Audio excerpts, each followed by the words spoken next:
Guys, this is stream number 9 for this Modpocalypse playthrough. Yes, I know tonight would normally be non-XCOM night, and it may still end up partially non-XCOM night, but starting out with a couple of missions at least. While that's loading, let's get my socials out. Hopefully I'll get Rusty drop in. So let's drop my self promos out quickly, and then we can see where we are.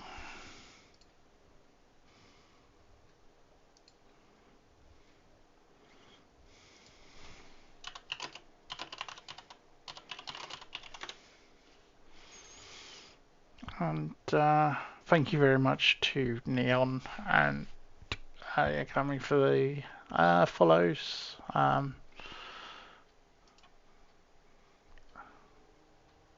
He's rated out to somebody else. Hey, Grim.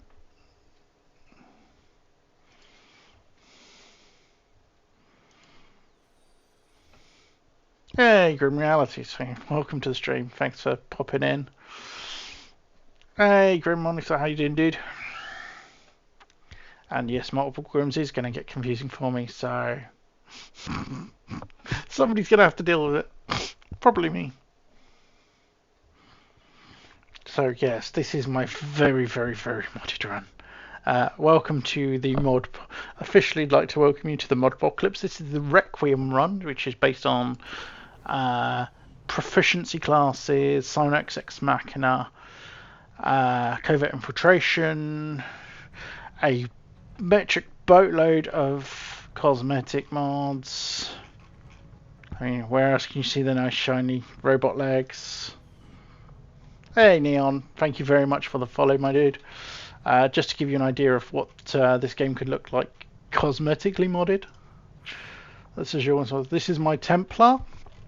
Templar is one of the War of the Chosen classes, hero classes. I run one of the cosmetic and UI run mods I run. It's called Appearance Manager, which lets you pre-save their appearances for all of their armors should you want to. And if you save them to the pool, it will save all of them. Oh yeah, no worries, dude. I wouldn't expect a raid first time I met you, dude. It's one of those things. But yeah, no. If you see me on, you're always welcome to pop in. If you want to raid. What I usually do when I'm finishing this was I will usually raid one of the other XCOM streamers. Usually episode 0. Who plays along with the Chosen mostly. Occasionally one grumpy boy who's actually a variety streamer who does also play XCOM. Whereas episode 0 is one of the leading Long War of the Chosen streamers. Like I said, I play Covert Infiltration, but yeah, this is. I mean, that's modded. This is modded. Technically, that is modded, but it's a modded default assets. The augmentation. Hey, Zafana. So yeah, right. So all of this is modded content, apart from the rifle. That's vanilla. So this is a Reaper. This is one of the other War of the Chosen classes. And the last one is the Skirmisher, and they are Advent. They are freed Advent. They are Rebel Advent. And again, that's a modded helmet. I think that's his only mod. Well, technically, this is no. That's not. That's the original, not the modded one. So, well, that chest piece is modded because the emissive flow with the glow moves is modded. And I know that because I was the one who made it. This is all modded content. Cosmetics wise, this is actually ported from Enemy Within. The glowy t-shirts were done by me. If you want to see what some of the ladies can look like, you've got Fiona here. Again, all modded content. Most of this is by Kex. Yeah, some really cool patterns and shit as well. As you can see, this is the main soldier barracks screen, but these are bonds, which is a War of the Chosen mechanic. This is combat intelligence, which again is a War of the Chosen mechanic. This you normally can't see. This you normally can't. The stats you normally can't see. This is all mods. This is the detailed soldier list redux mod that adds all of this extra stuff. The infiltrating is from covert infiltration. Conditioning is from the conditioning mod. These are sparked, which is the Shen's Last Gift DLC. These classes, drone pilot, tech specialist, these are proficiency classes. Hey, Pine! It's a very different game. These bits on the wings. Then you've got the various headshots. Plus, one of the best things that War of the Chosen added is the photo booth. And I run various mods for that. Where are you going, Pine? Anywhere nice? And all of these soldiers are community submissions. I actually have a spreadsheet.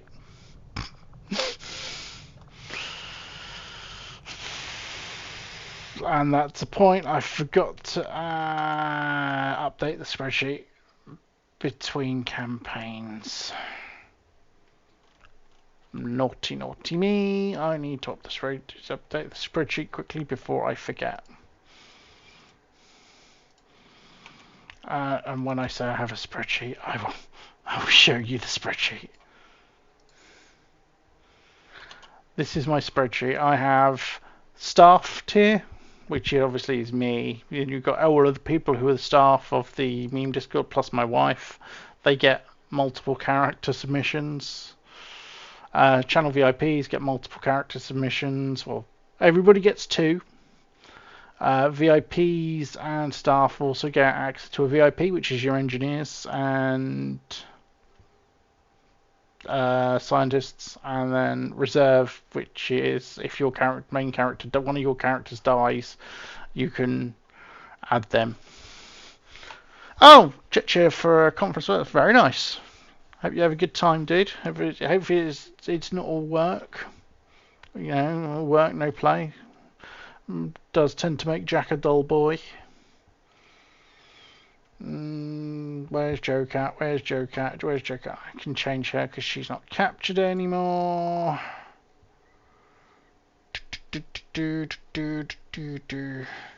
Joe Cat.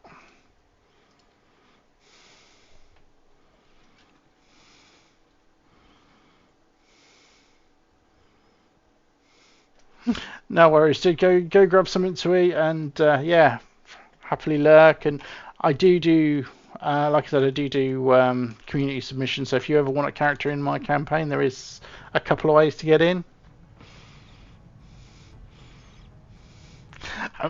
See, Pine, that's great.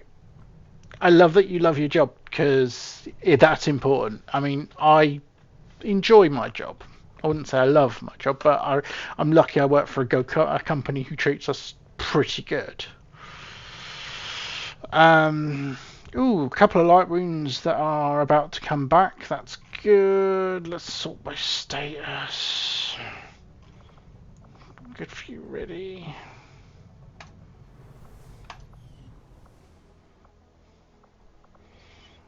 I've got low income. Yeah, 52. Ouch.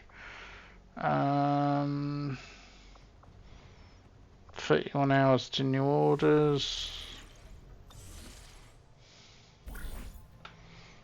Hidden reserves 2. That's always decent. It's good for an extra boost when I need it. Good for ability points. could send. We've got less than 2 squads. If I got anybody who could do with a.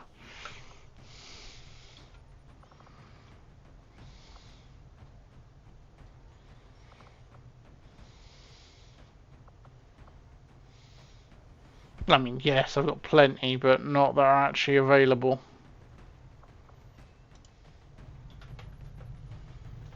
But oh, spreadsheet's still up, is it? Cheers, Grim. Thank you. Yeah, okay, so, right, let's see, so where am I? I'm got neutralized field commander is in 10%, so I'm going to be on that very quickly. Extract VIPs at 1, 2, 3. This is getting me crafty dog. Who's an intelligence operative? Yeah, there we go. Joe Cat and episode 0 second character have come back. 16-day scan for an engineer, 18 for some more rookies, 18 for some power. I could do with the power.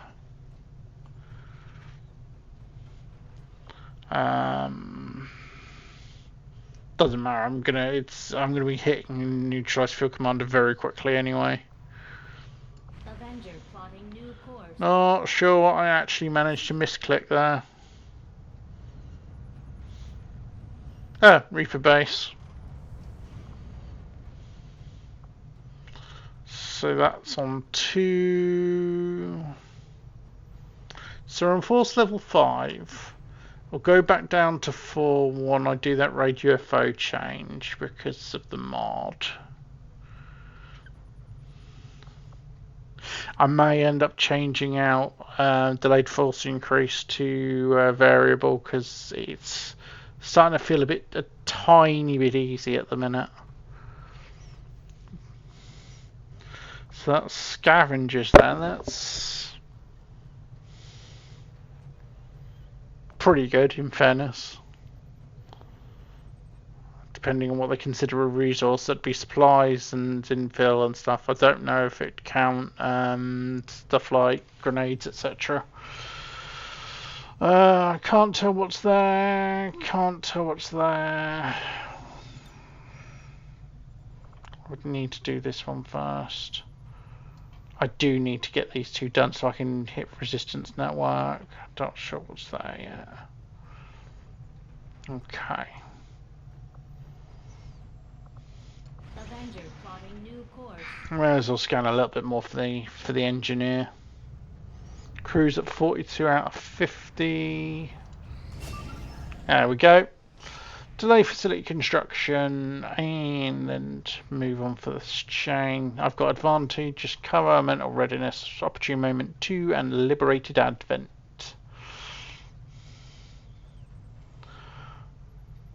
Small group of Founders was broken free from Sonic Network's control while dropping from a transport to join the fight. Yay! Friendlies. They can be really good depending on what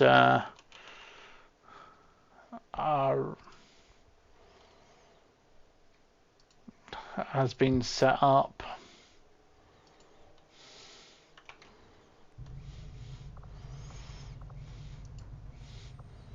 So squaddies, Raptor, Spanners, Handmaiden, Fancy, and yes.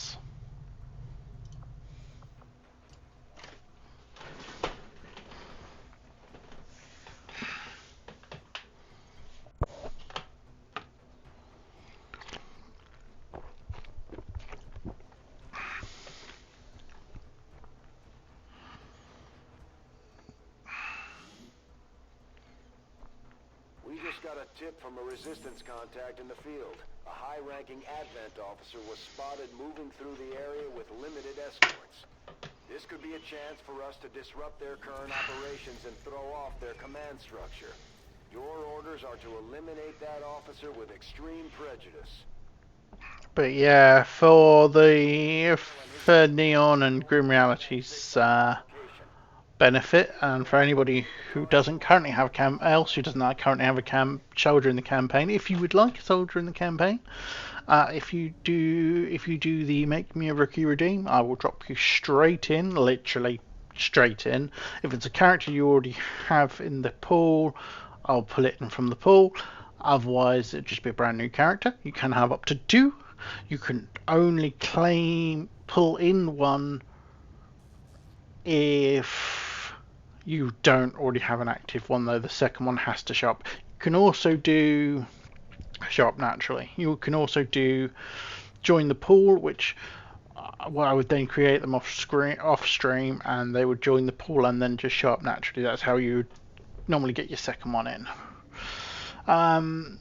So we've got marksman, combat engineer, intelligence operative, field alchemist, and field medic. Okay, that's not bad. I need to localize field commander.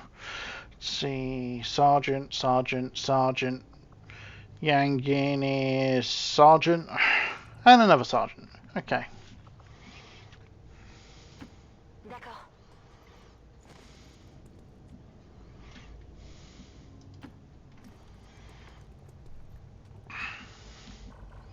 Not a huge fan of the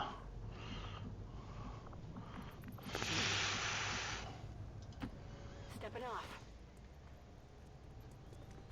We got a hostile squad here. Viper and the Scout are in there, so I'm on the move. just get fancy set up for an Overwatch. Lead the way. Cover this area. Pas besoin de demander 2 fois. En position. Je défends. Roger. Holding. Standing fast. I'll wait here.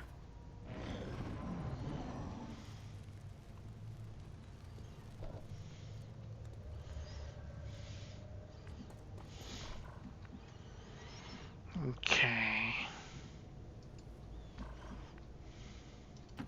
Ok, je bouge. Now, realistically, I am. So I'm right at the edge of the map. So they are going to turn round, which means I am going to end up fighting them. I'm on the move.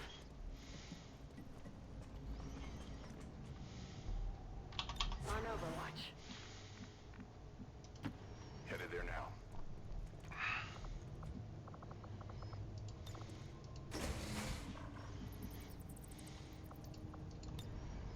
Eyes on the prize.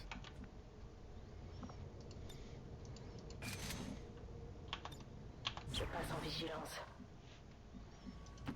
Cover me. Je bouge pas. Je me mets à couvert. En tête. Dig in. I should stay here. Oh, look, straight into an Overwatch trap.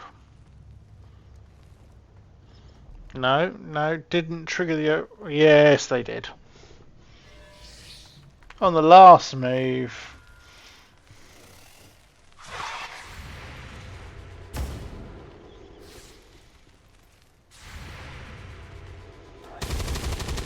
Oh, what a. Oh.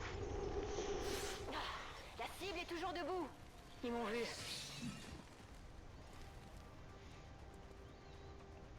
Raptor should have hit with the Overwatch. Raptor should have overwatched.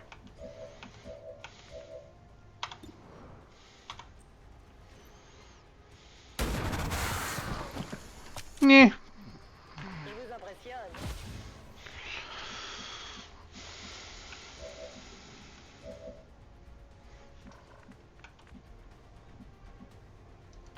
Agreed.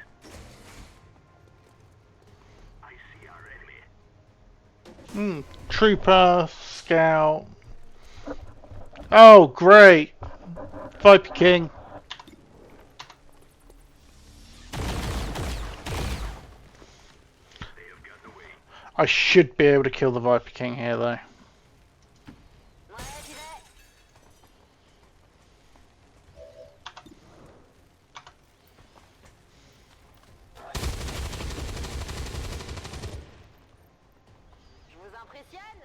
Yeah, it's only. I was gonna say you only got spoilt because I managed to see the UI. Looks like one of them came back for more. Let's make sure to take it out. Thank you very much for the reinforcement drop.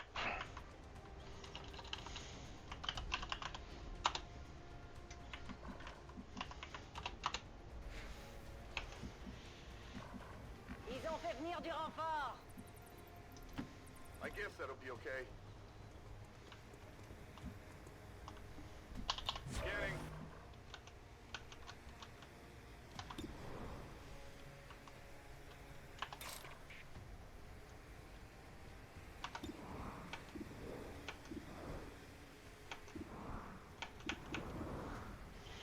Let's get the truth, huh? They've got eyes on me.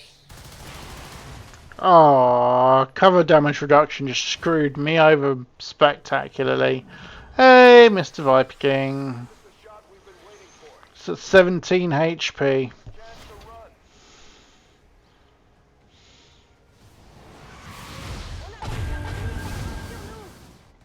There's the freed advent coming in. Found Advent transport. The aliens are going to try and extract the general from the AO. Don't let him get on board that ship.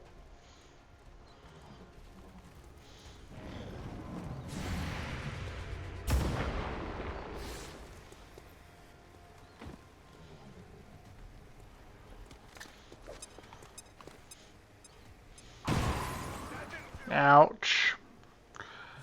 Drone being there is what baited the bloody grenade, didn't it? Hopefully the drone is also what baited.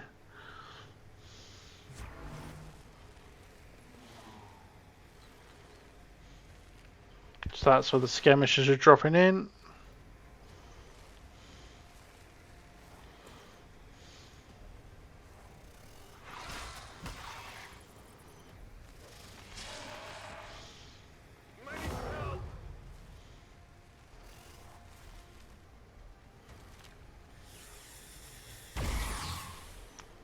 Great. Wow. Floater, trooper. No, he spat somebody who's got a medikit. He spat at somebody who's got a medikit. So it's completely immune to it anyway.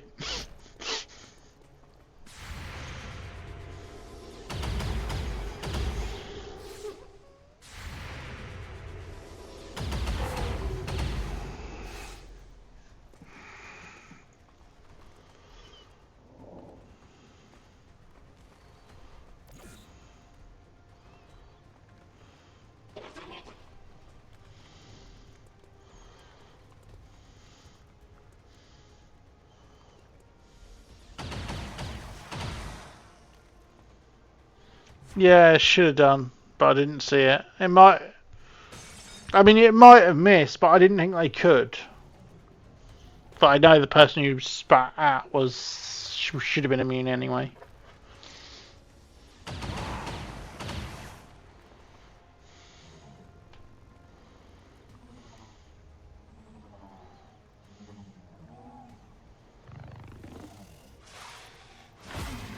Gets the disorient.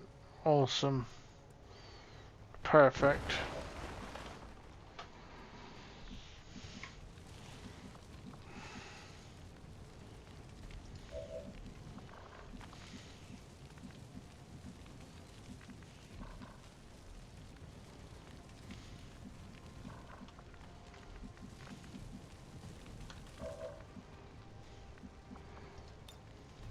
I'm with you.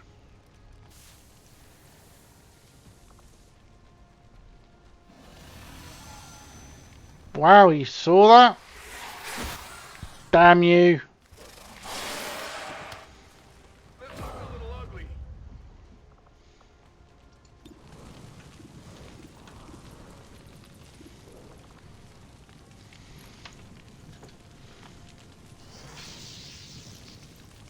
I did not see them anymore.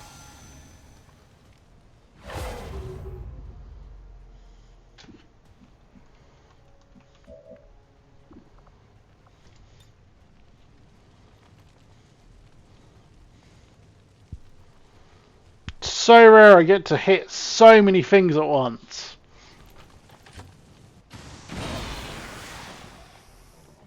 Cible abattue.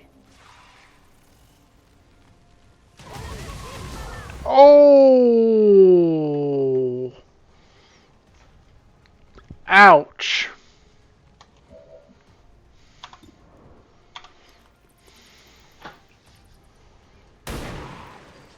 Shit.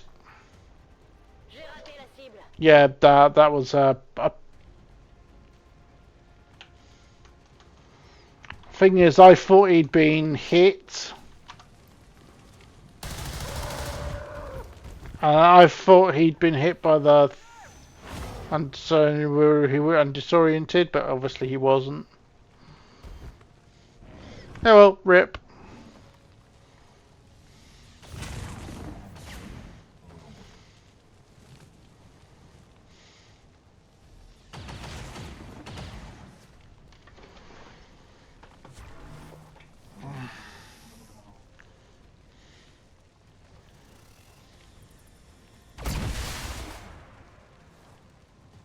Hey Dan, you weren't first in tonight, dude. I think I'm suffering because of it. Objective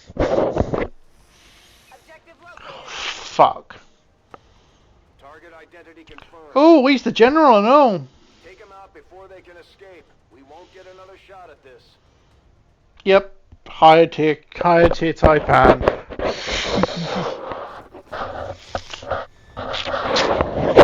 I mean, this mission kind of has squad wipe written all over it.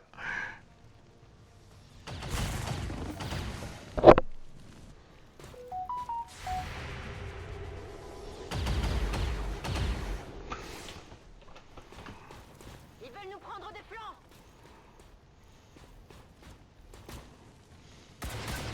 On reçoit un coup de main.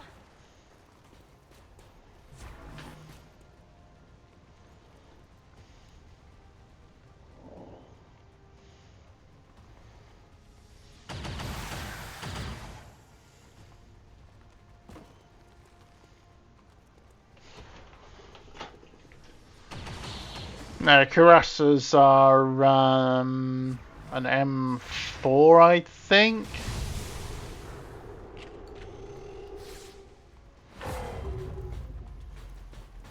They're the ones with the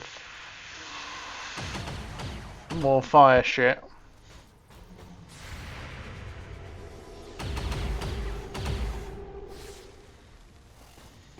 And hey, Henshin, how you doing, dude?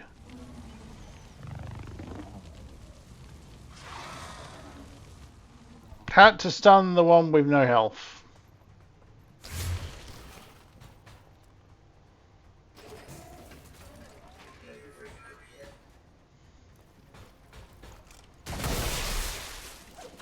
And then Whiplash, which would have killed it the first time.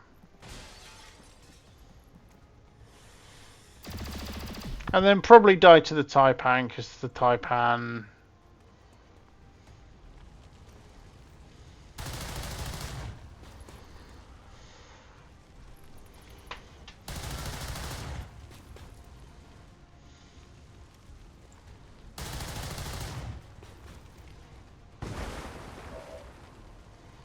So Fancy's still frozen.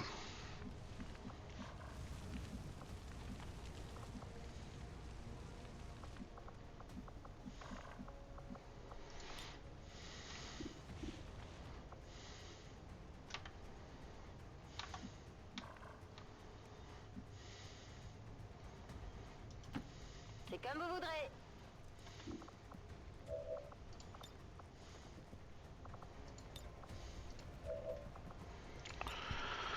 Sorry, Mr. Skirmisher, but I need to set the Taipan on fire.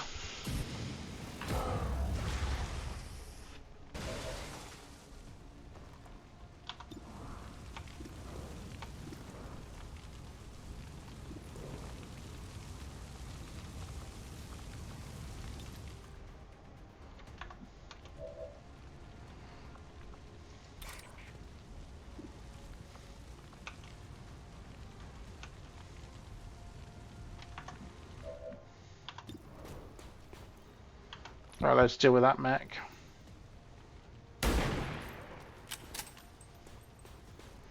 Allez, on se reprend. I mean,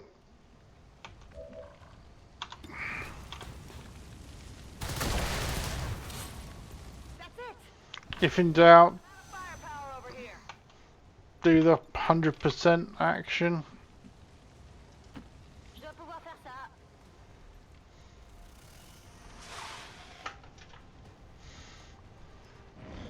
Well, as long as the Taipan's still burning, that's mission complete at least.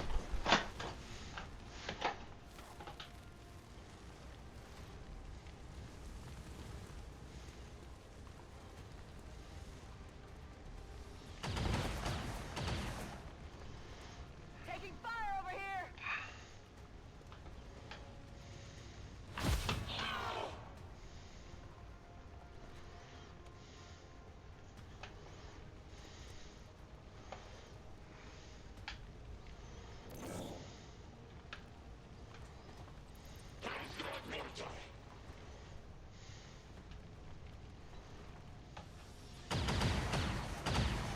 Wow.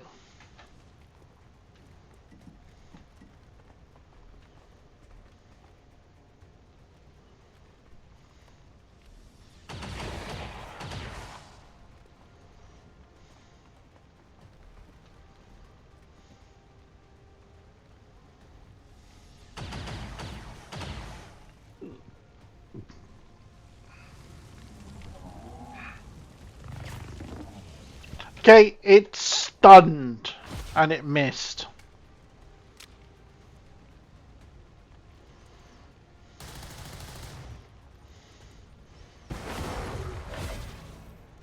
I mean, on the other hand,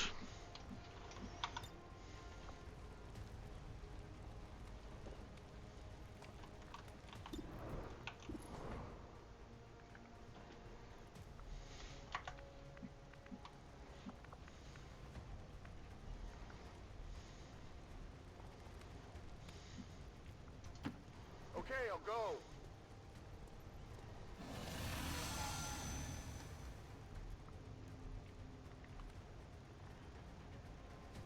yay, animation problem, visualize the problems, lovely.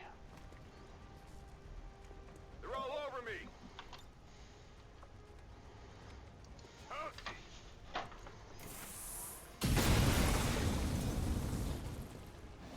Missed.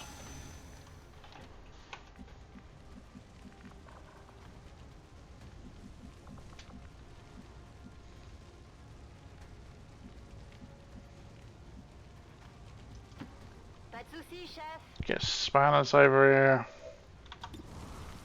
56% chance to hit. Je vais les No. mettre ensemble. Let's make sure we hit. And the crush down. 5 kills. And that's the general. That's good. Clear the area of any remaining hostiles. Okay, let's do my tactical save. I'm actually just going to load from that just so I can fix the visualizer for the Viper King.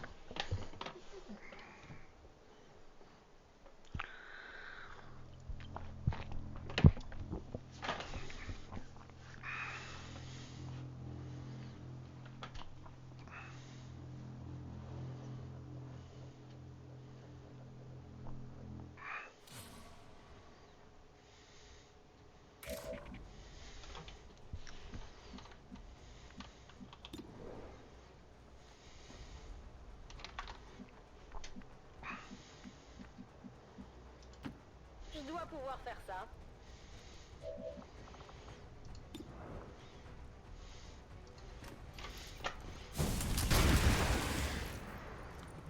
Vous avez vu ça?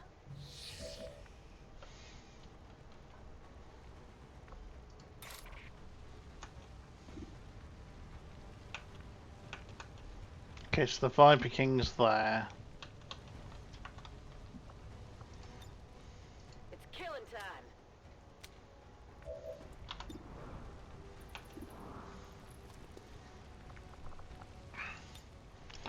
Pop exercise. It's a coin flip. The dodge.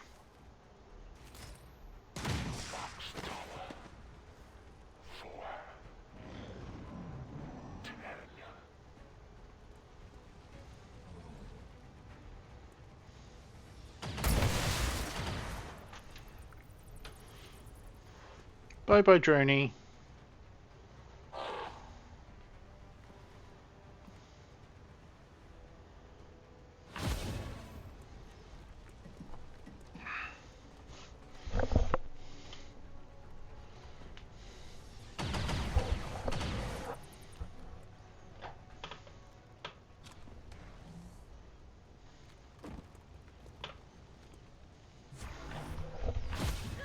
Je vais finir carbonisé.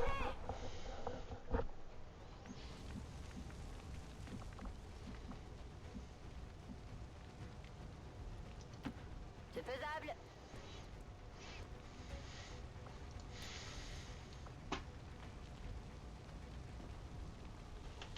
Damn it, not enough range.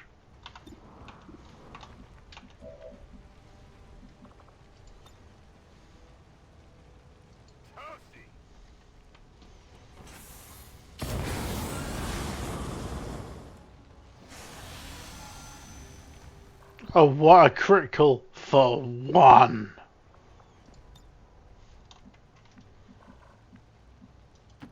Je suis en route.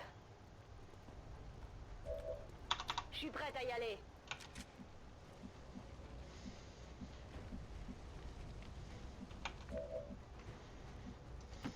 I guess that'll be okay.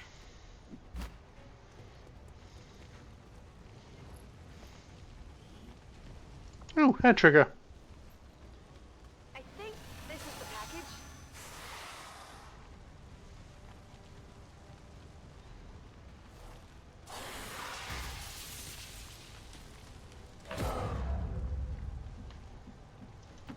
I'm trusting you here. I'm not sure if it's in leaving.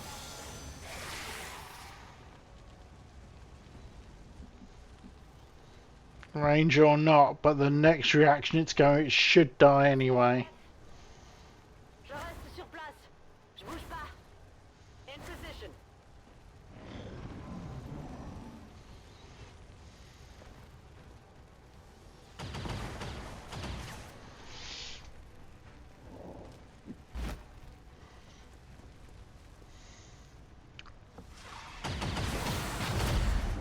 Yay, the freed advent. Freed advent did the job anyway. It's over. Ooh, large supply cache. APG.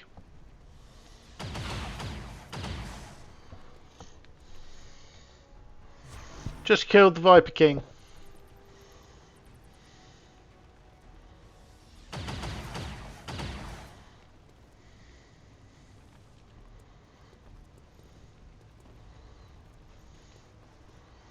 And I suspect the next guy's the last guy.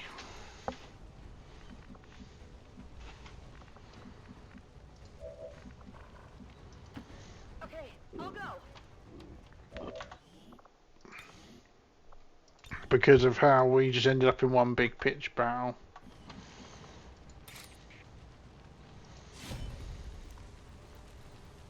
Hey, take a look at this. It's dead. It has to be We dead. have confirmation. Mission accomplished. Yep. Operation Photon Whimper. Unfortunately, we did have one wounded and one dead. The Raptor, see, Raptor's so good a sniper, she doesn't even show up in her own promotion photo. So Raptor got 2 kills. Spanner's got 4.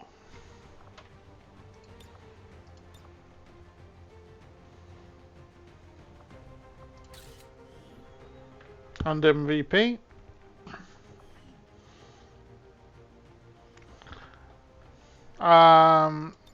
Handmaiden got 3 kills. Fancy set the Viper King on fire, but that was about it. Canalingus is the one who died. Got killed by a floater.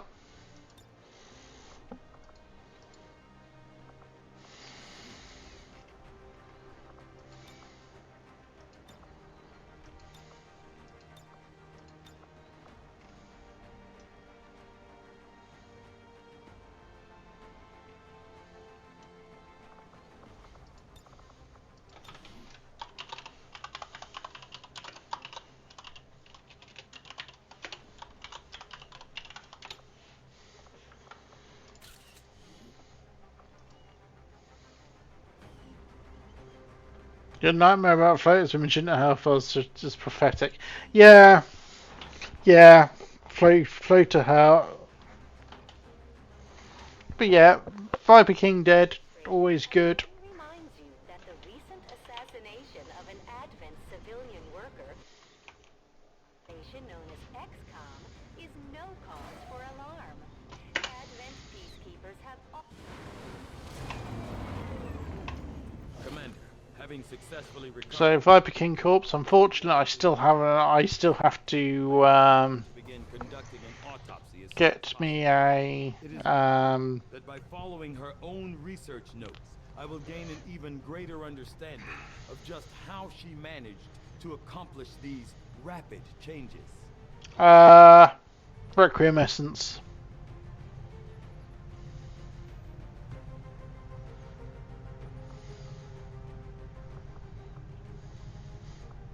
It would have dropped the Requiem essence.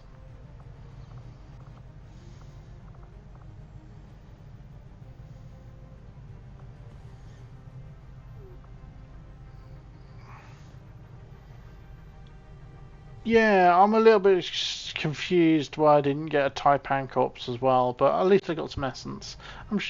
It was probably because it was a general.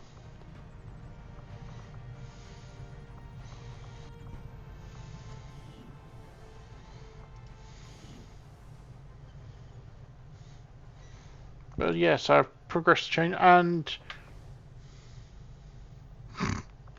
no, I had an officer there. And it should still have dropped to a Taipan corpse, if I'm not quite sure it didn't. But it was an M3, so. What's its secondary? Oh, it doesn't have one. Shotgun only. Didn't have a secondary.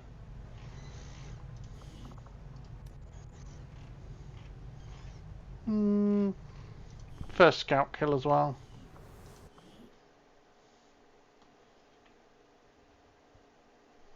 No, I've already got a Requiem. I've got Floater Corpse.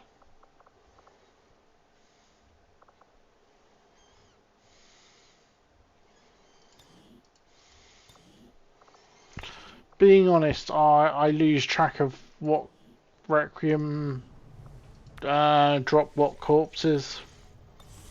It may have just been I think I may have just got a Viper corpse out of it.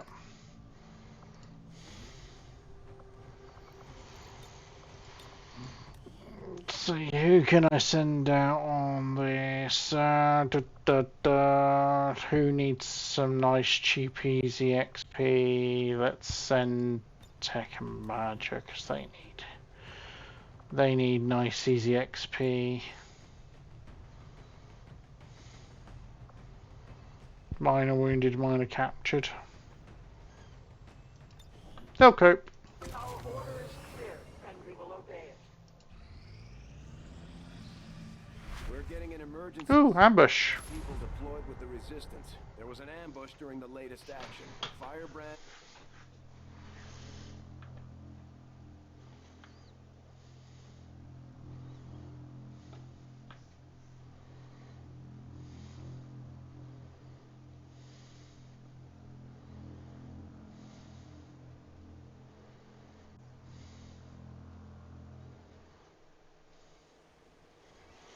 So this is Deport and Andrea. So Deport and Crazy. Time to waste. Break cover and move to the extraction point on the double.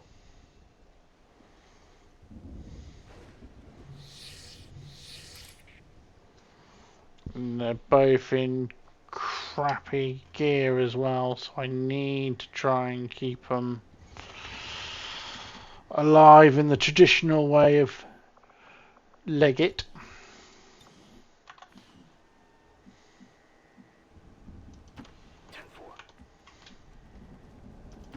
I'm all over it.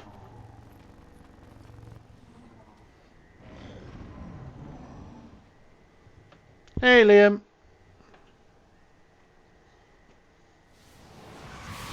Advent Break forces one. moving on our Your team position. is compromised. We're picking up Advent response forces inbound on your position. Let's do this. Let's hope whatever that is coming in doesn't... Oh, Jesus Christ, abductor.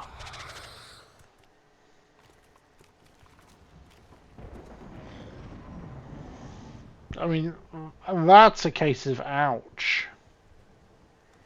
If I get caught and... Control on the move.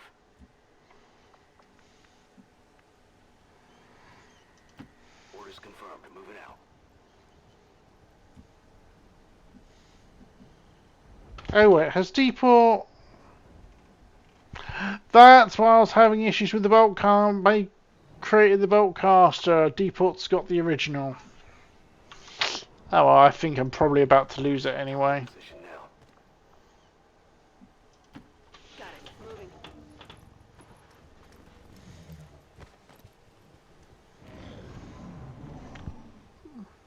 Yeah, it was on a covert.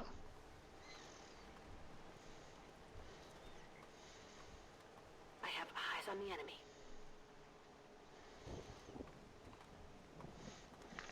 These two aren't really aren't in a very good position, unfortunately.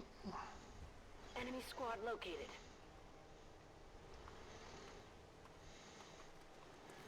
Cause they're... Yeah, which will give me two, so I'll have to disable one. Because I gave myself one, didn't I? On target. Shit.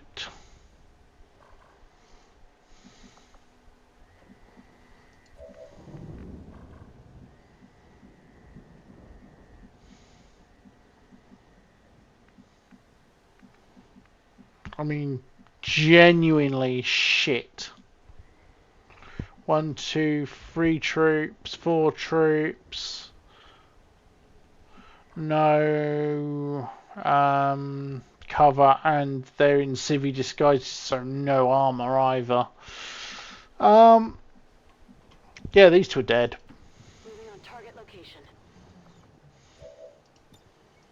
Roger. Holding. All set.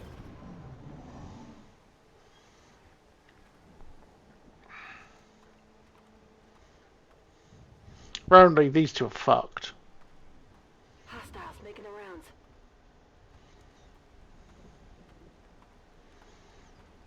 Because I am going to have to stand and fight in a minute.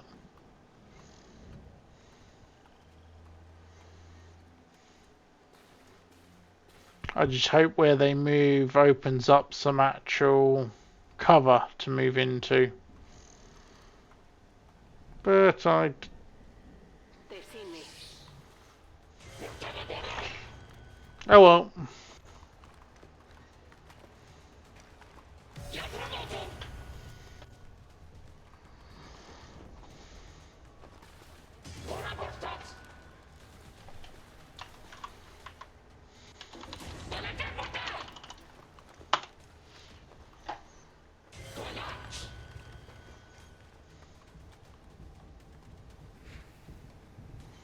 Yeah, the question is Got friends.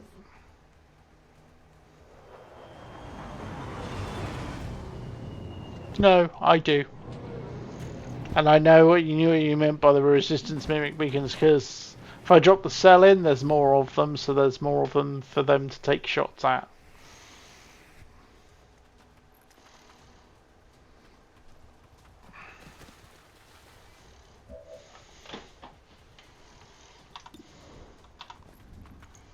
Position compromised.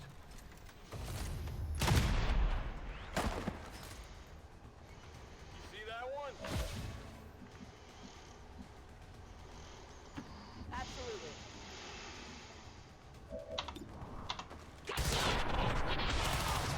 That's right.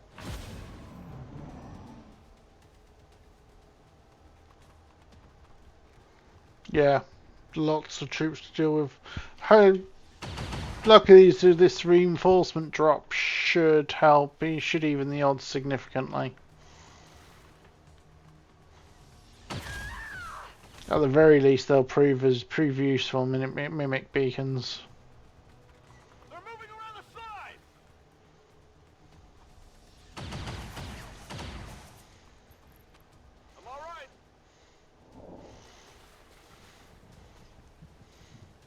It's if the sectoid abductor patrols in that I'll be worried. Oh, that resistance got laser gun.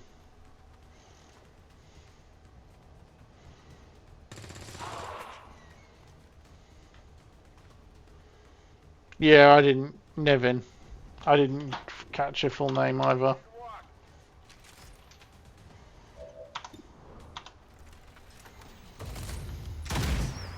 Wow. I'll get him next time.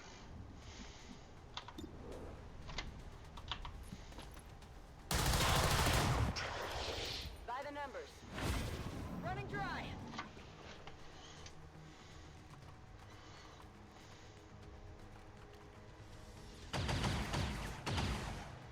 Wow!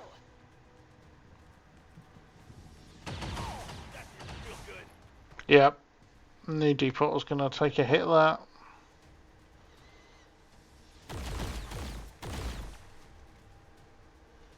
I will bank that turret for the next set of Advent we come to, because we are going to come to them, let's face it.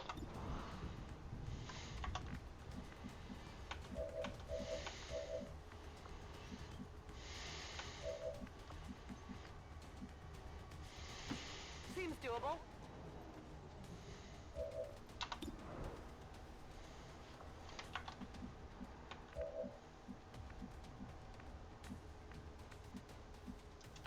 Copy that.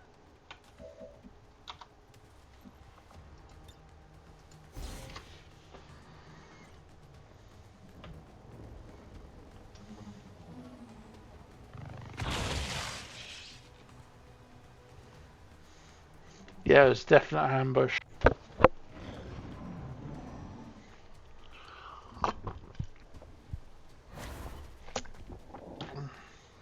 And for once, an ambush that lives up to its name.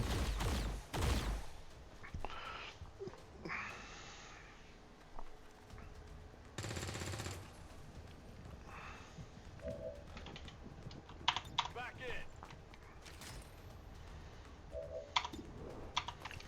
Only a 45% chance for depot to hit. That is not good. Not a problem.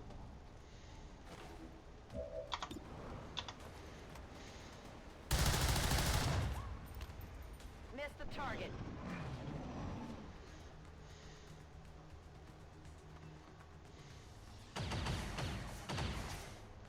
That all you got?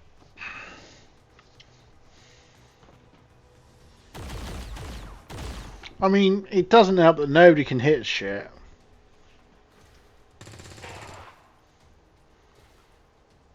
Right.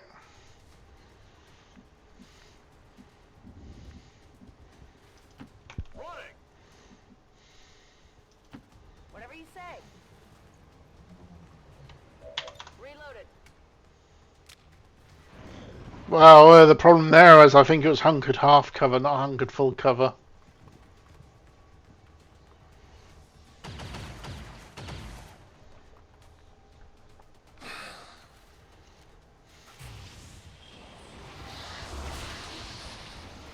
Yay! Sectoid's now active. Sectoid abductor now The active. aliens have found a way to mind control them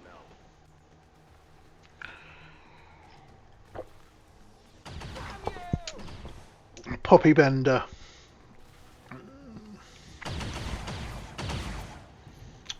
Was that a reference to opium by any chance?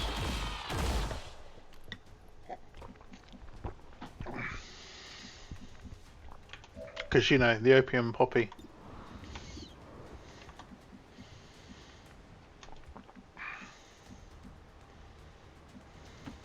Solid copy. And yes, I agree.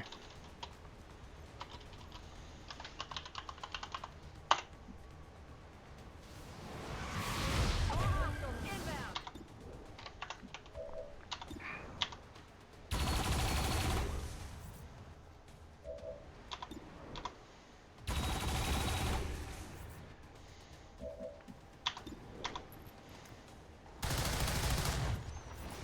Yeah, come on.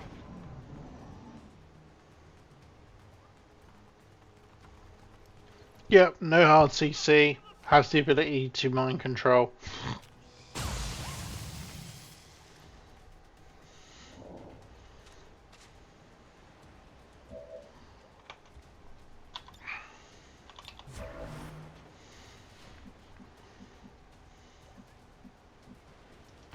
I'm going.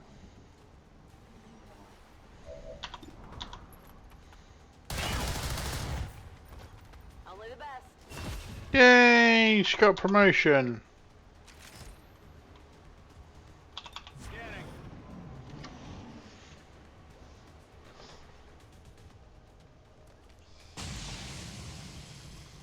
Yeah, luckily there's only one of them, so...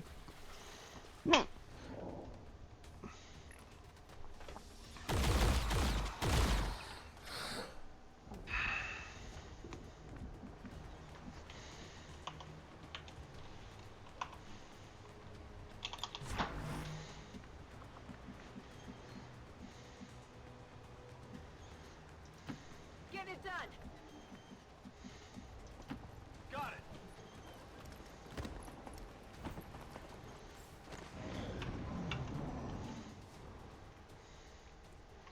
Unfortunately, I also know I've got quite a way to go. Spotted.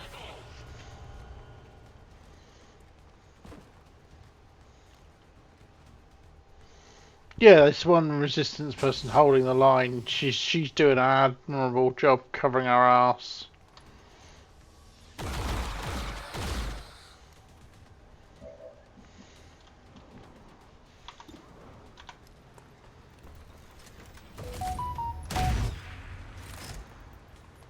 Adjusting sights.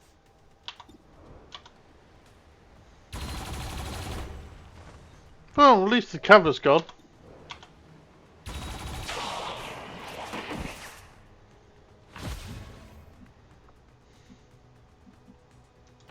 Got it covered.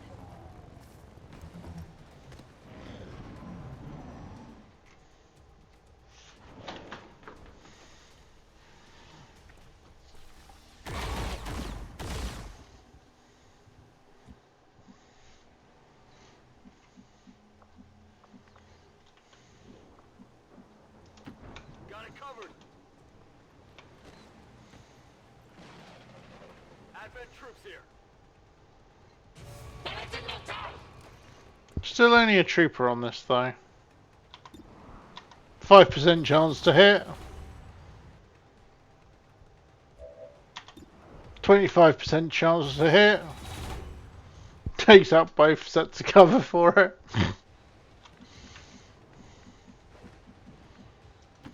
Sure thing.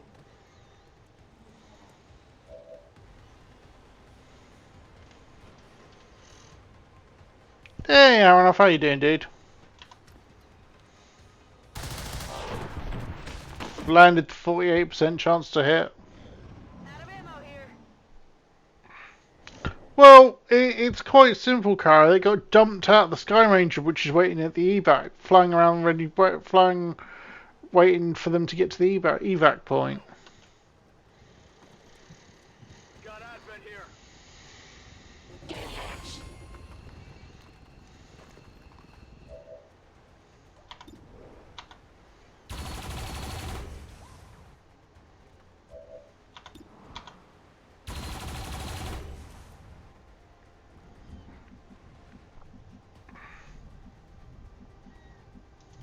Got it.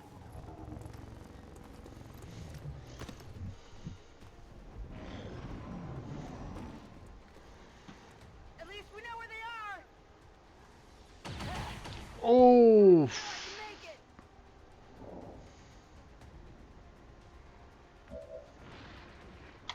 Ready to go.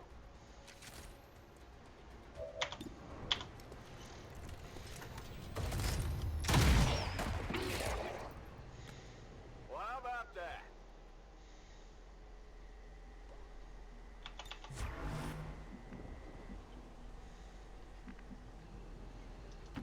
I'm all over it. well, we hijacked it, obviously. Yeah, we literally pushed it out of the at the back.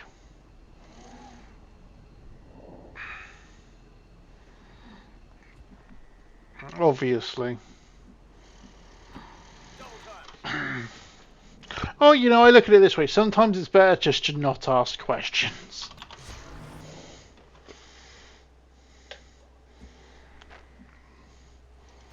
I'm going. Get back in there.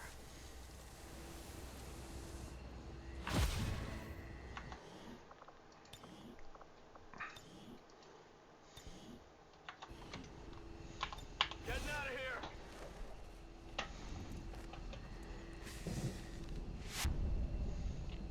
All members of Wraith 1 have been successfully evac'd. Operation Sparrowball, which was an ambush. MVP for Andrea.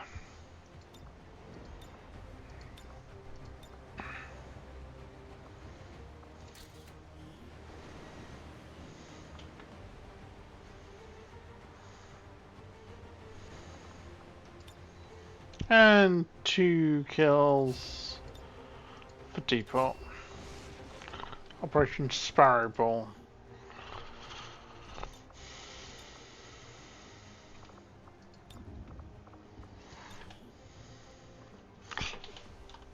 Well, would they? Is the question. With a mug like that, you might get Advent to surrender after all. Because it might not have fitted. We might have had to hit the deploy. Might need to be transported and then deploy.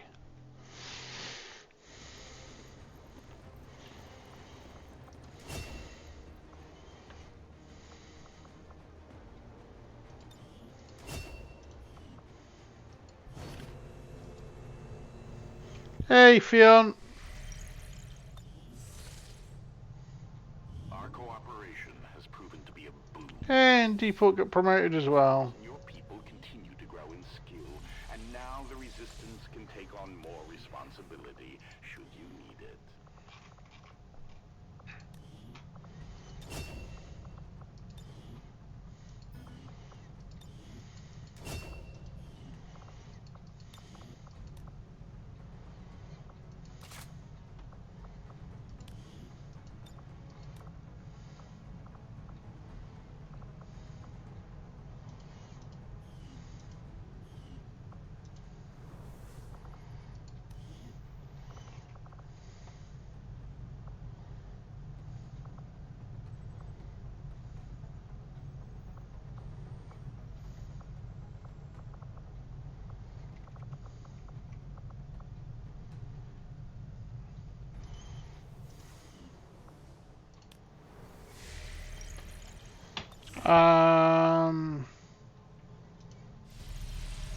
I don't even think you have anybody in this campaign yet. This is a new legend campaign.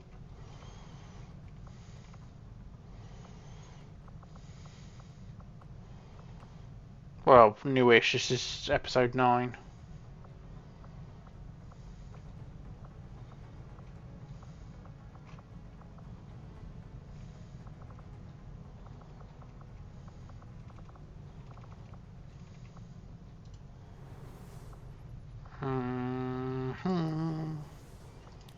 XCOM.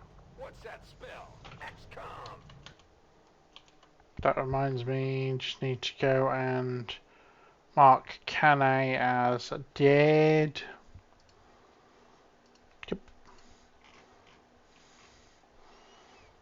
Yeah, no, neither of yours are in, Liam. So if you wanted to call in either Kenobi or Wizard, that's entirely on your call.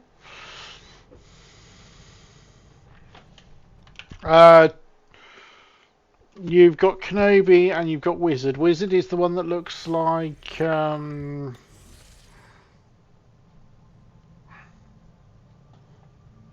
I was going to say Kenobi's the one that looks like Obi-Wan Kenobi cat, and Wizard is the one that looks like John Wick.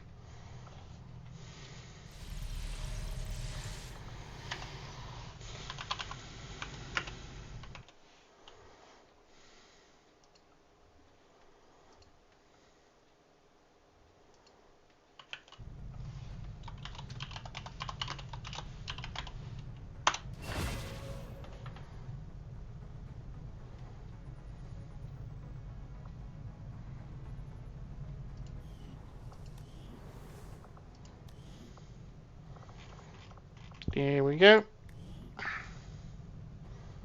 That is his look. That is his base look at Kevlar.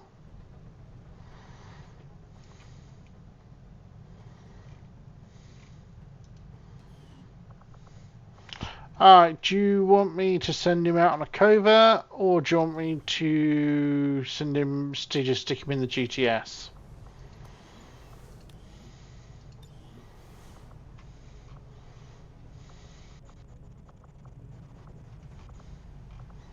Because I can GTS him and make an assault infantry or a blue Tingale, entirely up to you. I don't currently have any blue Tingales. Blue Tingale is the blood mage type. Assault infantry is the one that uses swords. Or I can send him out on a covert, which is probably going to be quicker. And he'll have a choice of 4.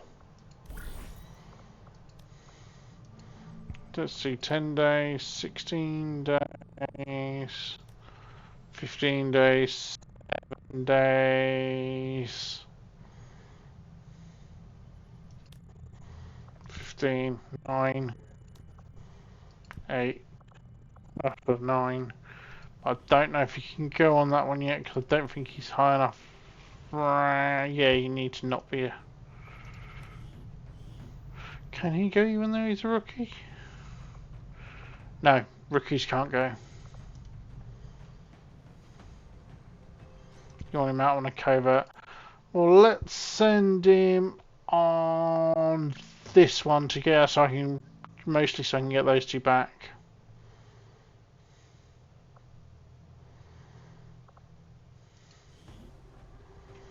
And I'll negate the capture.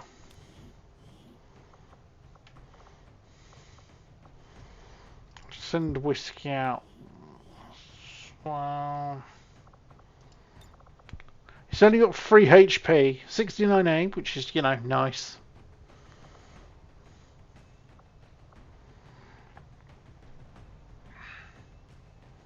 Actually, not with major wound in moderate ambush.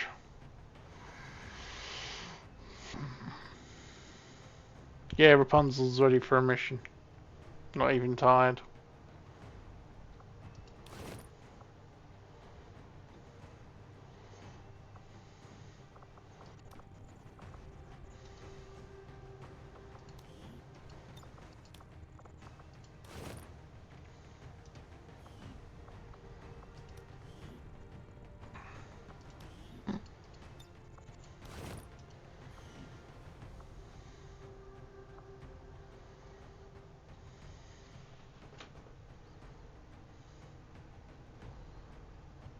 No worries, Kara.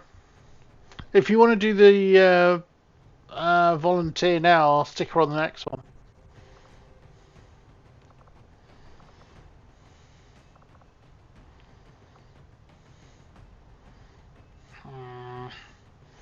I'm worried. That's not that important.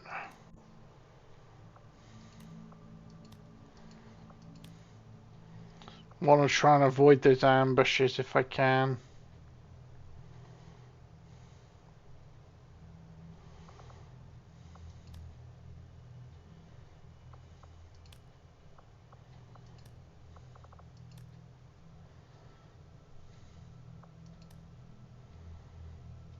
I could always do with more medkits and flashbangs.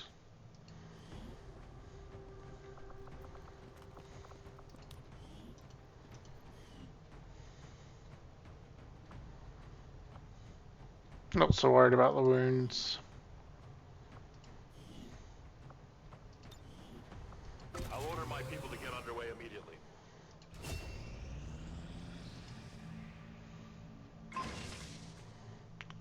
I swear I keep rolling the focus PCS. That's driving me up the wall.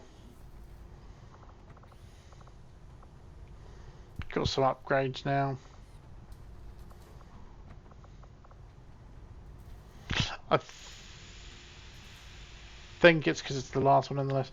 Oh yeah, Rusty sent me some code to update the build PCS mod, so I need to remember to actually do that.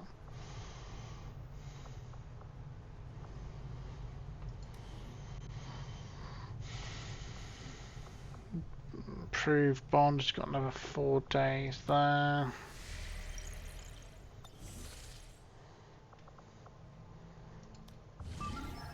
It's 168.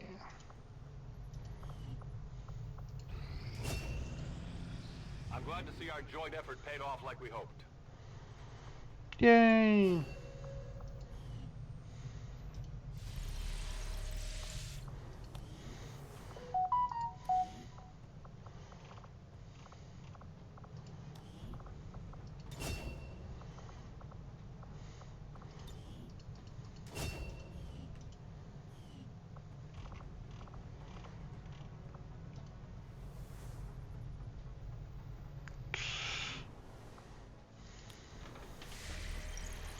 How close am I to my next 5 days to the next supply drop?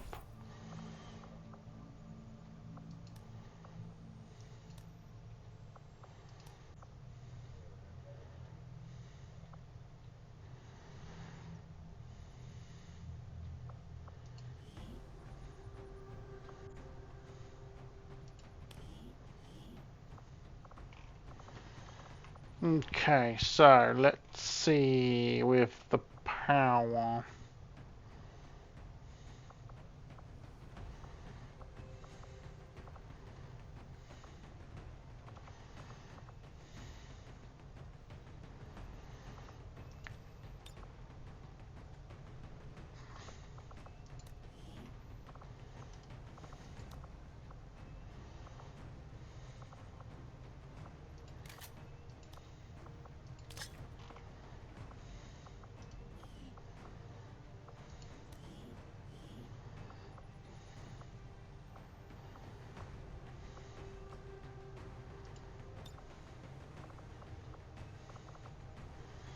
Trivial captured, minor ambush, minor wounded.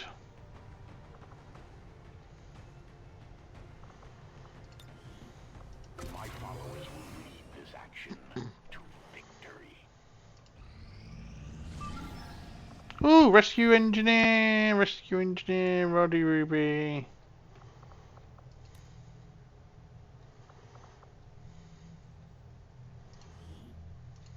Setting course for Sector 12. I'm aborting that other one.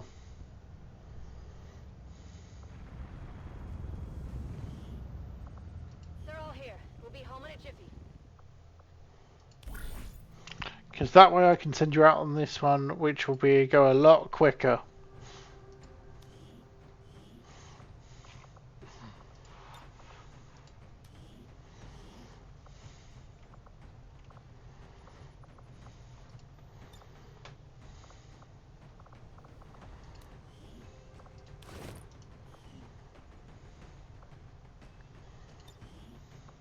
My client will do whatever is needed.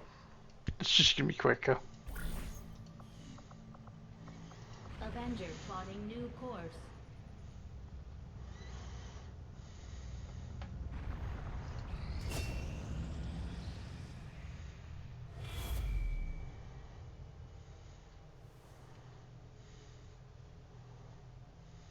Commander, the aliens continue to make progress on the Avatar project.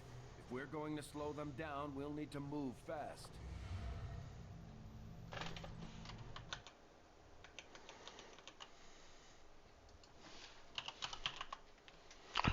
Ooh. Right. How long have I got for... My training is finished in 37 hours. 35 hours.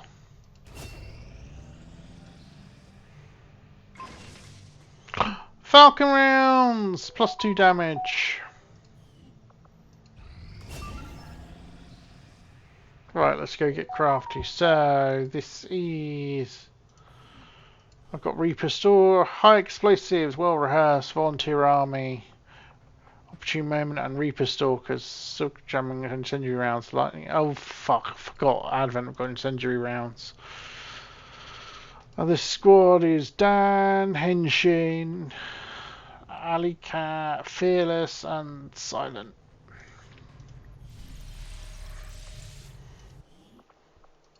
Quick save beforehand.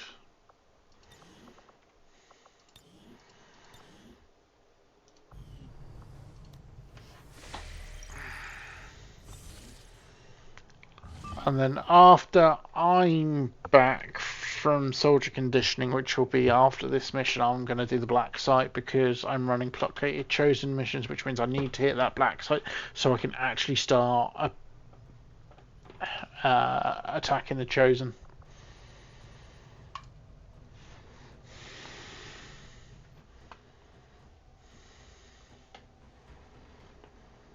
Yeah, I currently have no blue 10 girls, which is kind of annoying. Next one's going to be amalgamation, so I won't have any blue 10 girls there either. The spokesman gave us the location of a VIP stranded somewhere near our AO. He'd like us to secure the area, rendezvous... Next run is also potentially going to be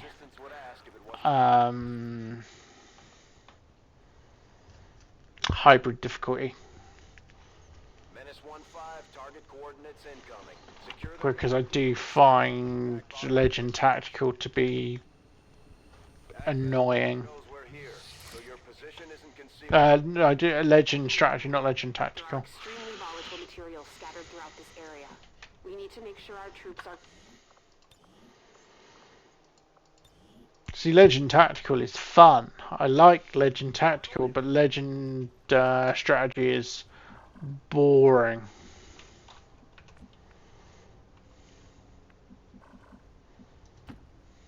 Got it, moving! Takes too long. I don't... It just takes too long. Getting it done. That extra time, it just, especially bearing in mind that covert infiltration extends a campaign anyway.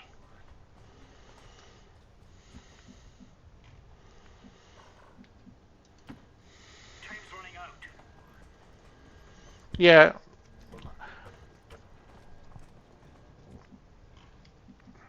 I appreciate the slightly slower pace of a CI campaign compared to vanilla, and the fact that it's more involved.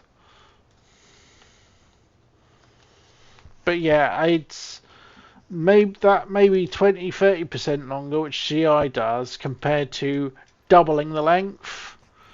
It just drags, makes the campaign drag.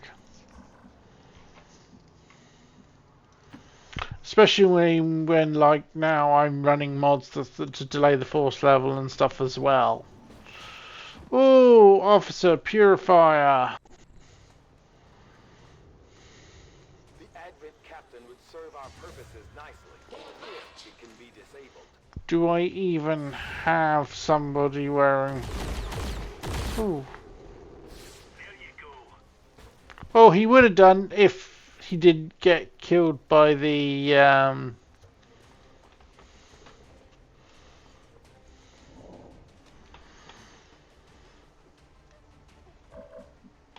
yeah, but it's costs as well.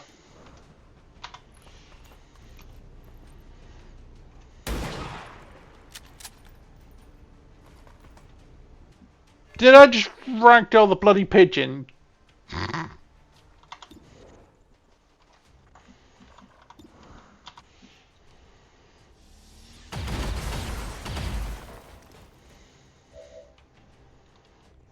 Overwatch. No problem, boss.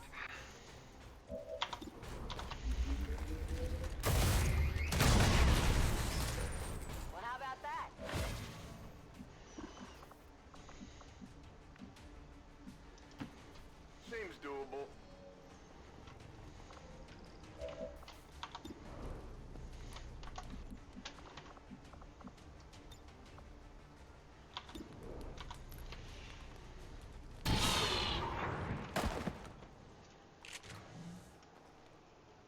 know that was good.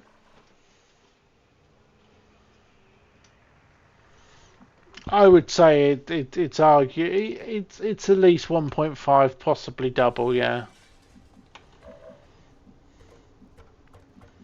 And yes, I have. He's wearing the skulljack.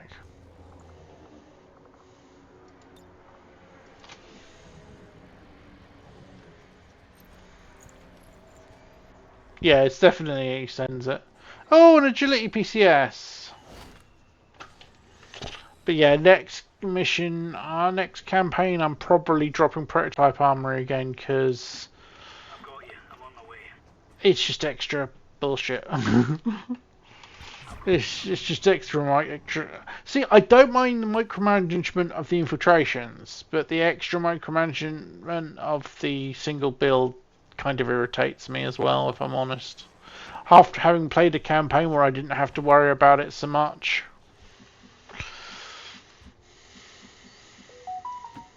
That's a copy.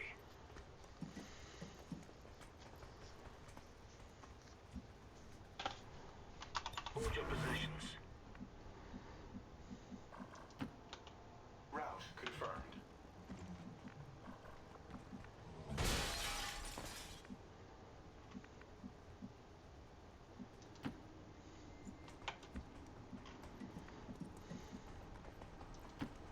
Double time.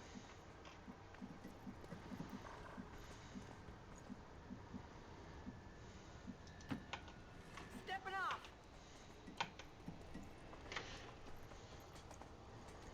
Advent troops spotted. Nadja, Rocketeer, Stun Lancer.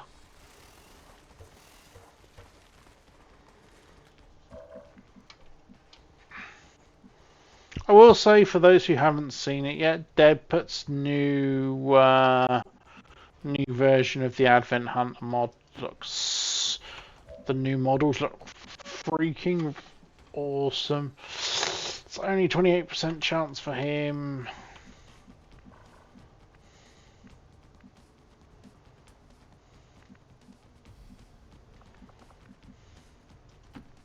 No problem, boss. 76% chance. 59, 49.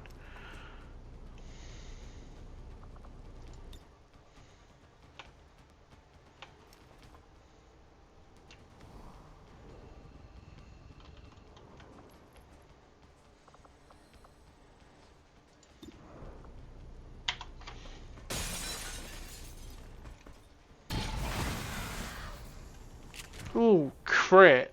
Impressed yet? Yes, actually.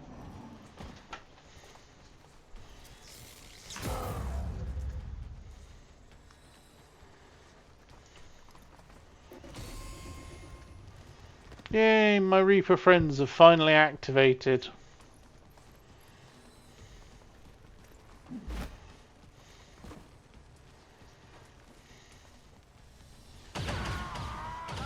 I mean, one died straight away, but they finally activated. Admittedly, one then just really did do the job.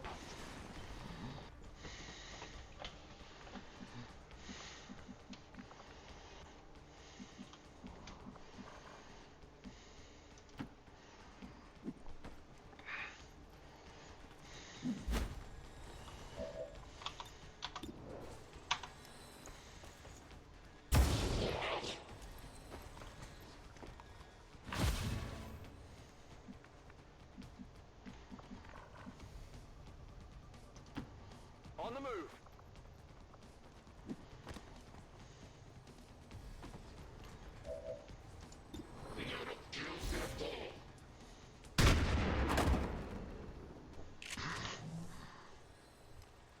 Target eliminated.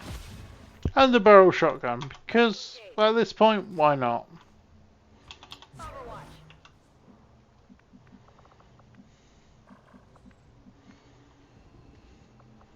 Not that far, although I'm not sure where my way up is. On the move. Ready to engage. Sighted.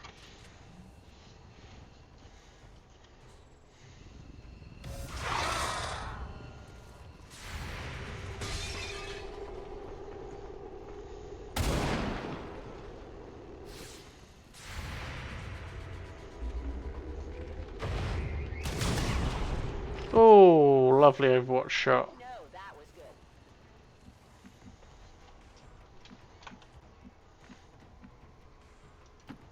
Copy that. I'll be right there.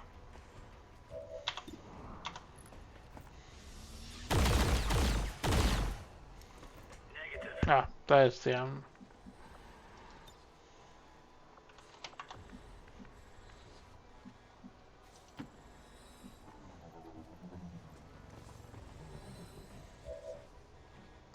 Scanning for targets.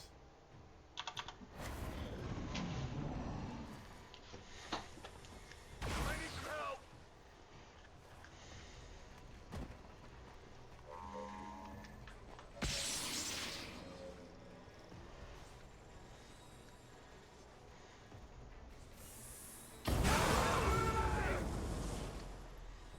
wow. Thankful for the resist. Funnily enough, she was one of the ones that didn't get hit by it.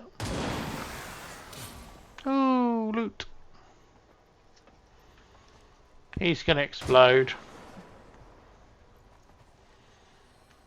Getting a little toasty here. I'm hit. Ah, that didn't feel good.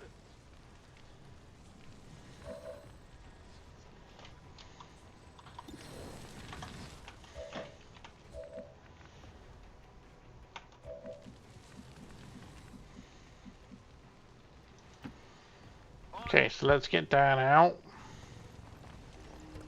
before he cooks himself. Let's go.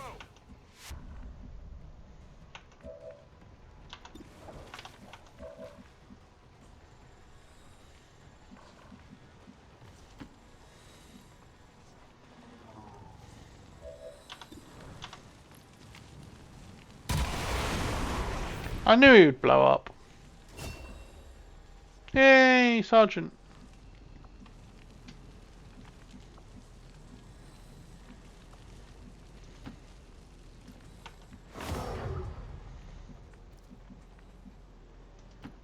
Moving to position.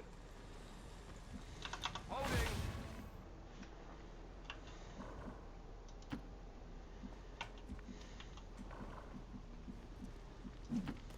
Come on, chop chop.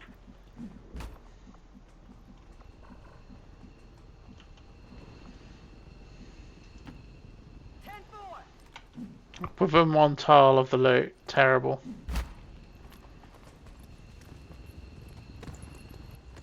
Cover this area.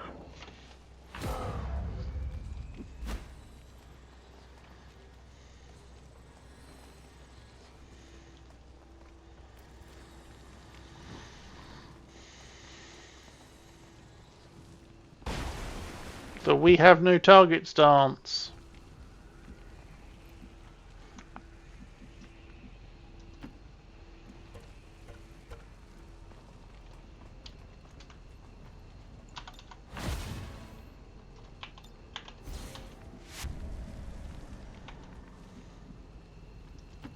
I'm going. Loot cache and a cool. I've got it.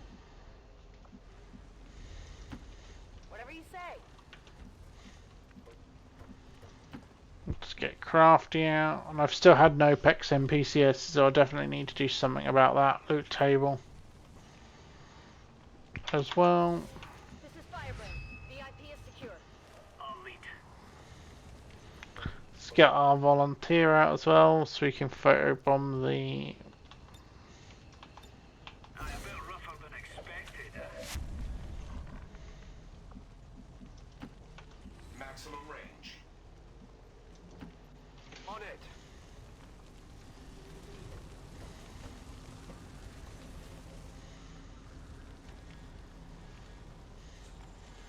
I mean, they're just going to run around. What gets me is they run literally a couple of squares and then back to their original position. On your order. I'm going. Seems doable. Backing it in.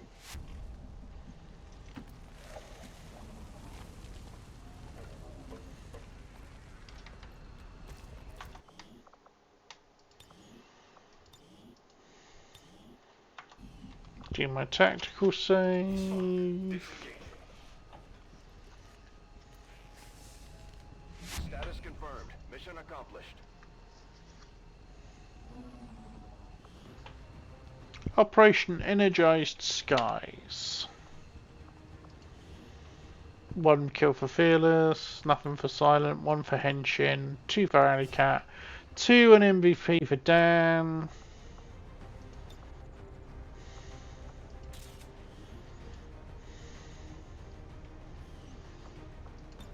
One for Fearless.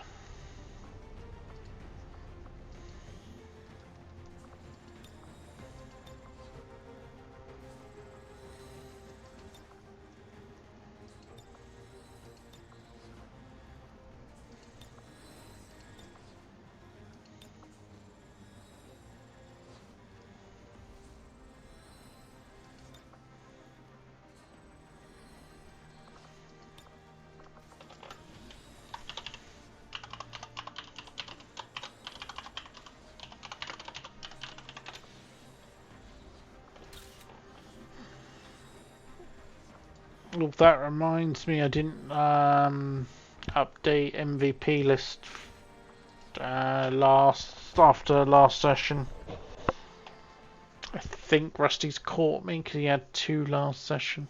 According to Advent officials, recent attacks by dissident elements operating outside of the city centers have... In fact, whilst I remember, let's do that now. Because otherwise I'll forget and it'll...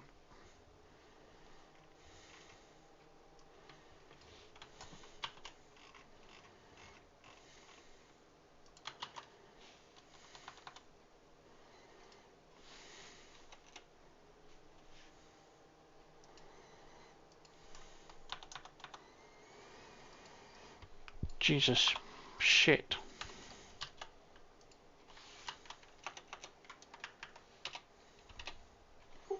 Bing. Hey, Rusty.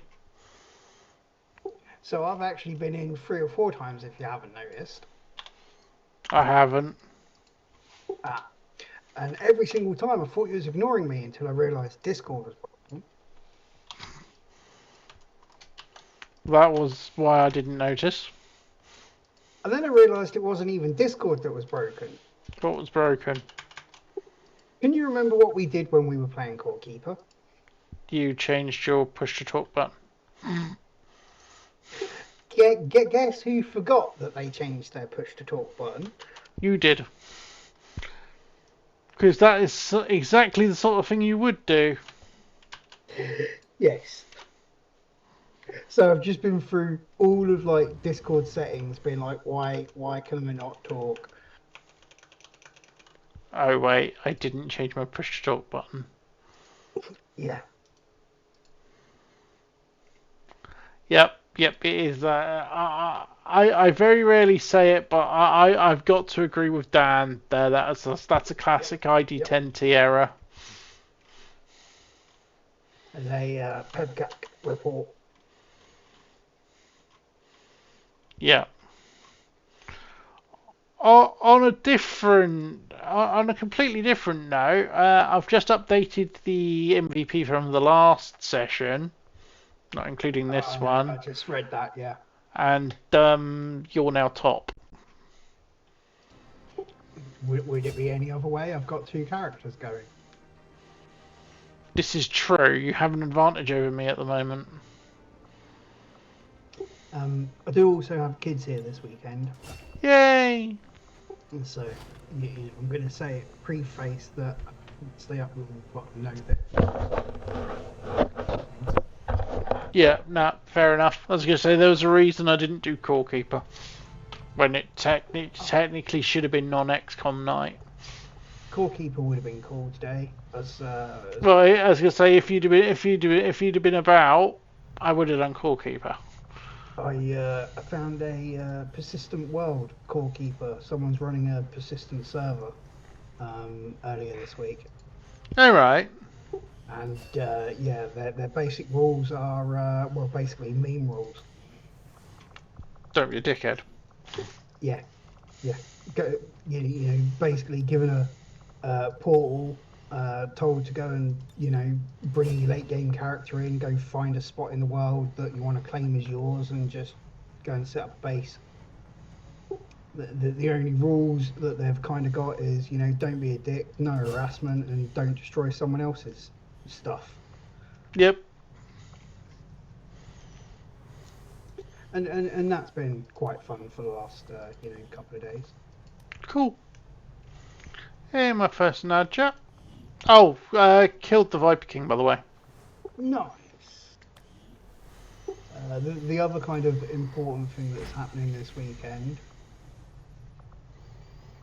Yes. I joined the Old Man Club.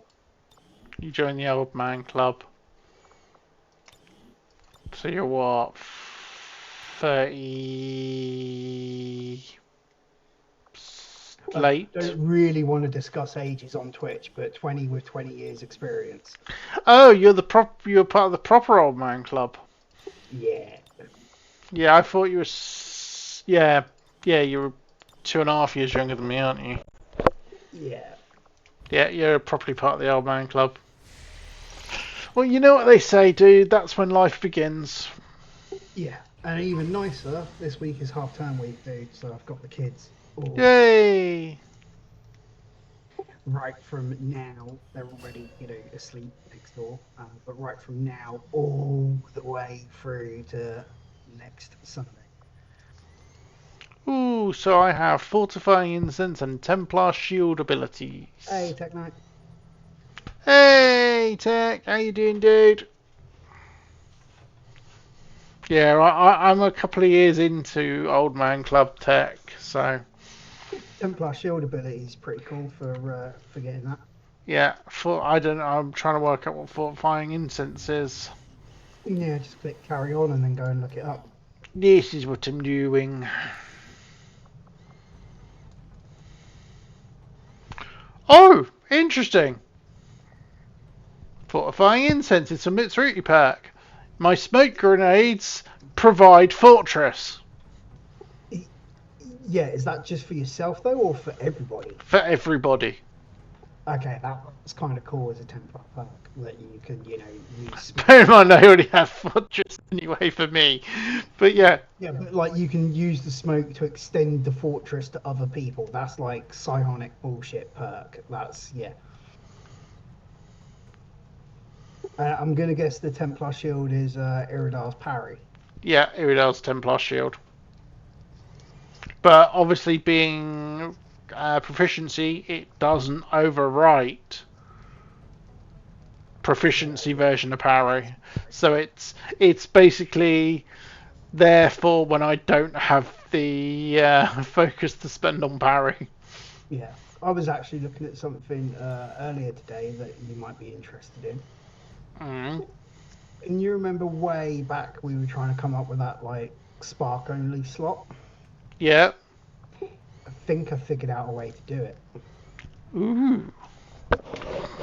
I won't say any more, but if the way that I'm thinking of actually works, like, yeah, I think I can manage it.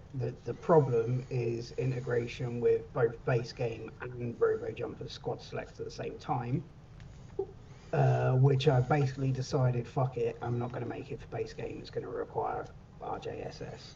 Which everything should. If anyone's not using that at this point in time, like, what the fuck? Yeah, I was going to say, anybody who's running a modded game who isn't running RJSS needs a slap. Basically. And bear in mind, RJSS is integrated into Long War of the Chosen, isn't it? It's a hard requirement of Long War. Yeah.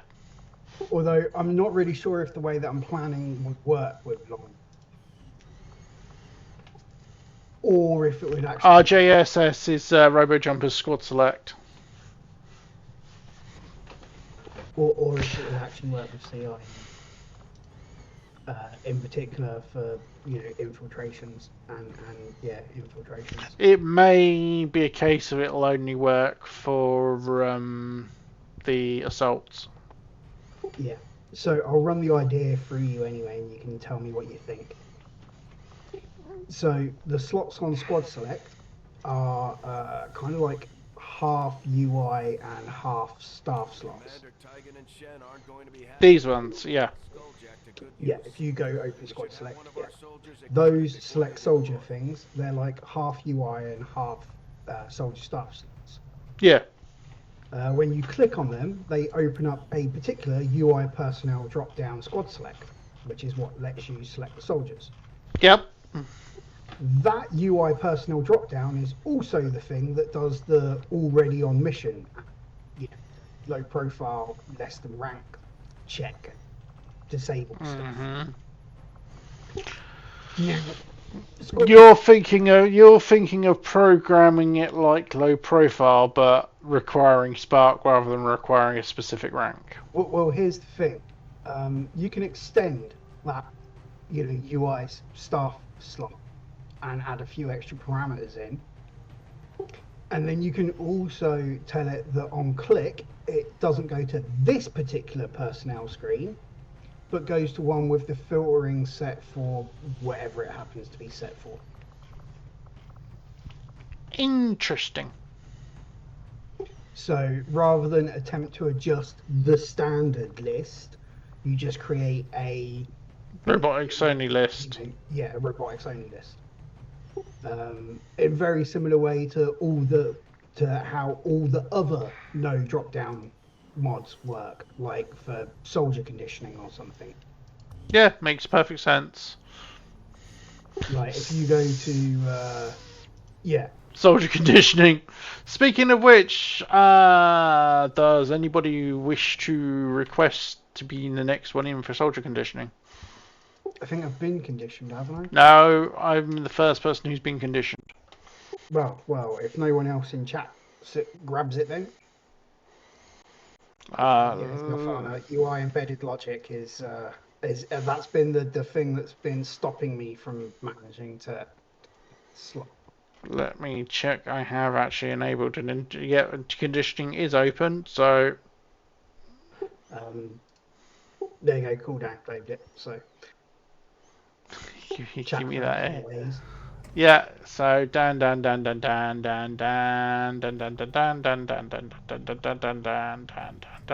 have it. I can't believe that you're searching for him, and I added a whole filter at the bottom for you, dude. Yeah. You're currently. I assume you're currently wounded, Dan, because you can't, for whatever reason. Yes, you can't because you're wounded, dude. So I will. Yeah, technically, I don't like the filtered build items menu mod. That's one way of doing it. And yeah, so there, for example, how the soldier conditioning does that is that's its own personal UI personnel drop-down with its own filtering conditions. Speaking of which, I have PCSs. If you can just add a slot into the list of squad soldier slots, which is just a standard list with list items, the breakthrough really comes from the fact that I realised that not all list items in a list need to be exactly the same thing.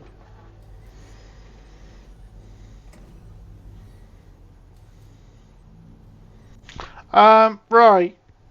Dan, what would you like to condition? Aim, HP, mobility, dodge, defense, hacking, or will? Okay. Aim, HP, mobility, dodge, defense, or hacking, because you're not doing will, because that's pointless.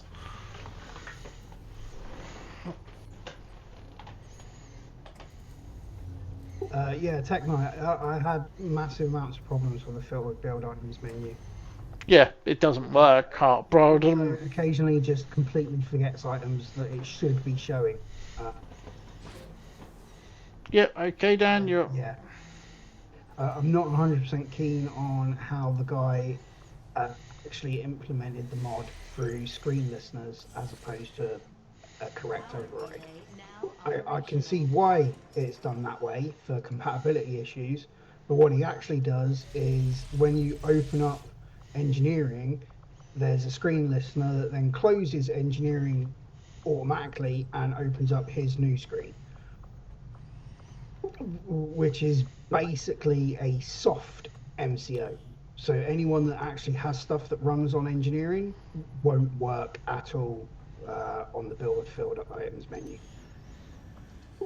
But yeah, you're right. There's no other alternative. So yeah, basically at the moment he did it a bit arse about face.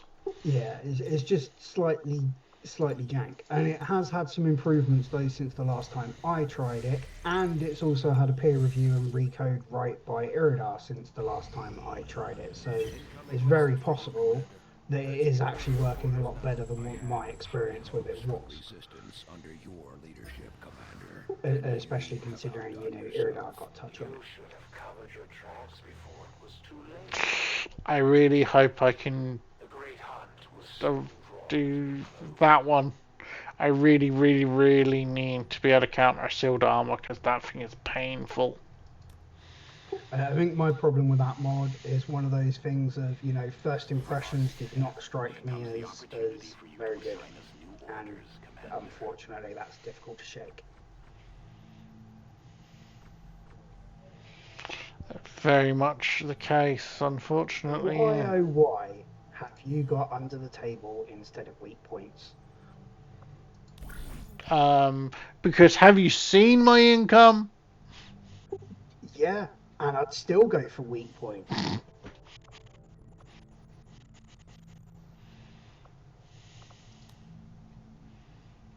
I didn't ever have that mod crash, Zelfana. It wouldn't surprise me if it did, though, with the way that it's coded.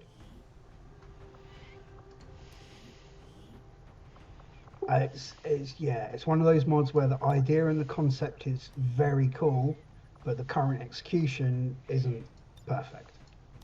And that's, no fault of the modder. I can tell just by looking through his stuff, he just doesn't know how to do what he wanted to do in any better way. Machine learning.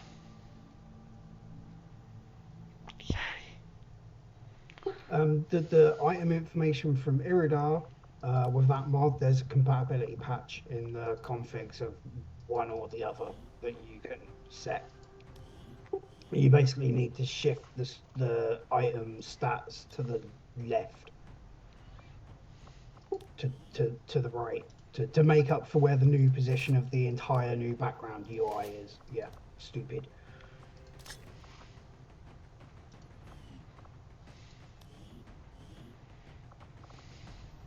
If I could find the motivation to do it, I'd probably redo the whole thing in a similar style that I did for DSL. Which is grabbing and sorting and filtering the information pre-display instead of post-display. Avenger plotting new course.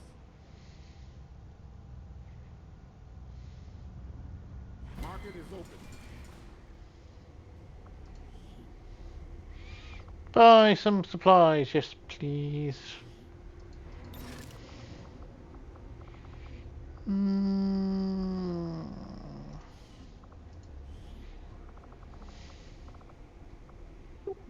How much in the black market?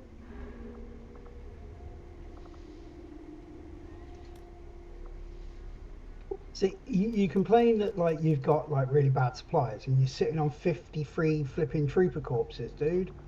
Yeah, but I need them to build the nanoscale vests and the plated when I get it. Do you really need 53 though? 19 kills there, 78 lost corpses. You could just, that's $78.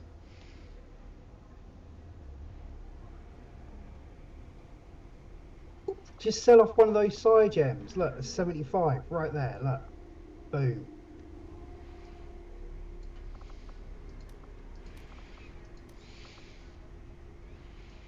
Data pad, data cache. What was the 75 for this? Oh, I don't ever use Phantasm Prism. They're nice. That's nice. White Flames. I don't even know what White Flame is, but White Flame's a heal. 2-charge heal. 2-charge AoE heal that cleanses mental ailments, including unconscious. that might actually be worth keeping then. Yep, there's a reason I made it a tier 3. You only get 2 charges, but it is really good. I just like the fact that the dynamic pricing seems to be working. Yeah, so do I.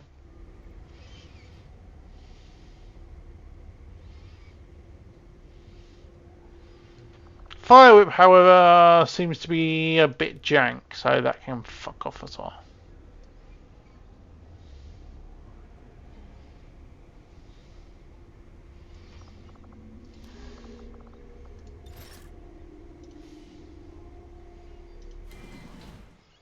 Yeah. Bit healthier on supplies. 400 supplies just for a quick black market cleanup.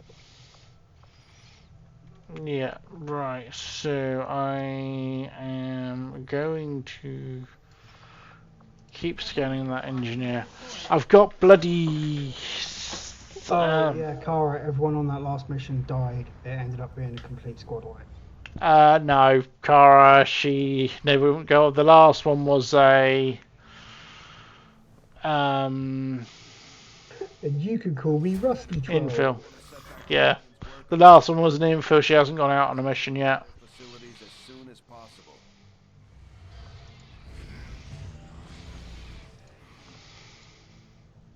Our actions have succeeded. Yay, tech's back.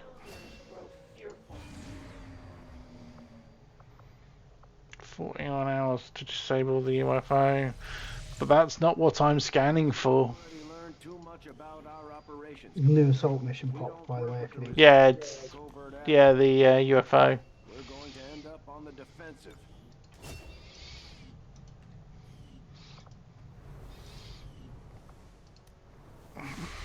Oh, I don't take us on tangents, Slim.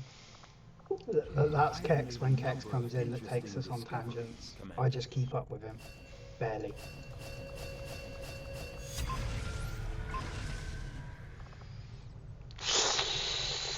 Ooh. Oh, Jesus Christ, Plated's still going to take fucking forever. Might as well do that inspired autopsy whilst you've got it. The Viper inspired Viper King autopsy. Considerable resources. 5 days is better than 10. Yeah. See, this is the one thing I am still feeling. As I was saying before you got here, I am feeling the drag of Legend. Yeah. I definitely feel if I could bring myself to finish off that UI mod and tie it all together, that lets you start campaign on hybrid difficulty. I know personally I'd probably actually use Legend Tactical and Commander Strategy. Yeah. I like the fact that I know I can do it by console command. Yeah. Thing is, you've got to start it as the strategy difficulty you want. Yeah. Also, I'm really happy, Kara, seeing your posts from playing Enemy Within for the first time. Setting course And for moving Sector into 1, Long War. the Ogden. And I've got to say, like, watching your experience of it as completely fresh and new, and someone that had never tried it, I think it really highlights, like, when we've been saying, we don't want this to be Long War levels of jank, and, like, you're now seeing what original Long War levels of jank were like. What do you mean he hit a 2% full cover crit shot? Yeah. Ooh. I didn't know that Thing Men could crit for 32 damage.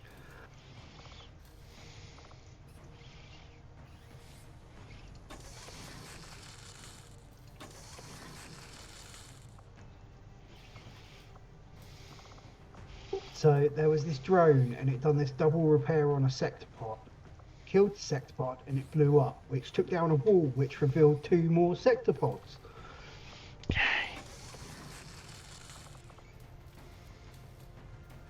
That is late game Long War jank.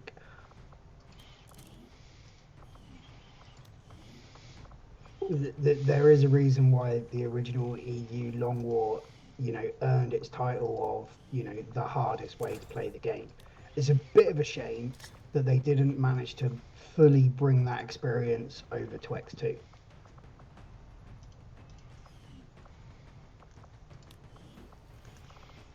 Yeah.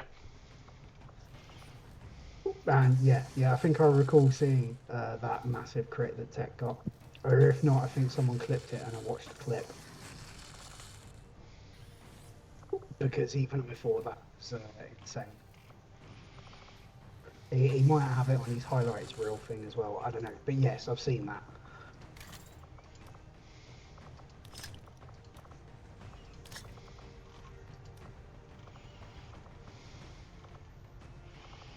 Yes, jank.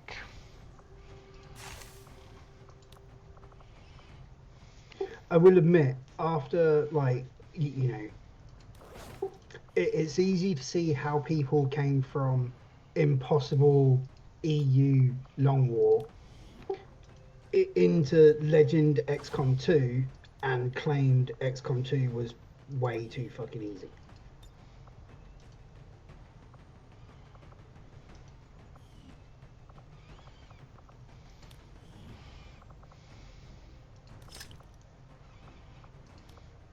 Oh yeah, it's very easy to see how that happened.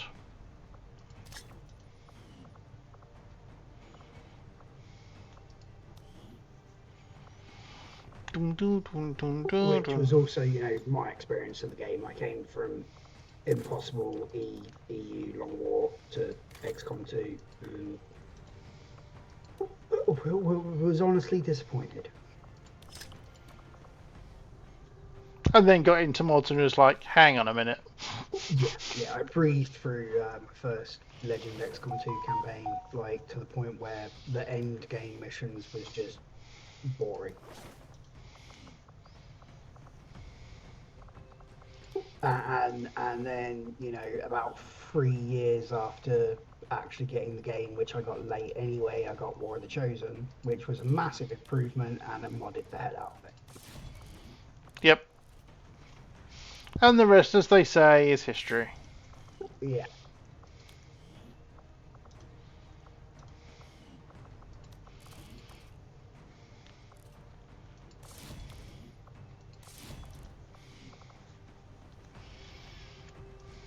Oh, I thought you managed to snag a Xenolator in this run.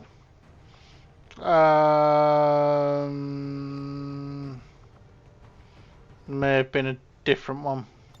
Yeah, okay. Must have been. Because I haven't got any infills out at the moment.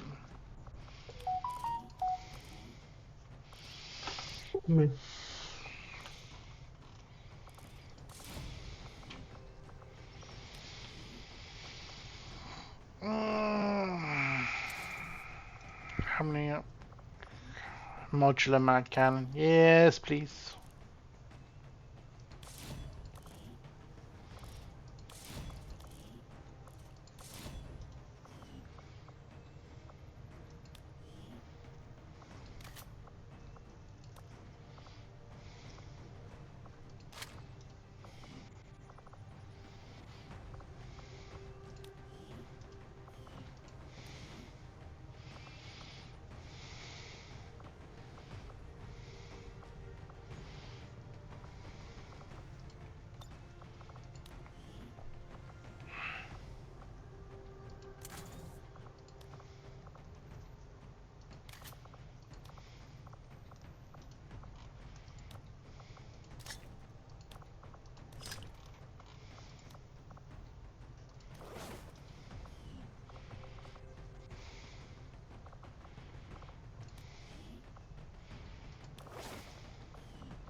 Actually, you'll be right up front, so let's give you Hellweave instead.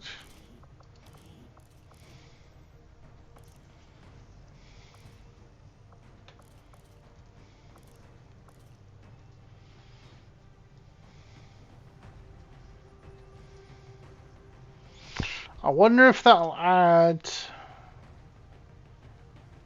Rusty.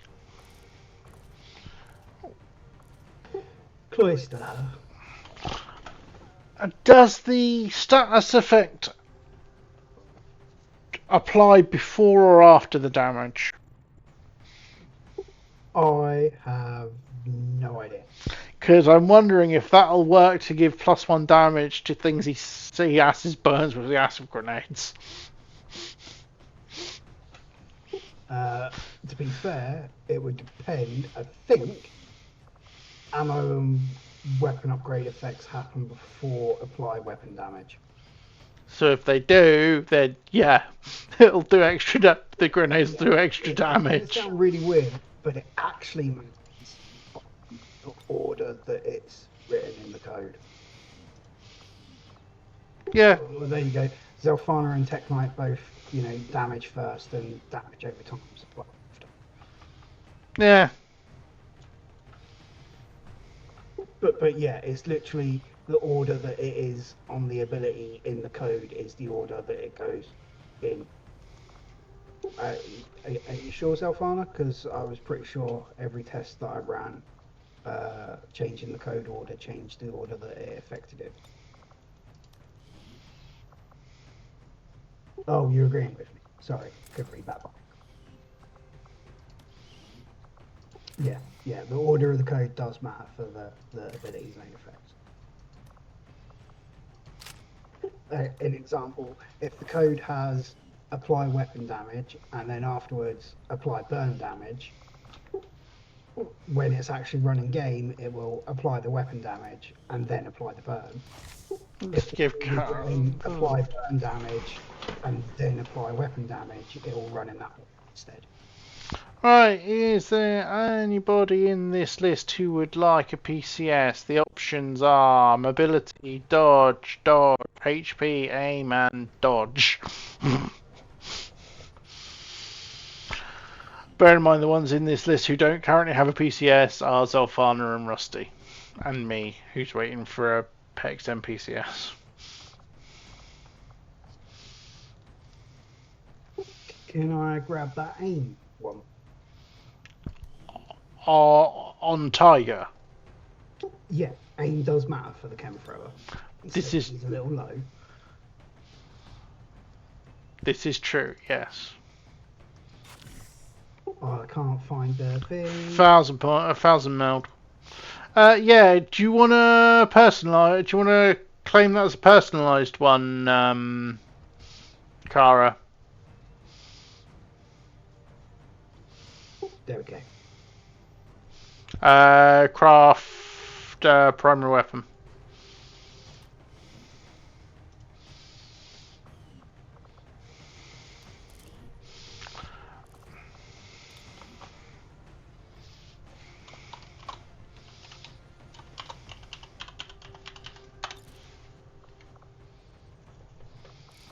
That's experimental magazine, auto loader, and hair trigger. Happy with it? Yeah, that's the one.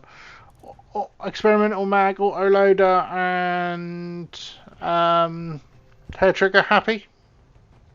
You want the speed PCS, yeah. And do you want to change the colour?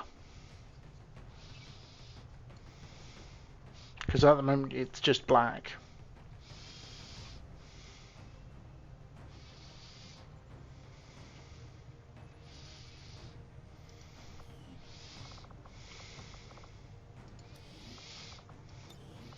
Grappling mobility PCS while I'm thinking of it. That is a good question. There's 2 shred on it. There's native shred on it because of not so miniguns. I keep forgetting. I know they don't natively have it in vanilla, so. And obviously I'm not running YO. but I add shred to it with not some miniguns, which is why also she has the ridiculous amount of damage.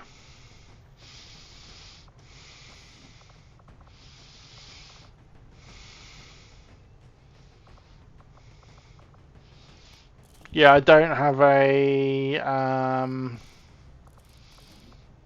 expanded mag available, so are you happy with the colouring? Or make it dark blue. Yep, give me 1 second. 41 and Dutch DPM.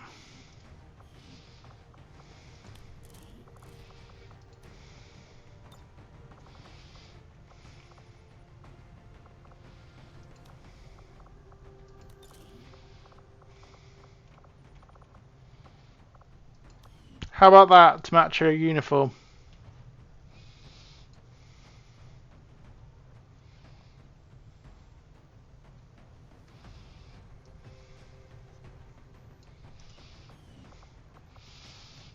Cool.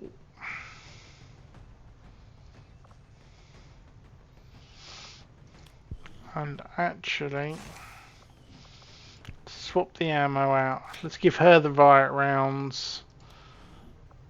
Give Lofty the Falcon rounds.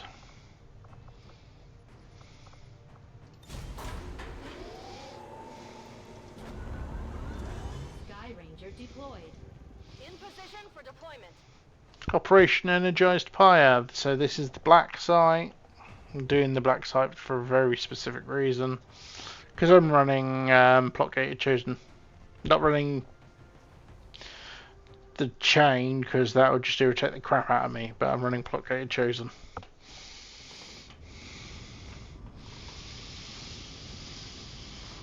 Our contacts in the local resistance have shown us how to access the Advent Black Site.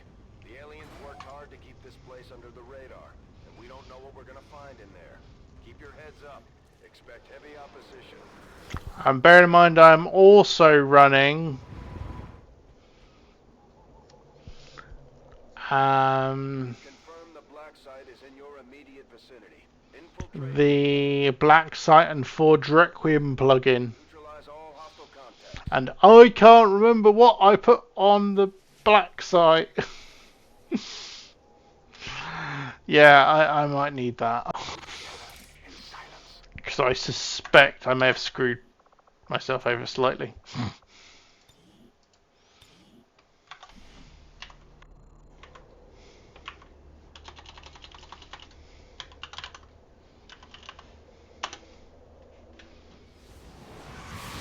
The invaders are reinforcing. In fact,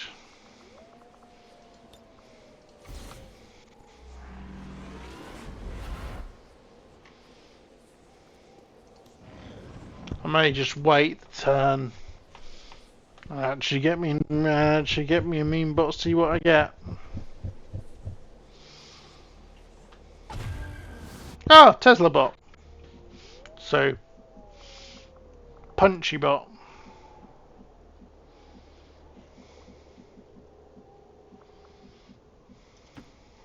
I can cover it. There's an alien patrol nearby. Oh, fantastic. Sectoid.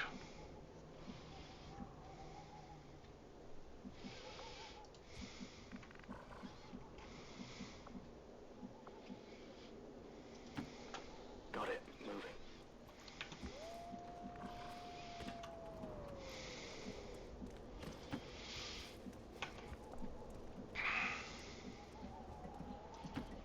The power guides me.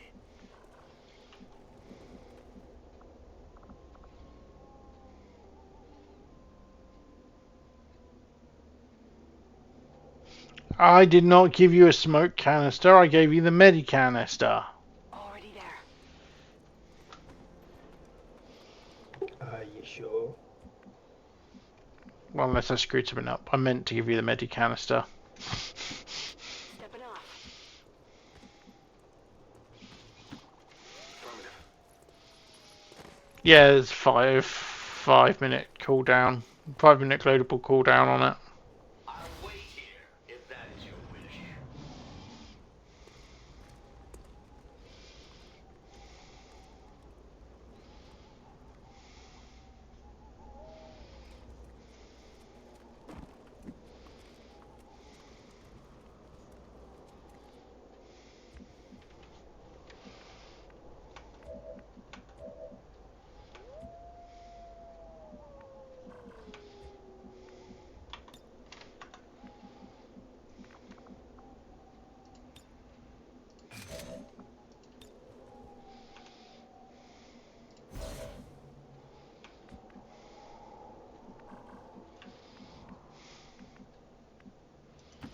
I trust in your command. On my way.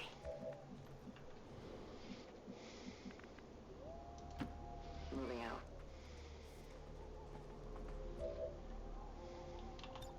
My turn on watch.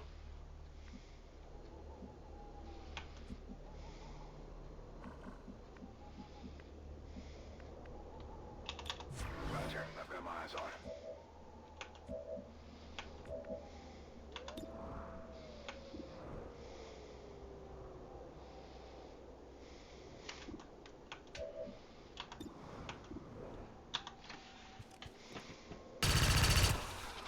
Wow, Talon rounds did the bloody job.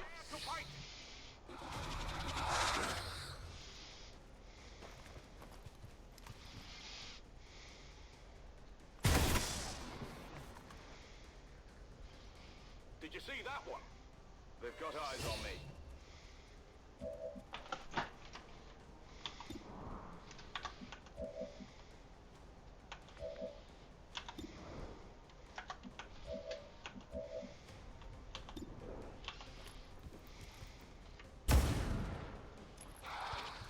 Shot failed to connect.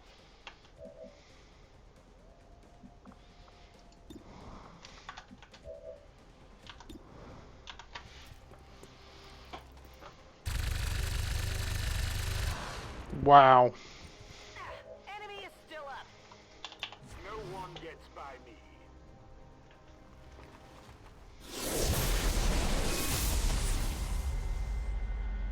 Savor the moment.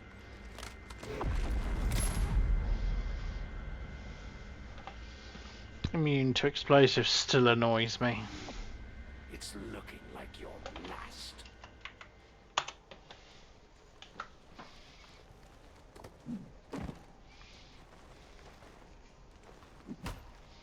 The Chosen aren't going to make this easy for us.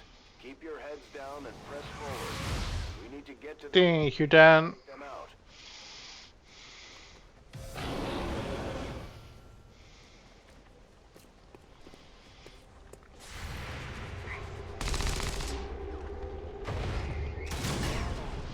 Oh, gets the stun.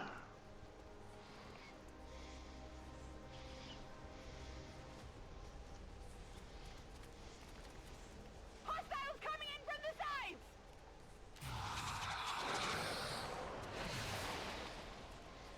Get me out of here, please. Resisted the mind control, still panicked. In position. Hunkers down, loses the panic. Before the strike.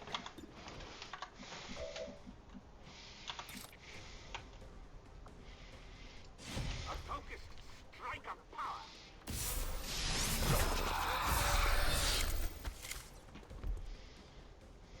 Don't get so excited. Those guys are a dime a dozen.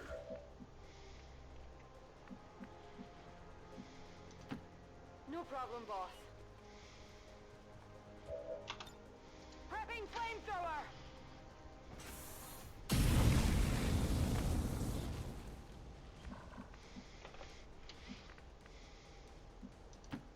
I will reposition. The invaders send a patrol.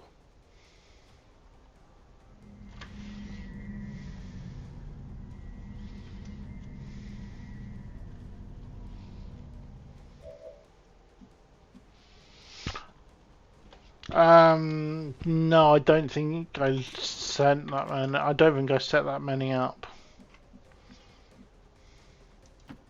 Whatever you say.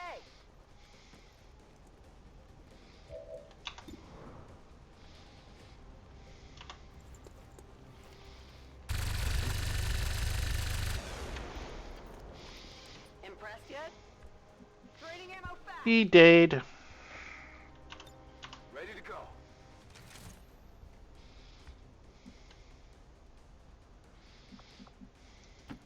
No problem, boss.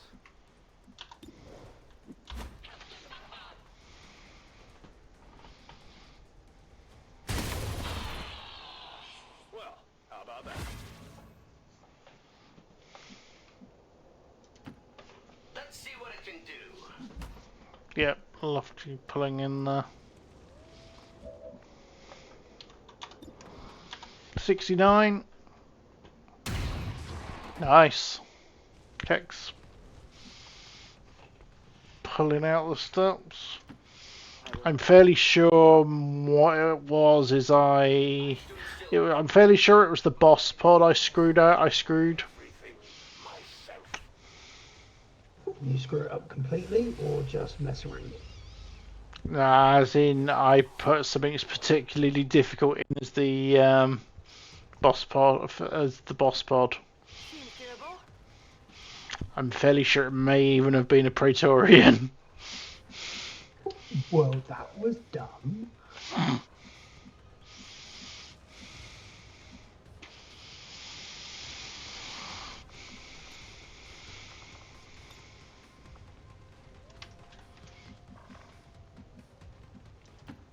Seems doable.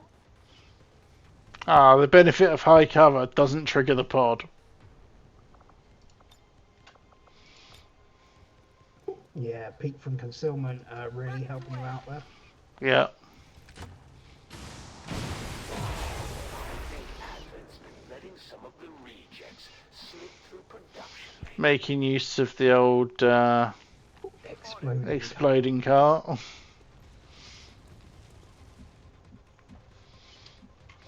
Gonna have to move Lofty up, I think, so he doesn't get left too far behind.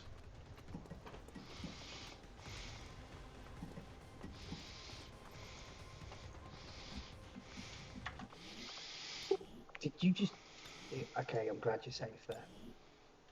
Well, So you dashed him into the fog of war. That could have been dangerous. that could have been dicey, but it wasn't. I would have activated what was that? Well, there's the hunter.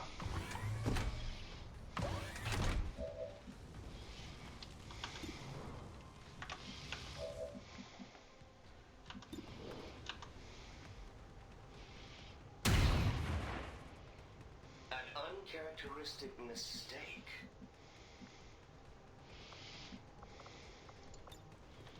Damn it, I don't have the range to do what I wanted to do.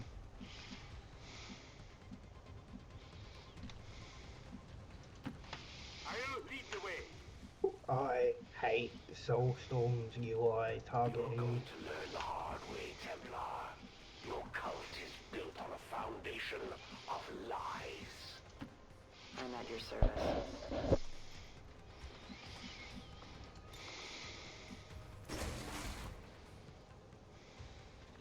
Good night, Squirfy.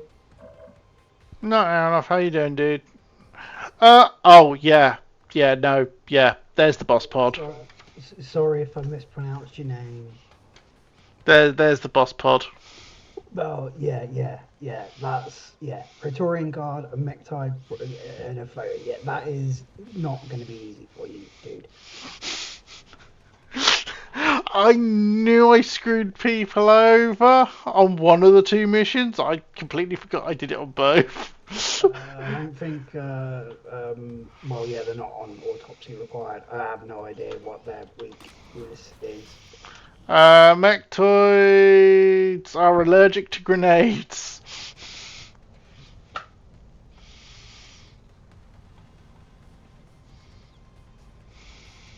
They're also immune to Requiem corrosion. I've got to admit, I do love Reshi's Requiem. Like, Oh, I do. I do so much. that enemy, Fixie Delta, welcome to the stream, is from Reshi's Requiem Legion. Yeah, as is the floater. And yes, welcome to the stream. And yes, I literally, yeah. And of course, I'm running Energy Shield Overhaul, so that of the three there, the Praetorian is the priority because I don't want him shielding everything.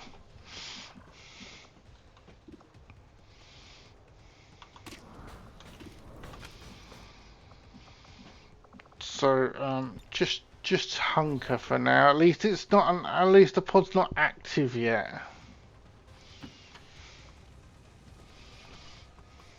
Do you expect me to kneel? Let's get it on already.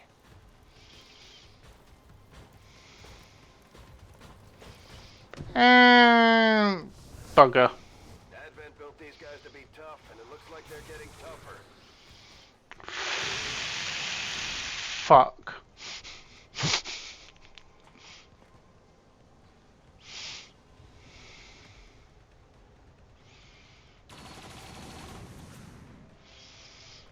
There's heavy fire in this zone. No, the weakling mech is at the back. I can see further than you think. Getting nervous yet? And you've been tracked, so you're the one who's been tracking shotted. Wow. Heads up to anyone that hasn't got it. Marvel's Midnight Suns has just gone on a 75% off sale.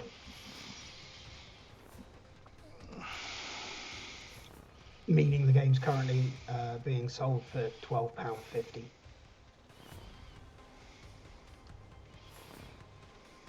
Like, not gonna lie, I'm tempted to buy that for myself for my birthday.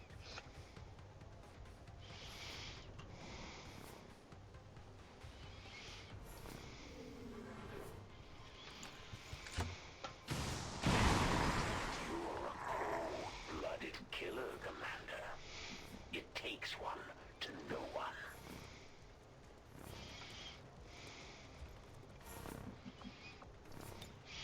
But I'm also fairly sure that Prelatus is not.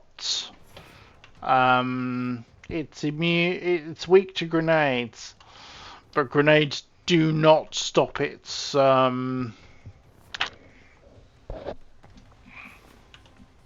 reaction.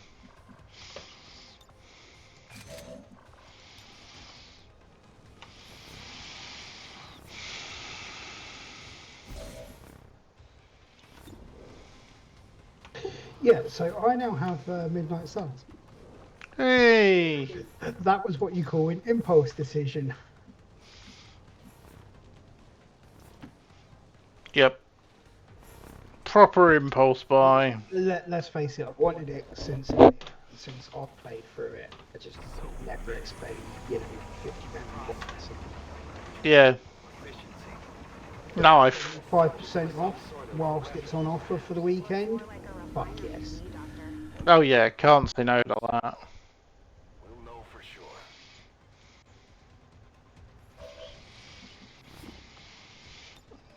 Ah, not in range of the strike.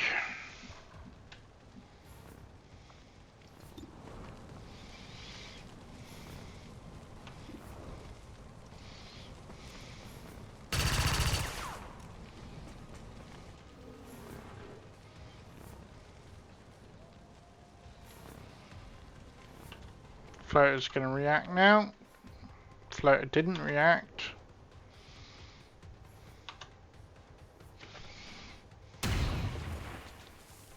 I can admit when I've made a mistake.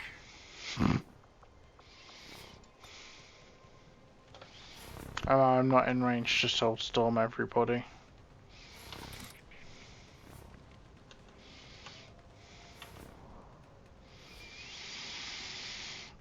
The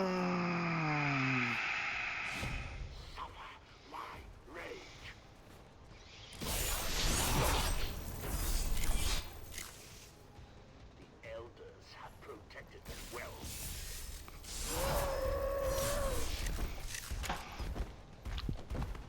worked as I hoped it would.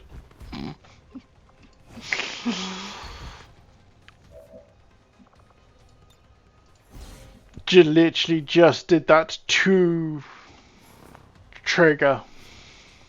You have the power.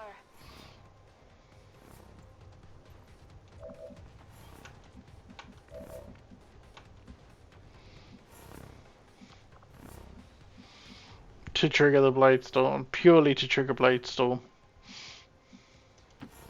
Seems doable.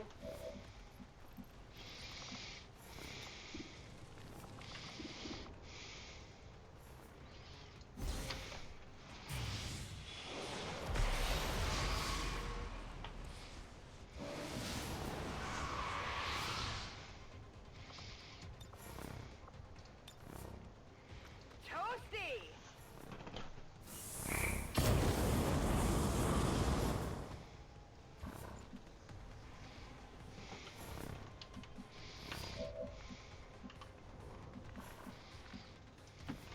Volk says I am to obey. Their clumsy patrol is moving.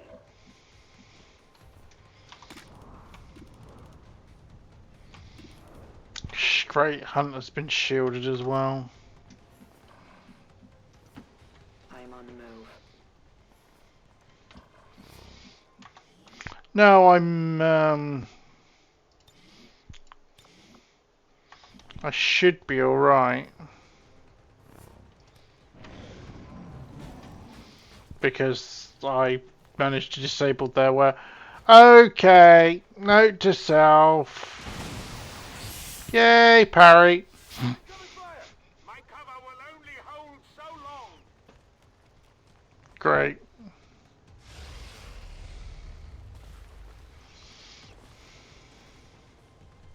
The Elders would really prefer it if you didn't interfere with this facility, Commander. Not to spoil the surprise, but it's kind of important to this whole scheme of theirs. We've spotted the Chosen. Get ready to fight.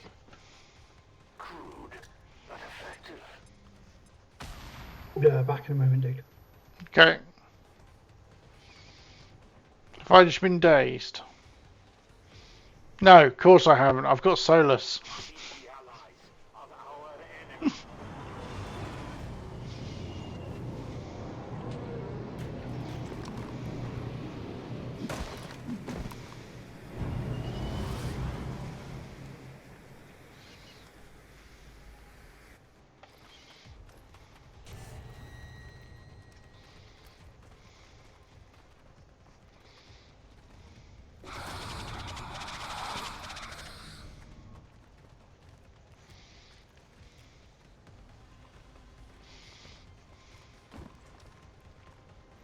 I'll give you a sporting chance. I'm going.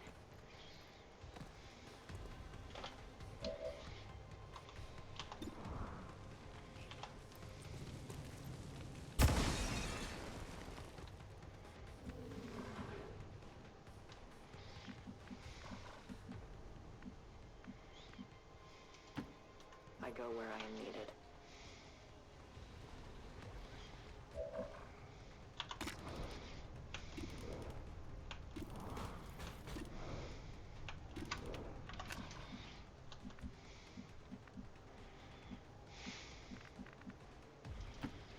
No problem, boss.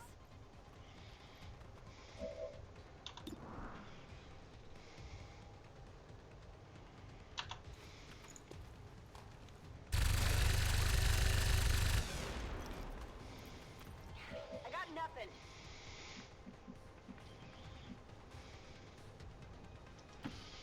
I'm going.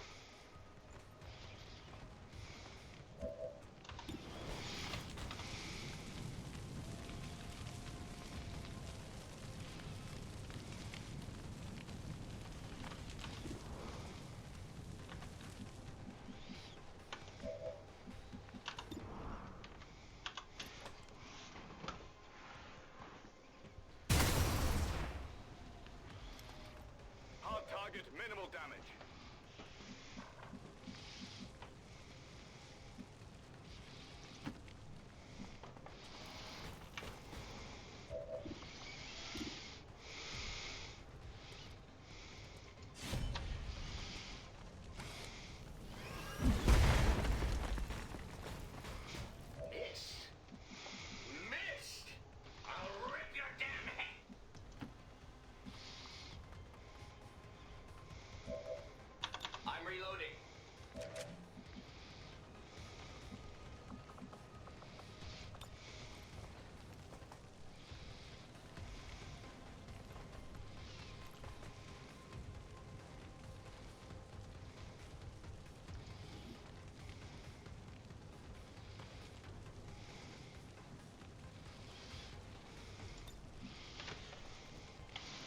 I may or may not hit myself doing this.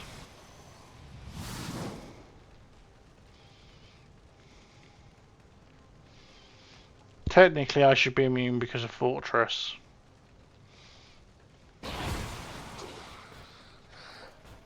Yes, I was immune because of Fortress.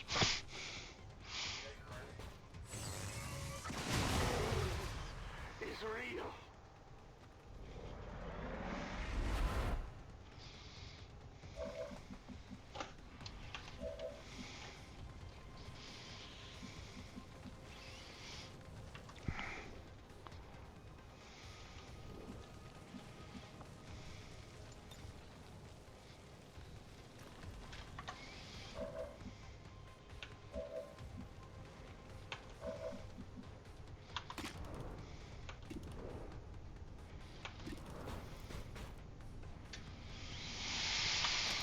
I need to remove that shield.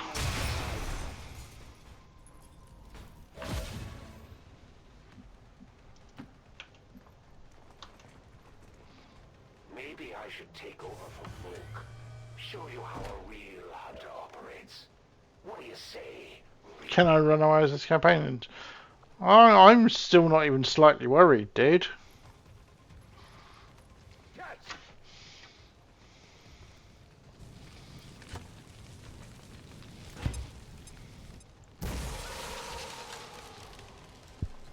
My time is getting short. Oh shit.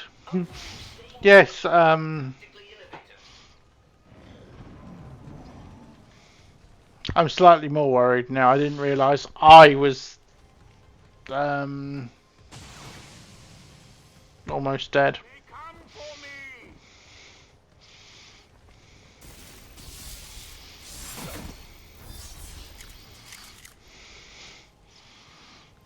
I suppose that's why the elders want you back. I am back. Welcome back.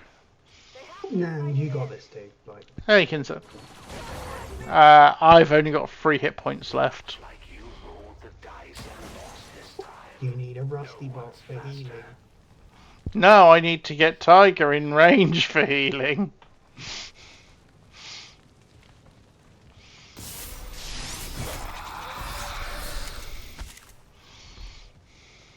My position is compromised. Yeah, I completely and utterly missed the fact that I'd taken coring damage, but apparently coring lance does not require ammo. Enjoy these final breaths.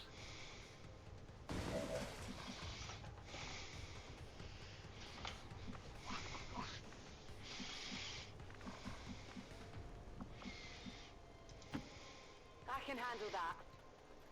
Well, even if she doesn't have Medispray, she definitely looks to have a med kit, so... Oh no, she has Medispray, but she was supposed to have them. Asta, yeah. She was supposed to also have the medical. Are you sure she hasn't got medic canister? Because medic canister and smoke canister are, like, intermingled. Does the medic canister still do smoke canister stuff then? It does, yeah. You'll have to check the actual perk name, I think. Or just, you know, F1 her and see what you actually put.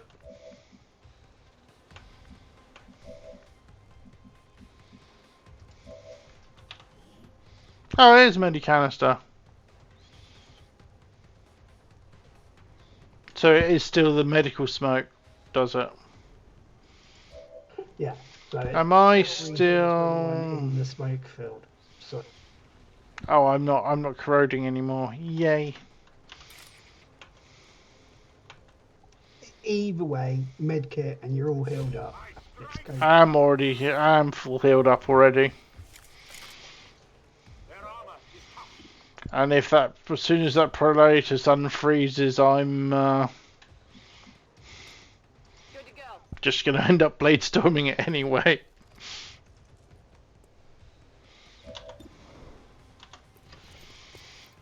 If I was gonna say if Rapunzel doesn't kill it, but Rapunzel proceeded to miss.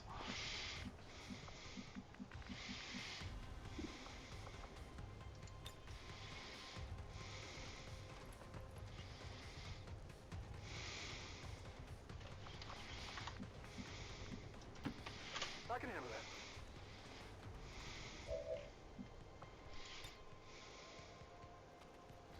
that. Take this!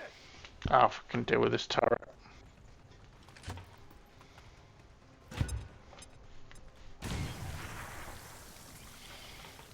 Now where's the skill in that? Locked and loaded.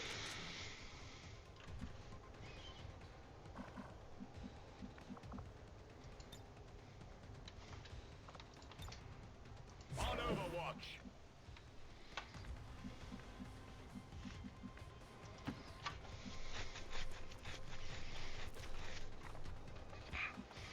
I need to get armor done so I can actually get the decent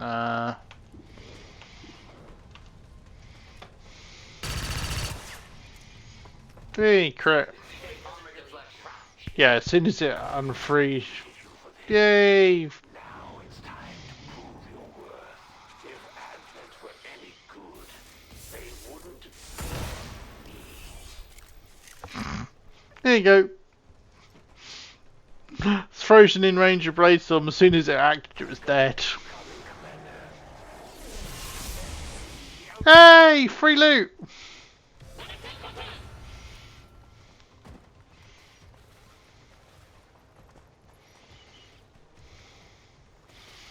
In fairness, that hunter's small, but effective. stupid because he aimed at him.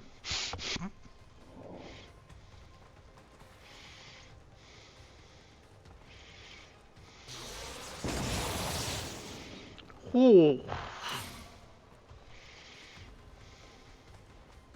What? No. I've got to admit, you don't see that often from the Resistance Oh, what the using Volt.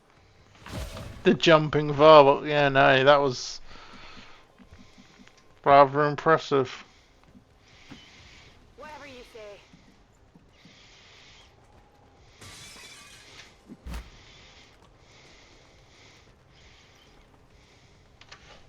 You heard the doctor. Secure that canister.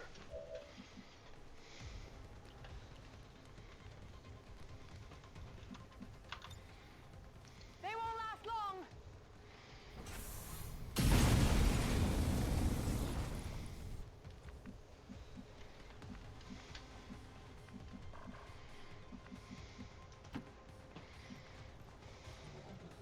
Oh, that was the other thing I put in there.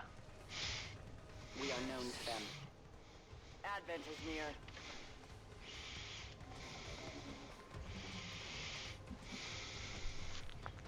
near. It's still kind of nice to have the Requiem units in the Golden Path.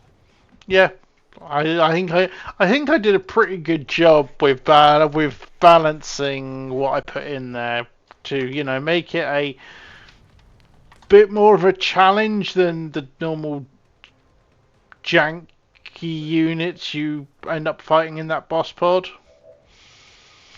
Hey Kinsect, that is a Niven. It's a buff bot. Basically, it's an Advent buff bot. I've got to admit, I do like Pine's reaction there. I don't know what the fuck that is, but it's clearly another Requiem one. Yes. Unfortunately, it's what could be best described as an anti-Templar unit. I will admit, Reshi's use of UFE to colour the health bars for Requiem units was like inspired genius. Yeah. But yes, it is effectively an anti-Templar unit. because it can knock you unconscious. Is that all you've got? But the beauty of it is my Templar has whatchamacallit, Solace, so can't be knocked out anyway. Not too shabby. Run it dry on it. Yay! Promo and hair trigger.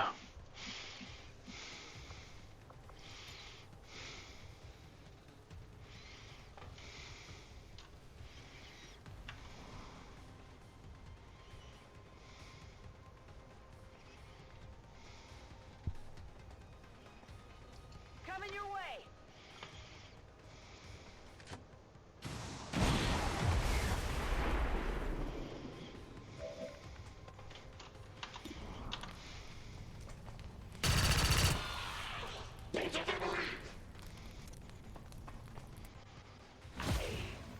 Why don't you pick on someone your own size?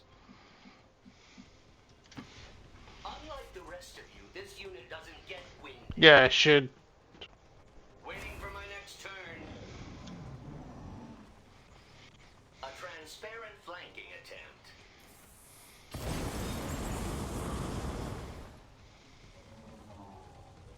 But what it will do is it'll buff the Purr's buffing the Purifier.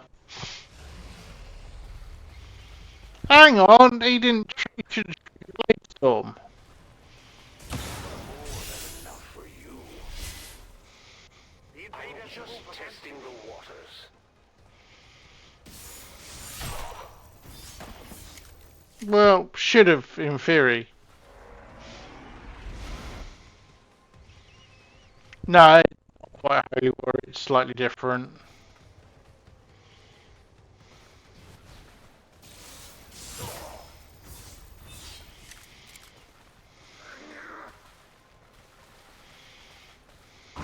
Watching you. I'm going.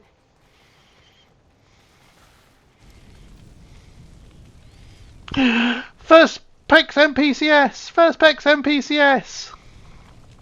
Hey, finally, we know the tables work. Yeah, it's just not on the basic table. So that's a rare table. Because you can tell that because it's got the advanced agility. So rare tables, it will roll a PEX MPCS, and epic tables will also roll an PEX MPCS. It's just the basic table that it doesn't, which means it's a lot rarer to get them early, which I think is better balance. Yeah, I would agree. We'll see how the rest of the campaign goes. But the fact that we now have one shows that the table's working, which is, the Important thing. I don't know how to put it. The quality check before making it live. Where'd you want it? Yeah, it's the important thing is knowing that it actually works. What a nice PCS to pick up. Oh yeah, regenerating will be perfect for me. Trooper, Advant Mech, and a Scout as my as my leaving party.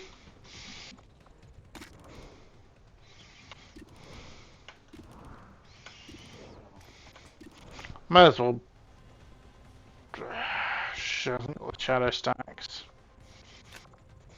Waiting patiently.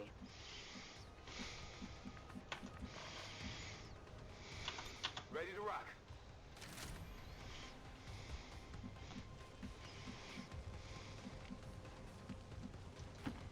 I'm going.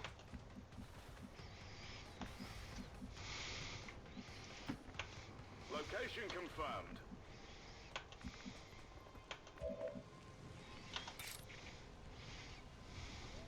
For the Templars! I only got my attention, Templar.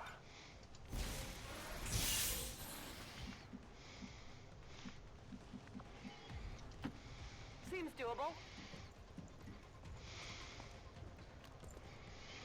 Could have just run around the corner, dude. Seriously.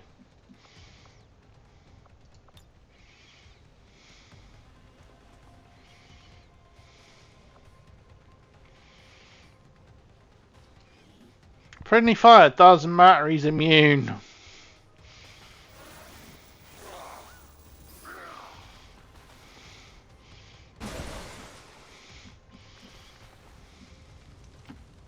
Testing this unit's agility. Burning, so he's gonna die.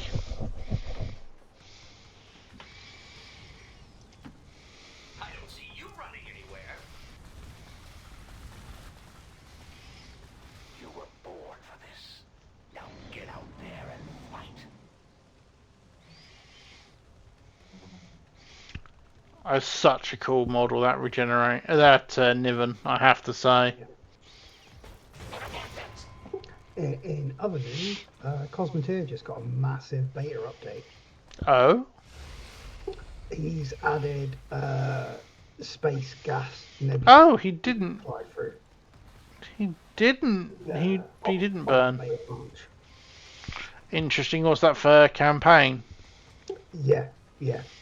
So basically, you fly into this type of cloud, it like starts damaging your ship or supercharges your energy,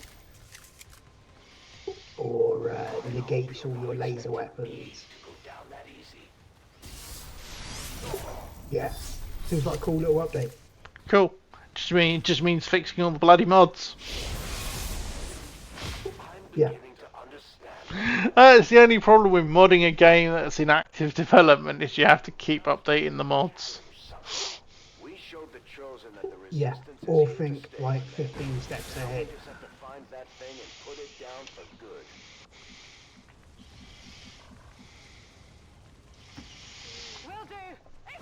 good. Ah, fuck's sake. I didn't pay enough attention to the pathing. How, dude? Like, is there on the flag?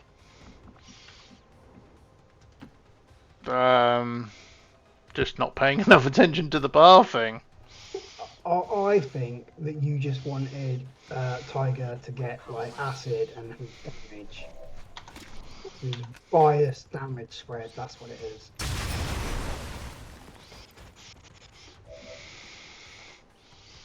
Rusty's characters are too healthy, he's got MVP status, and I want to steal it back.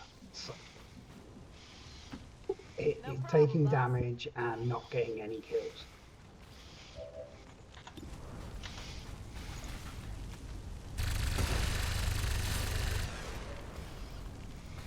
Did you see that one? Silence means yes, obviously. I will be very surprised if I get MVP in this mission. I don't know. You almost died. You took out the Praetorian. I did a shitload of damage with the dropping the whatchamacallit. That's descriptive kind of stuff. You know, the thingy bob, the Ujima flip, the whatchamacallit. The Gigit.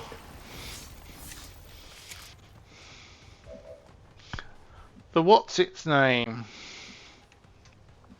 Yeah, I can't remember what you're on about either, so... Soulstorm. Oh, well, I dropped the Soulstorm. Soulstorm. That one was out of the toilet.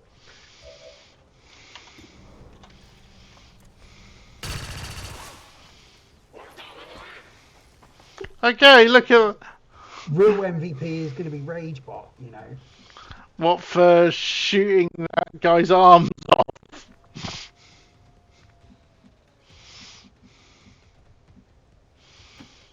Just how fast do you think this unit is? I stood still for 20 years. I suppose I can handle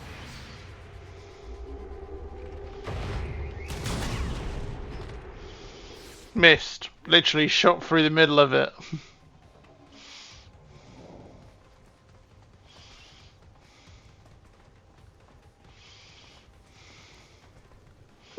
I just love the fact that, you know, it's got nothing to heal, so it's just kind of, you know, not really doing much. I'm hit.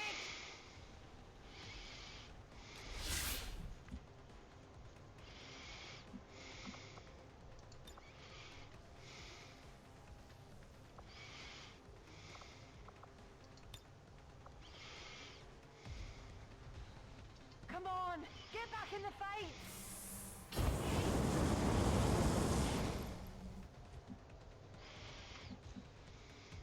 Shouldn't that have removed... Oh, no, that's Fumigate. Fumigate.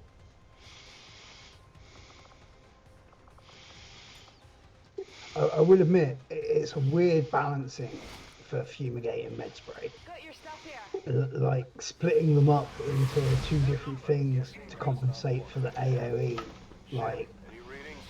No signs of radioactivity, no significant energy signatures of any kind. Whatever it is, it's safe to handle. We've confirmed and yeah, that it's definitely the medic canister there on the back. Yeah. extraction point.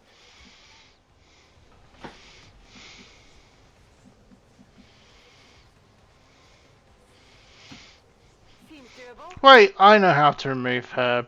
I know how to remove her burner, her acid burning.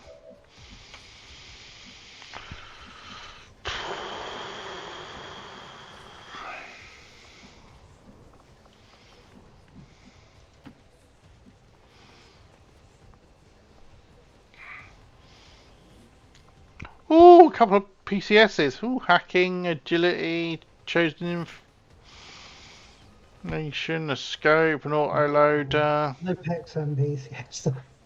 No, but that was only a basic roll. Basic, yeah. Although the basic does have the chance, doesn't it? No, not in the new tables.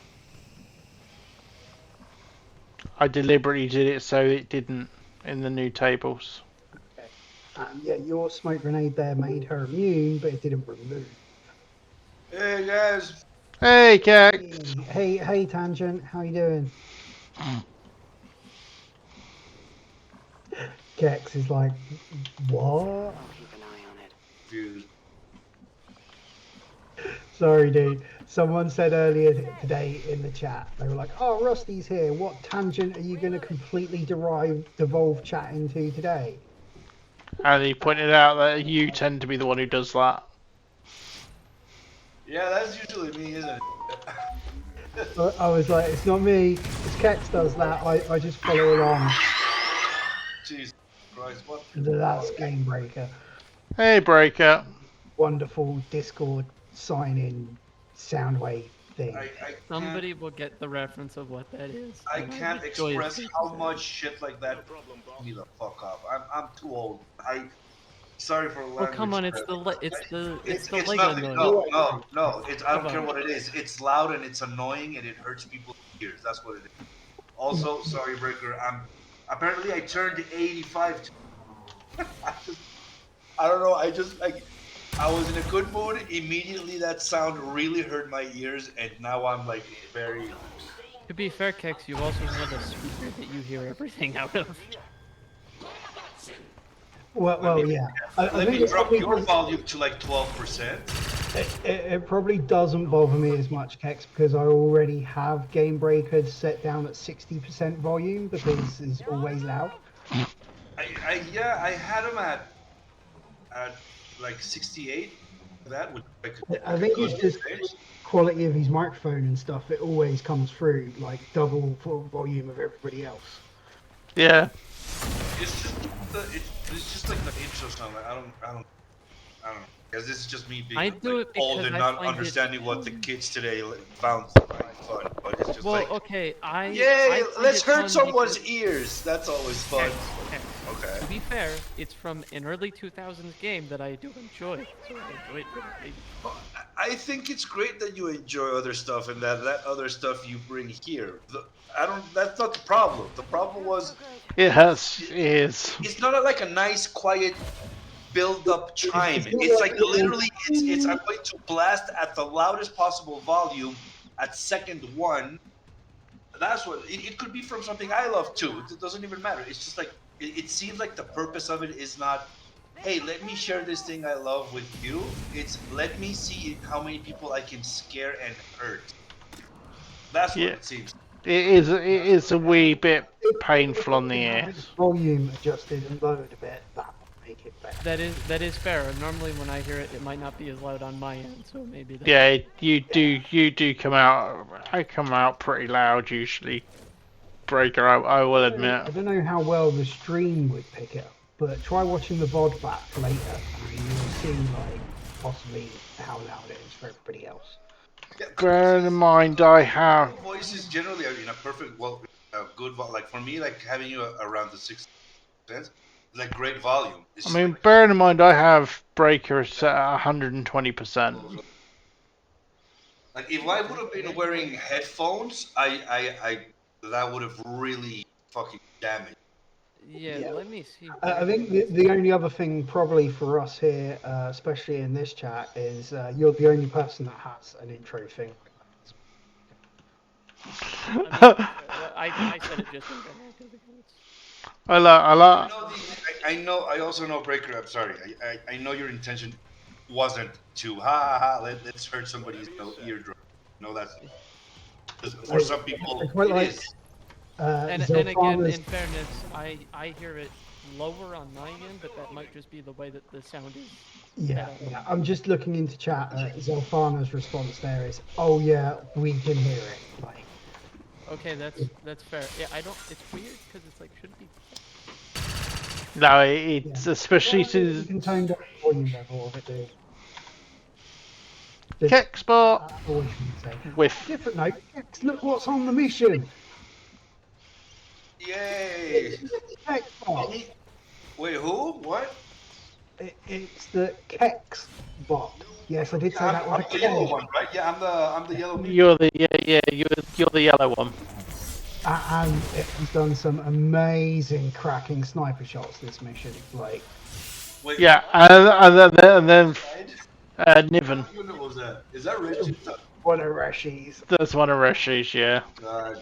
It's a support unit. It's so cool. I mean, I haven't played. It's literally a buff bot. Sorry, you guys were over in there. So where's the next after? Go ahead. I was just saying, the Niven is literally a buff bot because it buffs Advent troops, and the only thing it can do to your guys is reduce your will and potentially knock you out. It doesn't actually do damage, but it buffs Advent troops, so it's literally obviously it's robotic, so it is literally a buff bot. Nice, I like that. It's a neat unit. By the way, Kex, I was able to find that there is a soundboard volume thing that sets it automatically, so that should fix that.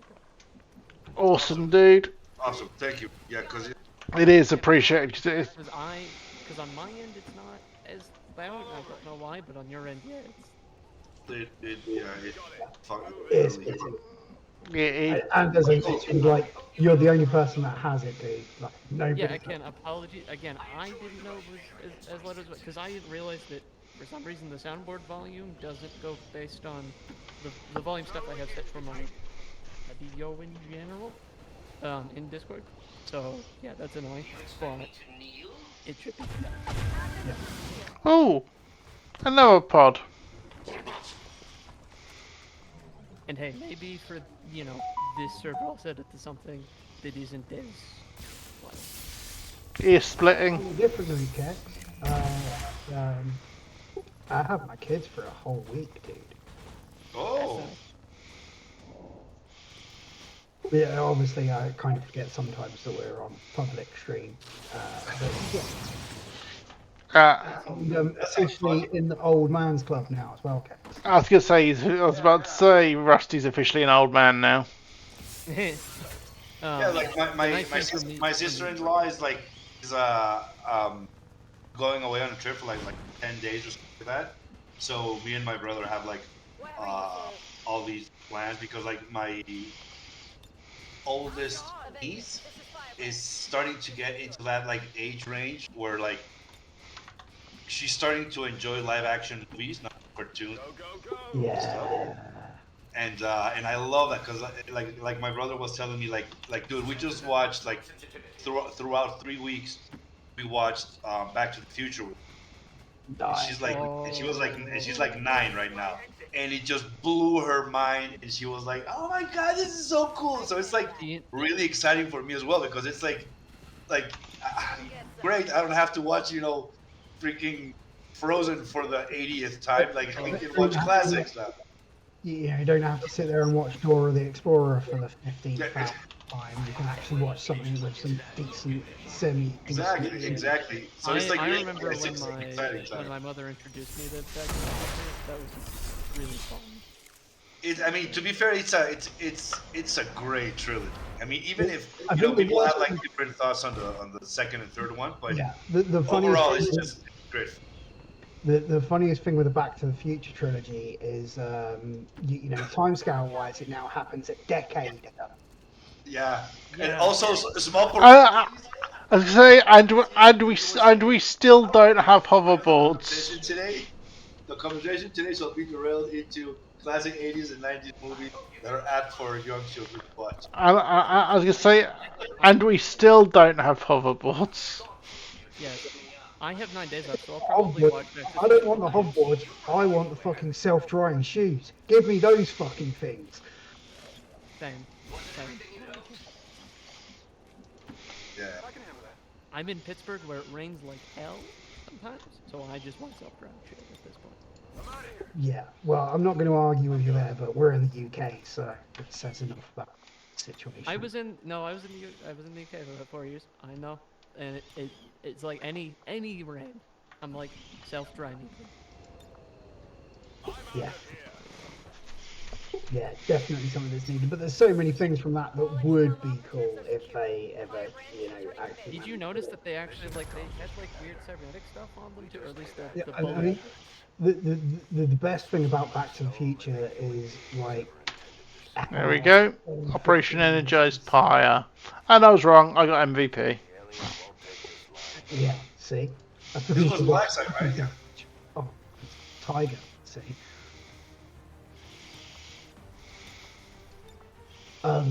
Yeah, how 2015 was considered so far into the future. It's just like time. It's a weird concept. Yeah, I remember watching it with my kids and being like, okay, guys, you've got to imagine just like throw the dates out the window. They don't matter. Just watch without the dates in mind, like especially part 2. Yeah. Yeah. But I mean, just like in general, I love the idea that we can start watching these types of movies. That they're fun in their own way, and they're not the Disney approach. They don't specifically have messages.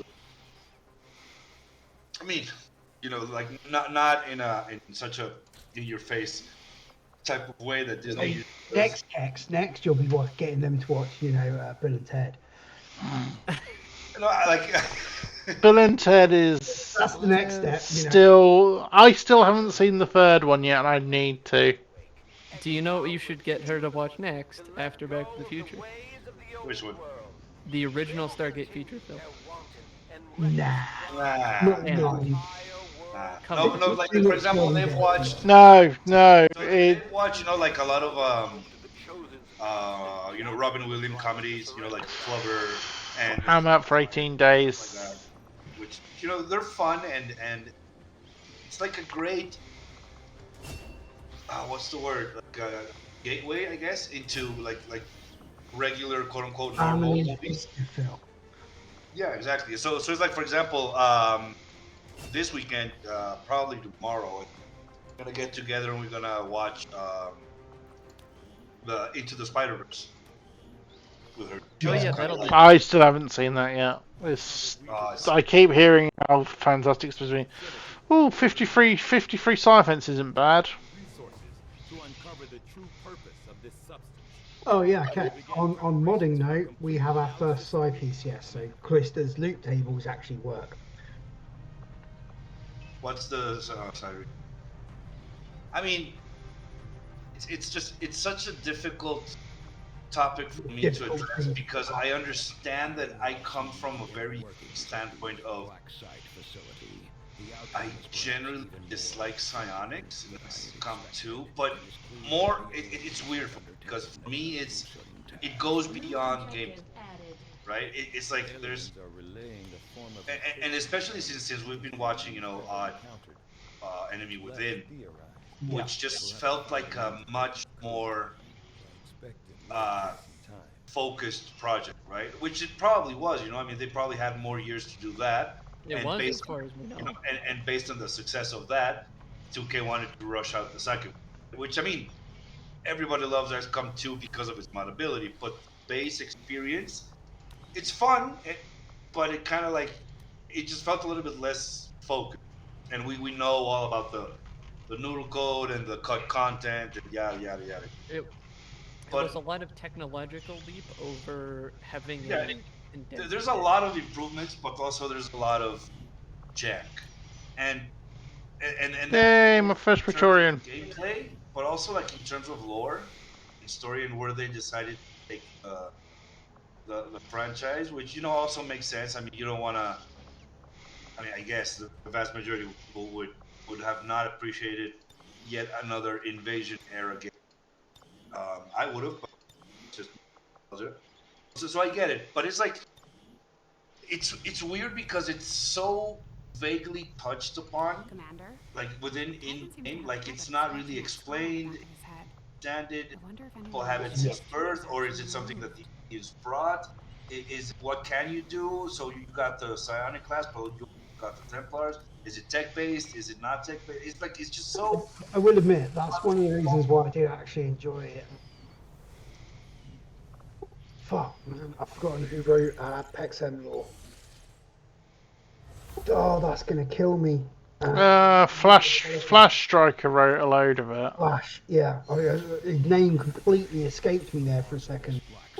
Flash's lore for PEXM, if you actually read what we changed all of the psionics text to, ties everything basically into it being half technology based from, you know, meld. That's the unique substance. Right.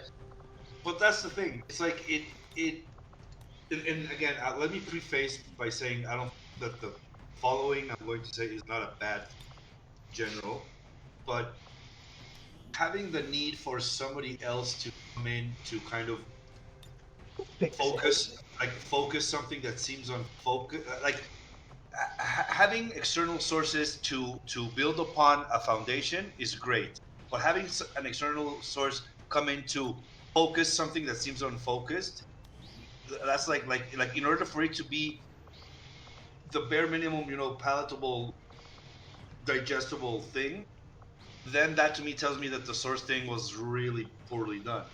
Which, I mean, as much as yeah, I love Francis, what I else do are they think gonna that a do lot with of the it? lore stuff in the game is very done. But it's like it's hard for me because it's like Flash's localization of PEXM is just as canon as what Ren wrote for us for Ufopedia, or what Gamebreaker might think when he's playing his campaign, or what I think when I'm playing my, you know. So it's like, and that's in a way it's fun, I guess, because it allows anybody and everybody to make their own canon, which can be fun. But it's also weirdly, I don't know, like I would like to have like certain pillars and certain cores to kind of like be there, and then you branch out of that.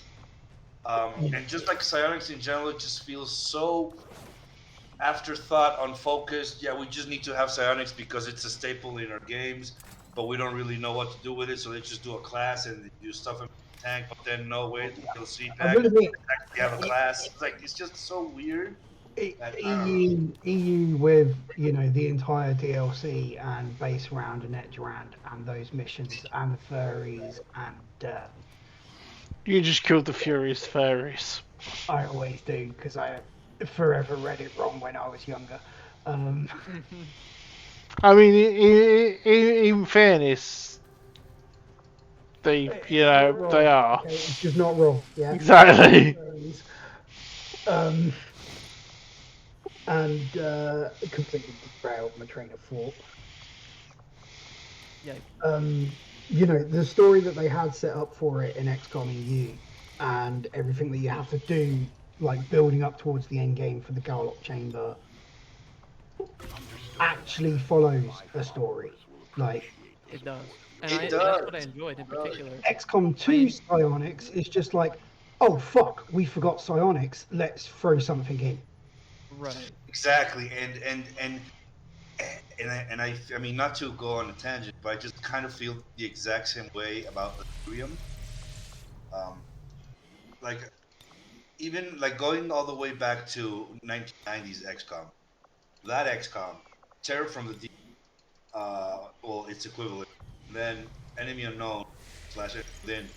It really felt because obviously it plays into the whole normal life and oh my god, aliens are here, so we're discovering everything for the first time. So the setting is different. I have to recognize it. But it just feels in XCOM 2 like such an afterthought that this element that the aliens are bringing into our planet is such a technological marvel it decides the outcome of wars is so like blah too.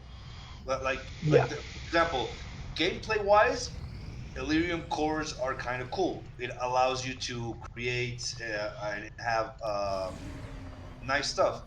But if you look And at they're it in terms of designed. like lore wise, it's like so we just literally grabbed this new element that the aliens are bringing to our planet that changes the outcome of wars and technology in general. We can, you know, space flight ready civilization, etc.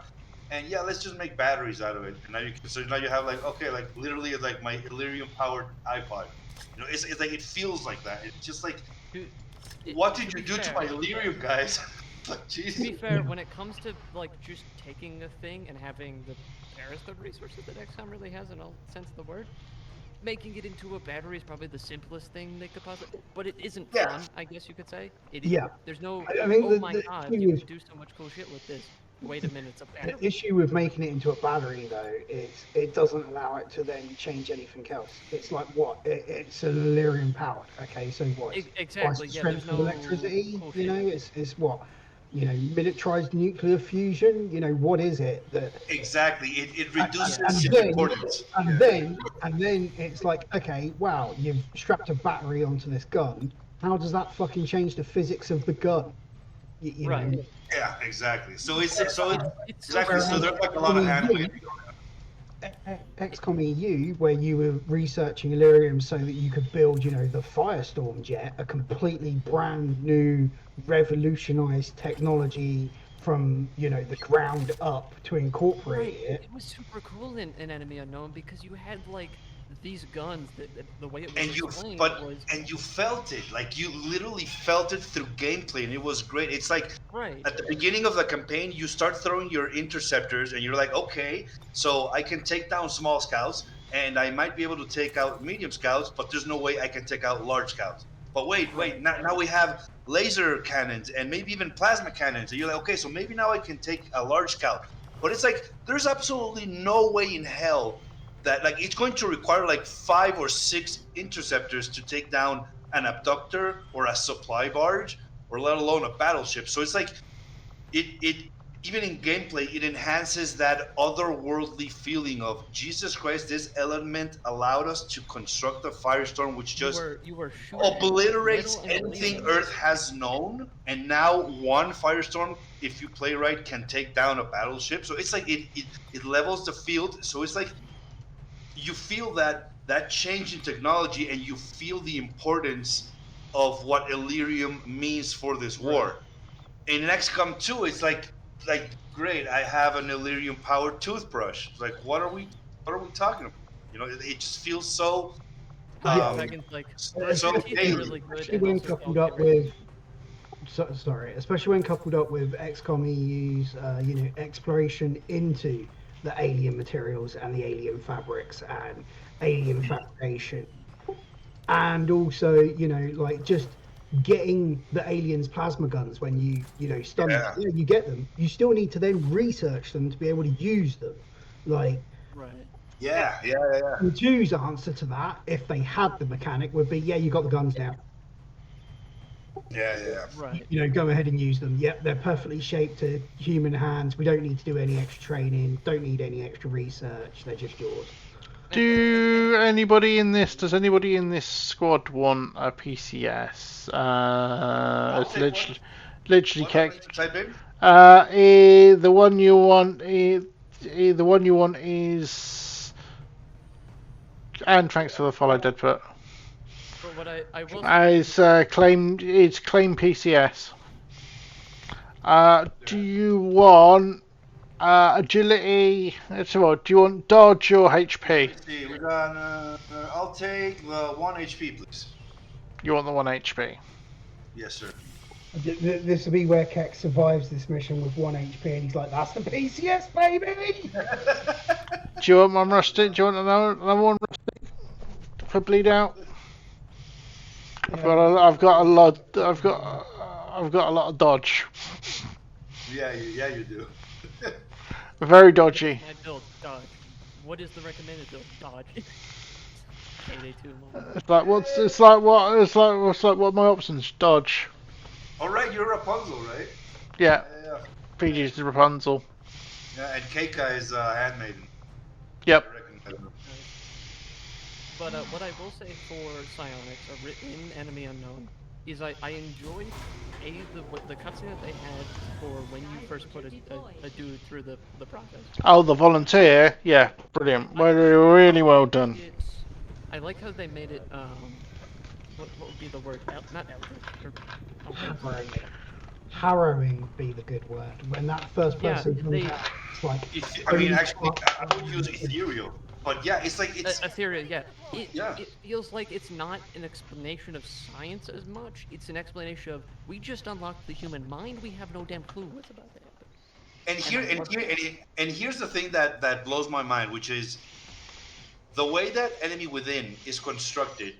You literally have Mind Fray, and then 2 more skills out of 4 a pool. You got the Side Panic or the I don't know what the other one, and the Mind Control over the I don't know what was the other. And that is it. With 3 skills out of a possibility of 5 skills of a pool of 5, they make psionics feel like you're changing the field of battle. Like being able to panic a unit or even being able to mind control a unit feels huge, and I love that. I have no idea how to explain how they accomplished more with less than what XCOM2 does. In XCOM2, you got your Silent, like your No Lance, and your XCOM2 saves you know that last bit. Okay, psionics do get domination, but domination doesn't feel as good as mind control. Like I don't know why. Right. And it's what I need to right find is in the avatar in the last mission that you get the 5-turn cooldown, you know, mind control from XCOM EU. Yeah. But it's weird to me because it's not just like a gameplay, like a gameplay power curve. Like it's hard for me to explain because it's I feel more impact to the gameplay in Enemy Within with only 3 skills than in XCOM2 with a fully, you know, Colonel ranked psi class with 8 skills. You know, like it just. I think that's probably the issue, to be fair, because psionics in its base form, you know, the base psionic class and the Scilab and everything, sucks. In XCOM2, sucks. It's too overpowered. It sucks because there's no investment in it. Literal test tube baby, like. And this is the thing, unit that you're not attached to, you haven't grown up with, hasn't been on any missions, has done nothing, suddenly comes in and can, you know, solo the rest of your camp. Yeah, I think that's it because you don't feel it doesn't feel earned. Yeah, right? You don't feel the progression. Yeah, and that's so weird to explain. Like it's difficult to explain because I think a lot of players enjoy that.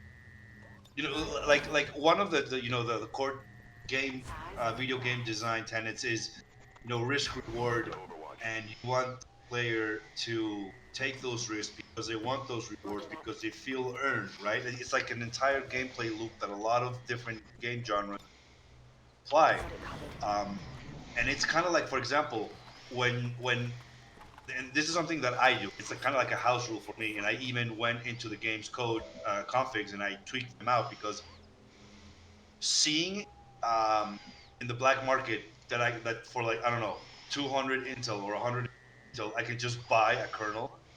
Feels like BS because it's like it's not earned. It's like, oh, I'm just buying a super weapon. It just feels like for a one-time expensive sync if you want, but it's just like one time. It's like if it was like every month you need to pay 200 intel for this dude to stay, maybe that would be valid. But it's like just pay 200 intel once and have this free kernel, and so it's like it's not earned. Yeah. If they were like, recruited from the black market. From Emma. Can I have a fizzy? That like you had to continuously pay upkeep. AFK for a minute.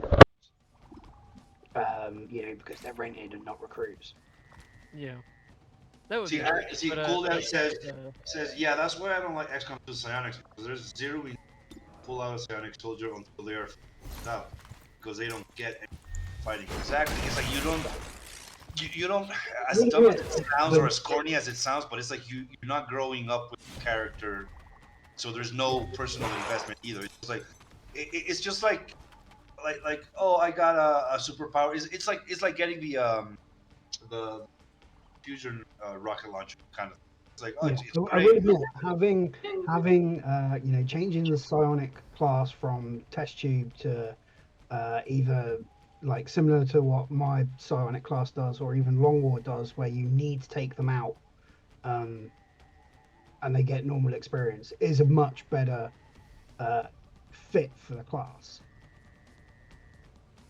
Yeah, honestly, for me, I think that the approach, like if I, because I mean, I'm sure this probably exists in the workshops. But to me, like one of the best ways that you could probably approach it would be kind of like if they would have been akin to a GTS, right? So it's like. Yeah, Deadput just mentioned that in the chat. Like, I like the idea of psionics being a class, but I wish it was done the proper way, where it replaces rather than giving it to a nobody. Yeah, I mean, because the thing is like in Enemy Within, right? We're seeing in Na's campaign or just anybody's, but in Enemy Within, it's an addition to. It's kind of like getting from tier 1 to tier 2 equipment. It's just like it's something that anybody can have, but it's also rare, or you can through second wave options make it even more rare. But it's not specific to any class. It's like an additional thing on top. It's like I can bring a scope, or I can bring grenades. Here it's like, well, maybe I can go gene therapy, or I can go mech, or I can psi, or something. Like, I don't know. It's like on top of being a sniper, a heavy, an assault, or a medic, or a support kind of thing. And in X2, the fact that it was a singular class, I get it. On paper, it sounds kind of cool to have a dedicated class that is purely psionic, but the execution did not succeed, in my opinion. Yeah, I will admit that is one thing I did like about, Psi Overhaul version 3 or Foxconn Psionics, where they add it as additional perks on top of the main class. And I also quite like the fact that, we kind of copied that in PEXM, that anybody can hold the Psiamp. And, PEXM's explanation is psionic powers aren't actually coming from the person. Is PEXM, Psionics Ex Machina. It's, Psionics from the machine. It is purely down to the amp, the gem, the meld, and the construction of that unit, which is what gives the psionic powers. So that it adds it as additional to whatever the class itself actually is, and that is the way they should have done it. We unfortunately don't have a chosen one to quite just mind power someone into just not existing. What is the maximum number of psionic abilities that a person can have in PEXM? 5? In PEXM, it's based on the amp, and it's 4 for the upgraded tier amp with the breakthrough bonuses. But wasn't it like the gems things that you could equip 5? I thought it was 5. You can equip 4. 4. Yeah. It's weird because it's like, yeah, you have 3 in Enemy Within and you have 4 in PEXAM. Yes, PEXAM, it feels like it's doing, it's making a soldier way more overpowered than it felt in Within. It might be because of the perks. It's probably just because of the perks, and especially Well, when that's you're because, using, mod perk packs with loads of extra perks as well. Like XCOM2, even just XCOM2's like Null Lance is ridiculously powerful when you compare it to XCOM1's Mind Fray and Disorient and Control. Yeah, pretty much, yeah. There's like way more abilities, and the abilities are more powerful. Yeah. I think the difference being, and it sounds stupid, but the difference being is XCOM1's perks are, how to put it, bonuses that might sway a mission, but they're all kind of, negligible damage. True, yeah. XCOM2's side perks, though, can just outright kill someone. Like, they'll just, okay, let's just blast this line for 45 damage and remove these 4 units from the playing field. Yeah, that's a good point.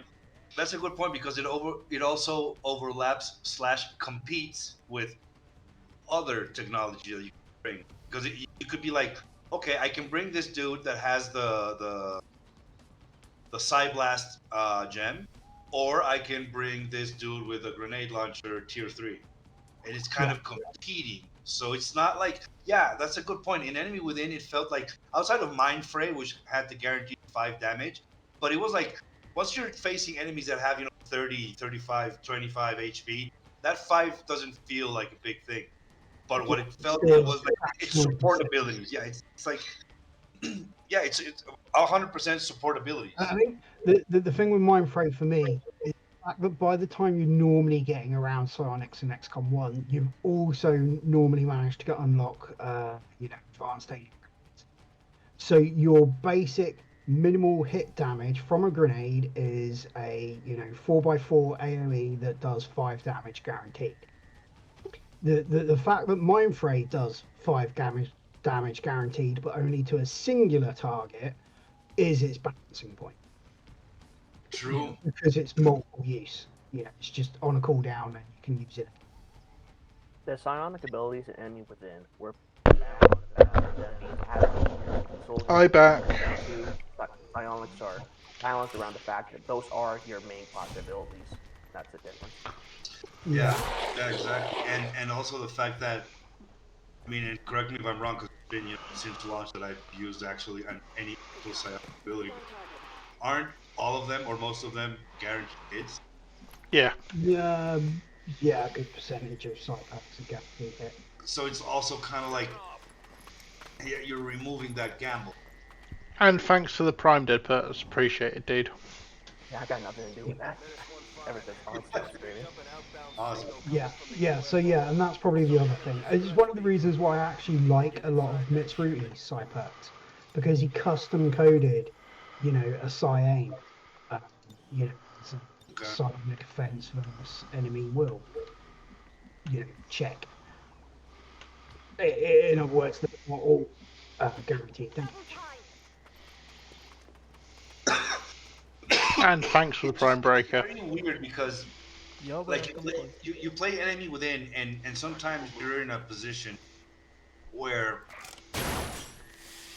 you're facing so many enemies, and even if you have all kernel, you do the math, and you're like, yeah, there's no way I'm going to be able to kill all of these enemies this turn.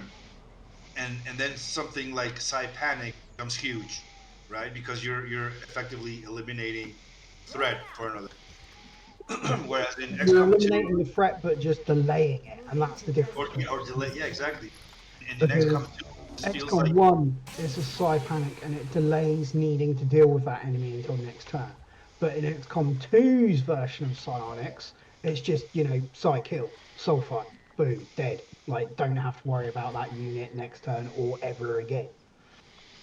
Or the panic unit could just shoot you back. It feels like in general in XCOM 2 a lot of the abilities, like I think they discovered that like when you play Enemy Within, right? You have your kernels this time. You realize that stuff like double tap and rapid fire, that's the fun stuff, right? Like, you're like, oh my god, I can shoot this enemy twice, or I can attack 2 different enemies. That's amazing. And yeah, it is. But then in XCOM2, it feels like No floater. a lot of new perks allow that. Yeah, because they tried And to it's not lean that into. many more. I mean, you still have. You Yeah, got I mean, I Reaper, do you got find that- Serial, you got Chain Shot, you got Rapid I do Fire. find that for XCOM2, that's probably because they leaned into the, constructive feedback. Yay! Sorry, it just saw the stream like running off the system. Bye. And she missed. Oh, I know. Oh wow, yeah, she went completely off the edge of the map. Of course she did. But yeah, it's just like it's. I think the thing is, the thing is, XCOM2 they listen to everybody's like XCOM1 feedback, and XCOM1 feedback, everyone's like, oh, it's fucking awesome.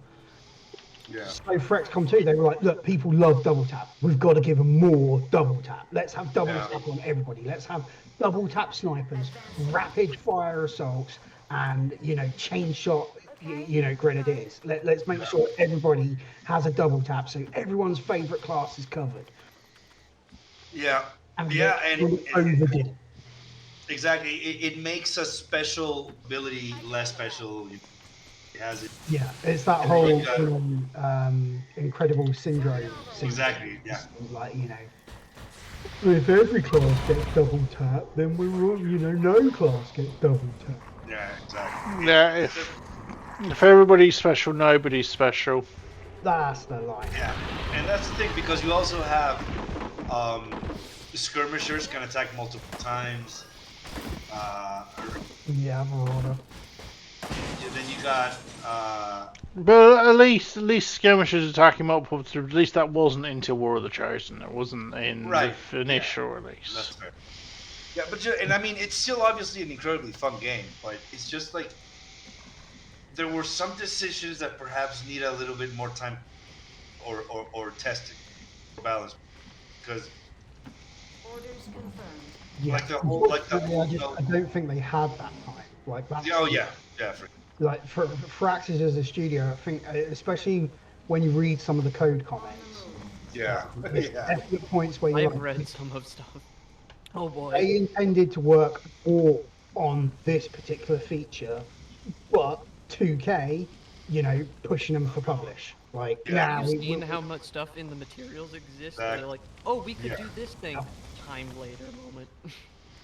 Yeah, there's a bunch of stuff like that. Sucks because the left to their own devices, they could have made a better game.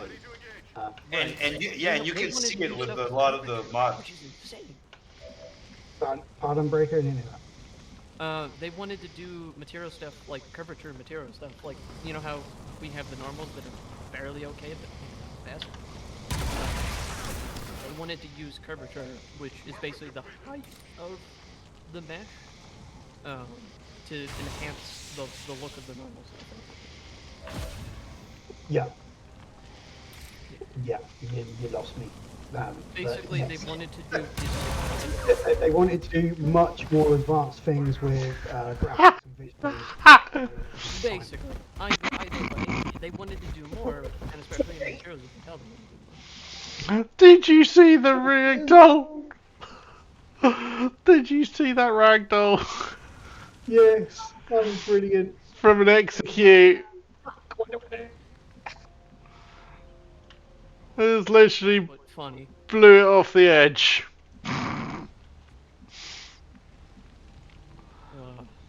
At least we can say the ragdolls was a funny tech that they. Thing is, I'm technically running broken ragdolls because I'm running weapon fixes, which still breaks the ragdolls. Oh yeah. Only sometimes. But I'm also running broken ragdolls because that was a floater, and Reshi has admitted that their ragdolls are broken. That's why they seem to spaz. I 100% agree with you. Like the setting is just the flip side. just doesn't like having the exact same game, but in lore or the setting, you're flipped. Yeah, it just doesn't make sense. That we can mass produce, Warden armors for 40 soldiers. Yeah, but we're a ragtag group, terrorists. Like, Yeah. It helps. I think. Do you know one of the things that I actually think is a detriment? Like XCOM 1, Varlan always kind of everything is me and my team. The scientists have put together this commander. Like she was just the spokesperson for the scientific. She was the lead. She was the lead scientist. She wasn't the only scientist. Yeah, and you really feel that in XCOM. In XCOM 2, you do not feel that Tygan is the lead scientist of a group of scientists. In much the same way, you do not feel Shen is the lead engineer of a group of engineers. Oh, and that also has to do with big pod. But it has to do also with Audrey's afraid of vipers. Awesome.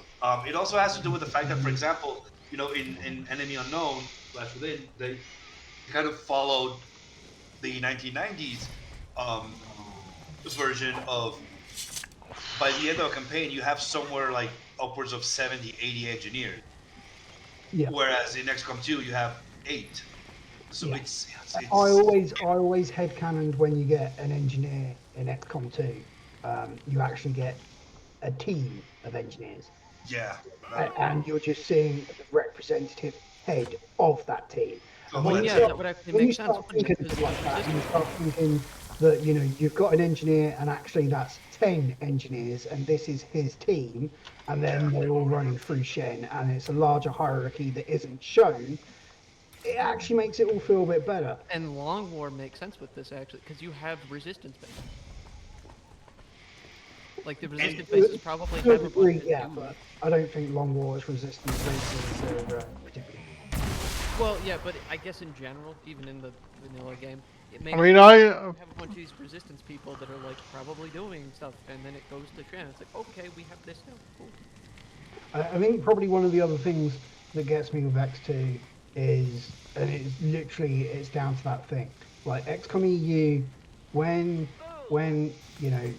Shen tells you that the engineering team have created this thing.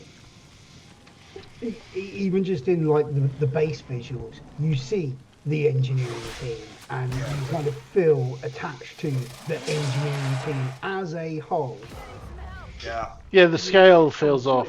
XCOM 2 is like it's all Lily. No one else did anything. It's Lily. She is just a sole genius that created 50 warding suits all by herself. Yeah, and that also adds to the fact that it feels less believable. Thus, the game's tone is a little bit "quote unquote" more campy. That's not the word, but it feels like it is the word. It really is. The game is. It makes me feel kind of like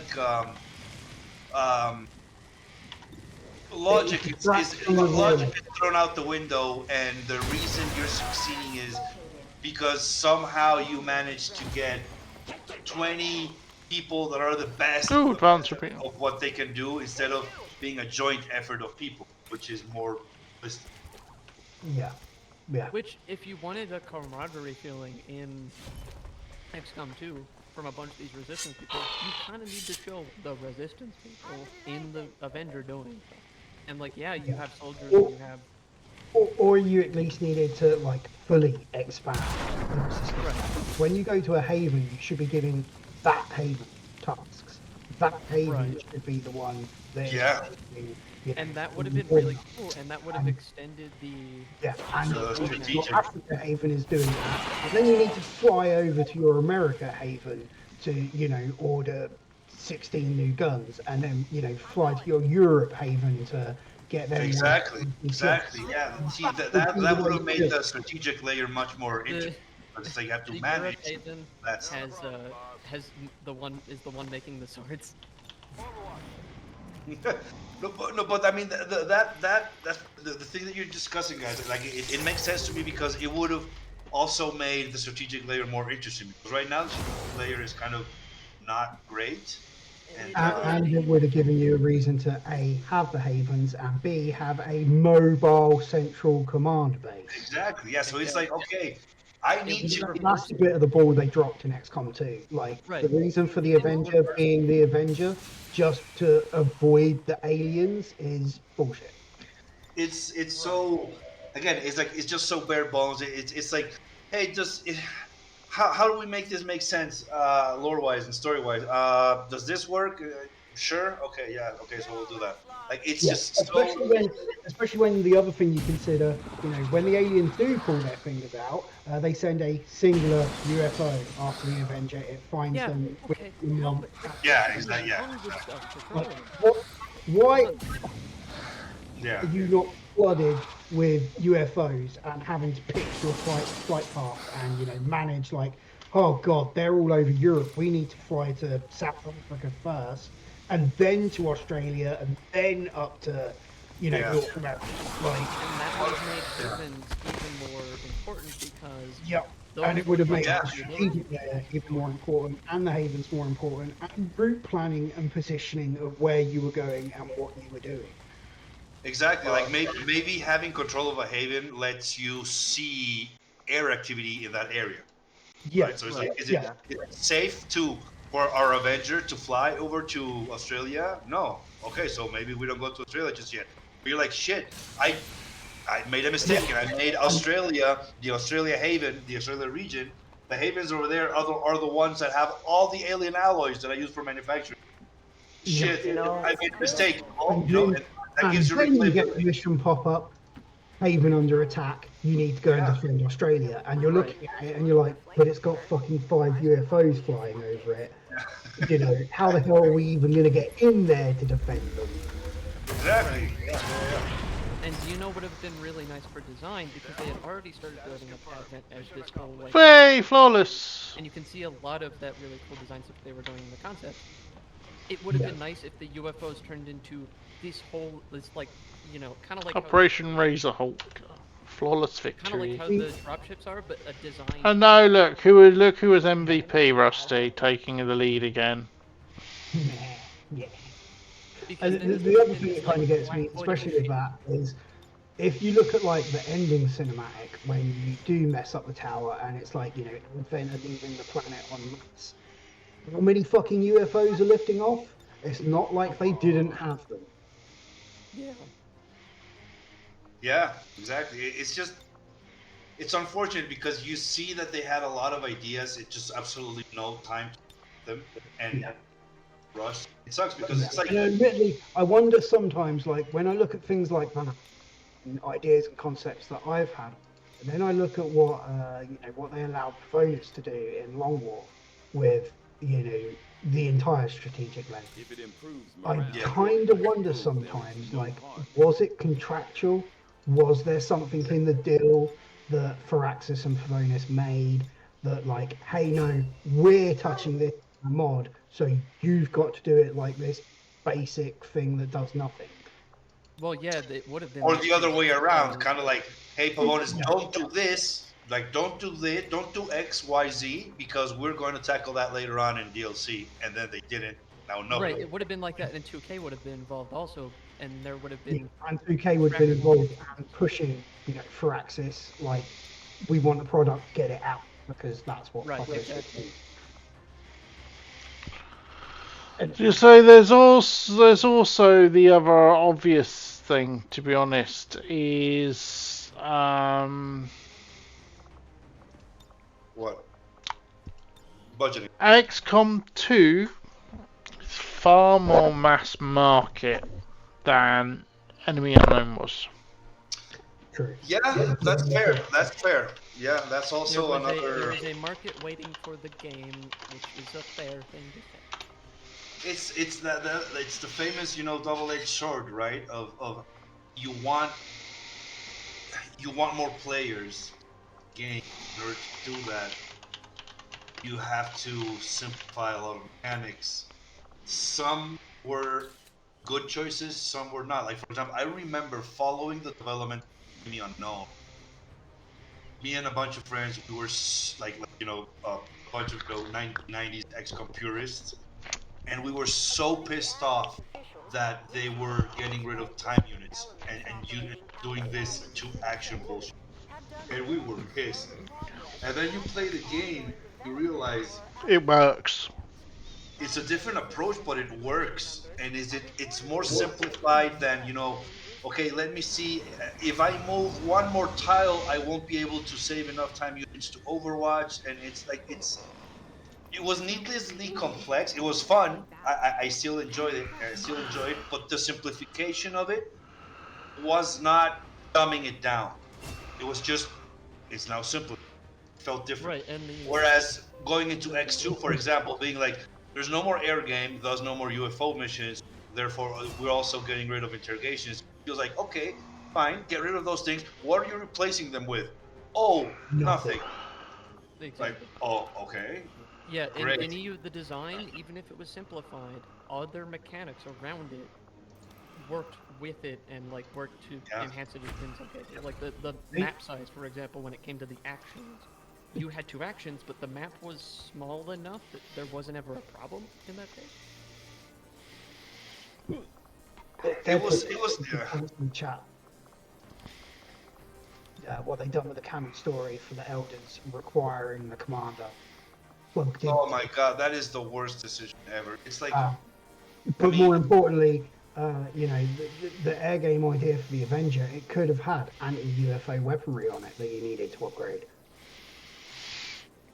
It's just like the whole. It could have had. I mean, you've got gremlins. You could have had drones.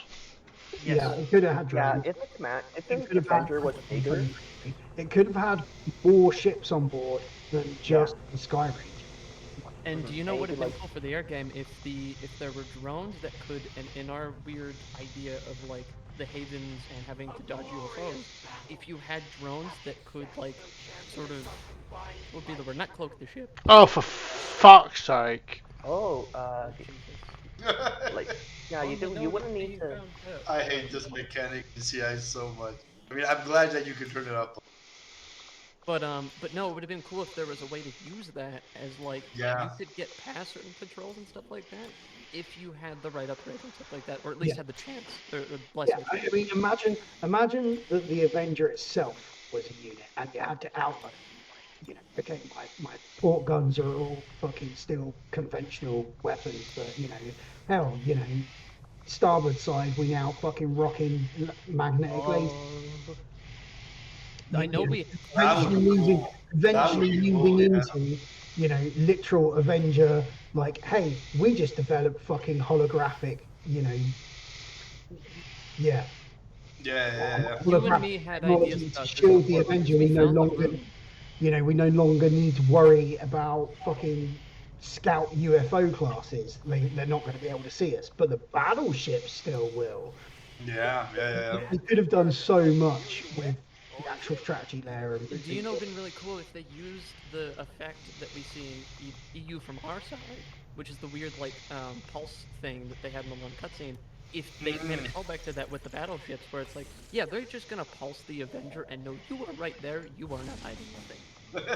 That would have been fun. Like as a callback to that, that would have been fun. Yeah, and to answer Zelfana's question, I think the lore and the story says that the Avenger was an abandoned, recovered, and reworked supply barge. Yep. That is why Raymond unfortunately out and rebuilt by Raymond Shen. And it cost him his life. XCOM engineers. Yeah, and it cost him. Like the idea that the Avenger used to be the game-playing ship or whatever it's called. I know that's probably not the case, but like. Not the case, but that would have been cool. Yeah, that actually would have made more sense to me because. And they probably maybe even considered it. I don't know, but that would have been a very nice way of continuing what they did with Enemy Within. Like DLC. the gameplay ship is like relatively early enough, which is Yeah, why. wait a minute. Why do they actually need the Avenger? Yeah, I'm looking at stuff on the chat. Wait a minute. They don't. They don't actually need It's, the it's for the sake of coolness. down the She way. wanted to like have an Avenger, like literally the Avengers movies, like helicarrier kind of stuff, right? I guess I don't know. That's just like, why? This is the thing with obviously. The enemies didn't need the Avenger intact. What they needed, and the reason why they posted it down in the way they did, is because they didn't want to hurt the commander. That's what. I guess. Yeah. I don't. That. Yeah. It's that whole thing where it's like. They also probably were like, if it was the Gangplank battleship, that's a battleship. It has weapons. That it's air game. Don't have air game. Let's just change it to a supply bar. No weapon. You know, like, yeah.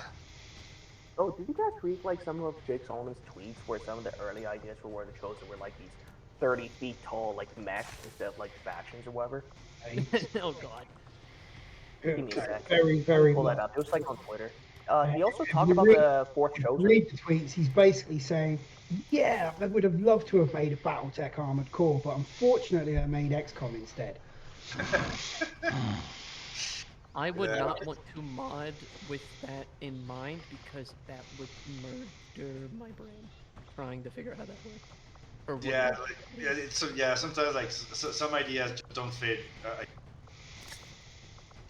Like I have like the recent BattleTech game that they made or whatever it's called. BattleTech. Yeah, it's BattleTech. The one by Hairbrain's. Yeah. Yeah, and it's like that wouldn't work for XCOM. It's just a very weird thing that happened. I'm reading Lana's comment on how to explain the aliens really need the event attack and want to get it back. It's just like such a convoluted, dumb explanation, and it's like a symptom of certain things are like certain numbers and figures are abstraction of reality, but others are literal, and it's like, wait, what? It's convoluted. It's confusing. It's like I could only see the need for the doesn't do a great Avenger job. in a lore sense being needed is if there was information that they had taken from the aliens at that stage, and You saw the same things I did in that facility. and they have it, but the aliens don't, and that would have been the I only think- thing I could possibly think. Probably the only thing that I can think that the Avenger actually is kind of noted down as having unique to any other ship is the power core. Tiger remarks the fact that the Avengers power core is a one-off unique design. But then that begs the question: why would the aliens bring? Oh, there we go. Air combat right there. To the Like to Earth. It's just weird because since we don't know what the alien forces power overall is outside of Earth, it's weird because Yeah, it's we never had that reveal like Crisis did, where it's like, yeah, this is just the introductory force. You have an entire exactly, yeah, exactly. And we never see. It's not about see, but like we never have any sort of idea of that. So it's kind of like I don't know. It's kind of like, for example, in Enemy Within, something they did change that I personally didn't love was the fact that there's just a one alien base. So you get the device, the hyperwave, from that base. The hyperwave transmitter. And they, in lore, they comment about it as just being like the one thing, right? I remember that cutscene, like watching it a couple of days ago. Well, a couple of weeks ago. Like everybody's clapping because you just destroyed the alien command center, and Valen's like, aren't we like prematurely celebrating? And Central's like, we just destroyed their base. We just got their only communication device. That's a win. It's like, I wish it was an arrogant mistake by Central to assume that there's only one of these, and the game actually had 10 more bases. Then actually it being true, there was just the one base, and we got their only one here's device. the thing: Central is being so because he was intelligent. If you don't communicate, as you're in field in a certain amount of time, some red flags tend to go off, and so I don't know how Central didn't immediately go, wait a minute, we just stole their communications device. It's offline. They probably will realize that.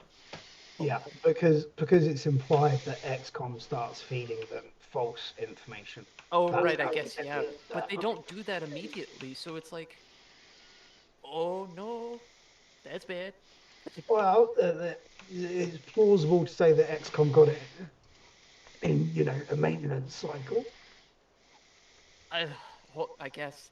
It's just like You my know, immediate thought was The whole reason why you assault the base when you assault the base is because it's the optimal time to go and steal it, giving you enough time to install it back at XCOM. Right. It's just like my But look brain how immediately went to the speculation on the See, but story. now compare it compare to how quote unquote the story goes in the 90s XCOM, which to me is still the best in terms of the way it works is you discover an alien base, and eventually you can discover multiple alien bases, and the longer you let the world continue, the game continue, they're gonna just keep building more alien bases and more alien bases. And I like that in terms of a story because it kind of tells you like we just barely have the ability to keep up, but we're never gonna beat until you research, and you're like, it's pointless to try to destroy the bases because the moment we destroy one, another 3 are gonna pop up. We need to go to Cydonia and Mars and destroy the head. It made kind of sense. XCOM2 tried to do that with the Advent facilities. The problem is that the facilities are just such a fucking pushover joke, and the mission's based there. But also, like lore-wise, they try to build them up as something important, but it doesn't feel as important to the overall design of the alien. It doesn't generally, no. And there's nothing like, you don't feel that same kind of sense of achievement when you destroy an Advent facility as what you did like from the base assault mission in XCOM EU.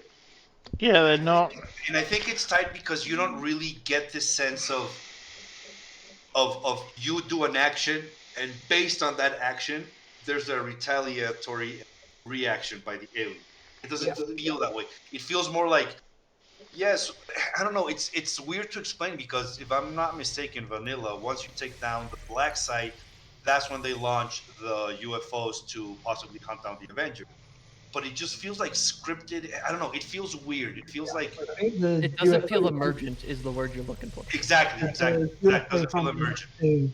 Can come after any Golden mission. Exactly. It can be the black site, but it can also be as late as getting the Cygate.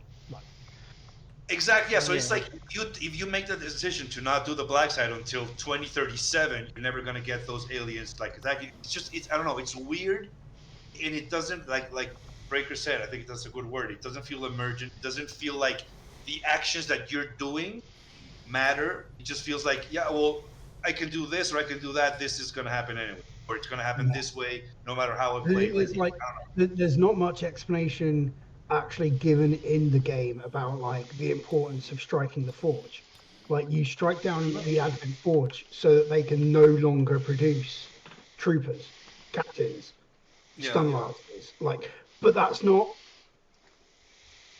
I don't know how to put it. It's not really conveyed that well to the player. The gameplay doesn't change because of it. Well, let me ask you this question to like open question to everybody, and I'll tell you my interpretation. But let's hear everybody's interpretation. My interpretation of how the game plays out in XCOM 2 is that there are multiple black sites. Just take one out. There are multiple forges. Just take one out. You learn stuff from that so that you can advance it. But there are multiple of those in the planet. Do you guys interpret it the same way? Or I interpret it as those are the ones that you found. Yeah, I'll go for the same kind of interpretation as Cloister. There's one, but there's more than one, but you only found one, and those are the most important ones. I'll add. Happen to have been, like a key position. Exactly, and I think, and that's the problem. I think the vast majority of people interpret it that way, but it's not clear in the sense of, like they never say, like, oh my God, we just learned that in these several facilities, they're liquefying humans. We need to stop them, right? It feels like in this facility, they're liquefying people. We need to stop them.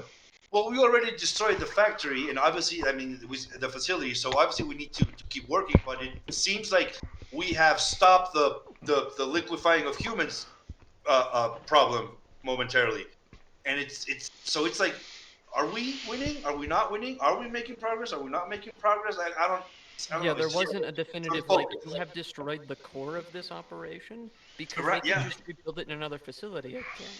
Yeah. Yeah, or it's like saying, "Oh my God, they're selling coffee in Starbucks. Yeah. We Yeah. must destroy that one." It's like, great, you destroyed one out of 600,000 in the planet. It's like Yeah.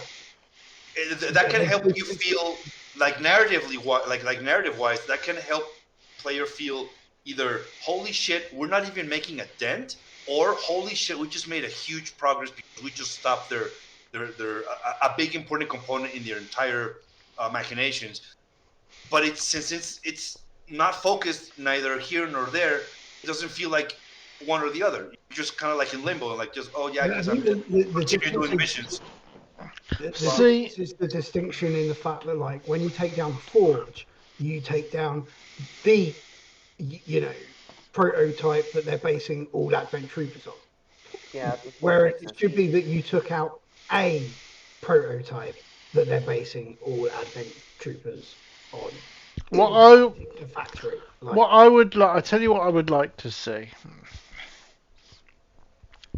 is a revamp of the facilities where taking out the various facilities, facilities don't show up until you've hit the black site.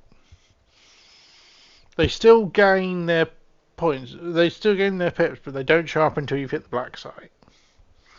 First of all, because the whole point of the black site is your gateway into realizing something's really up. That's the whole point of the black site. This is like, holy shit, realizing there's something actually up. That's the black site's entire narrative purpose. You'd have no reason to hit the facilities. You have no reason to hit the facilities until you have hit the black site. But also link those facilities to enemy types. And as you take them out, you wipe that ability type, that enemy type off out of the encounter lists. yeah, well, this is what I think like Kex and I were getting at. Maybe not in the Advent facilities because they just don't play a big enough role. But no, this is my point. I'm saying they need to have. They should. What I would like is them to play a bigger role. Missions. There should be like multiple Forge missions where you go and attack the Advent Forge that makes Advent Troopers, and thereafter, that they can't produce any more troopers.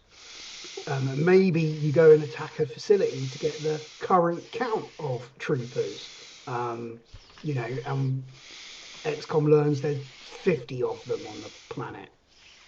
Could also have, like, in War of the Chosen, they could have had a thing where, oh, you're liberating these troopers for the skirmishers stuff, right? Free them, Could have done, yeah. I will also add, it would have been cool if they didn't just have, like, the enemy creation facilities, but what if there was armories where, like, that affected the weapons, the gear, as well as, like, the mechs as well. That would have been interesting. Yeah, I mean, you would have to have a thing where. Well, that's technically really what the supply rates are. Is the armories? Yes, but like where they were specifically like making all this stuff. Yeah, I think the issue is that it's hinted at that, like, you go on like a supply raid or an Advent facility, you disrupt Advent for a little while. But They're still the global, they're still the global force holders that they are, and it may be a minor setback, but they're still just going to continue progressing in. Right, you just hit the logistics and nothing else. I think it's like, while it might not matter on the grand scale, it might matter for like the local area or whatever, right? Right. You know? I don't know. Yeah, I mean that's I was gonna say that's why I run the force level control mod, and if I hit a supply raid or a UFO I reduce the force level by 1. Because you're hitting their supplies. They should be weaker the immediate aftermath of hitting their supplies. Yeah. What I think we need is something that makes the facilities more important. Yes. Rather than just being a... And it would be fun to make better maps for them as well. Really take advantage of it. This is a really guarded place that really shouldn't be here. Yeah. And good luck with map editing. Yeah, but I don't know. That'd be fun. And like, the nice thing is, especially in my case, like I'm learning how to sort of make them outside of the editor, sort of, to make it easier on myself. And like, that would make, I see that would make things easier on my end at least to help with that. Yeah. Well, props to you. Yeah, but yeah, it would be. Yeah. And as well, the in terms of the issue is that doing missions in XCOM2 doesn't feel like you're actually changing. Yeah, Even the golden and what mission. would when be cool even when is you do them, that doesn't feel like you've actually made any progress. Process is like very much See, gameplay that's... first, justifications afterwards. See that's the one of the things I like about CI change, because it does add a bit of feeling of progression to the missions, because you're progressing the chain. It's, a bit forced, but it's better than, oh, we've got to get rid of that mission pop, better do it, otherwise I'm going to lose that region. Yeah. Yeah. The thing I kind of wish for XCOM2 story is if it wasn't just about them creating soldiers. I feel like that should have been the sort of small thing compared to big thing that they would have done, which it would have been neat if this whole portal thing that they're doing to bring, I guess, aliens and troops in, it would have been cool if the whole thing was they were trying to build the tech up enough that they could have built basically a giant portal to bring stuff in, so they could have brought their entire army in, basically, and that would have given. Well, no, because that. Strike shit. Well, no, I think the long overarching plot, where the whole point is the reason they stopped on Earth is because they found something in humanity that they needed to evolve their own race. Makes perfect sense. I actually think that's fine, and that is a perfect. I'm back. Sorry, I had to step away for a sec.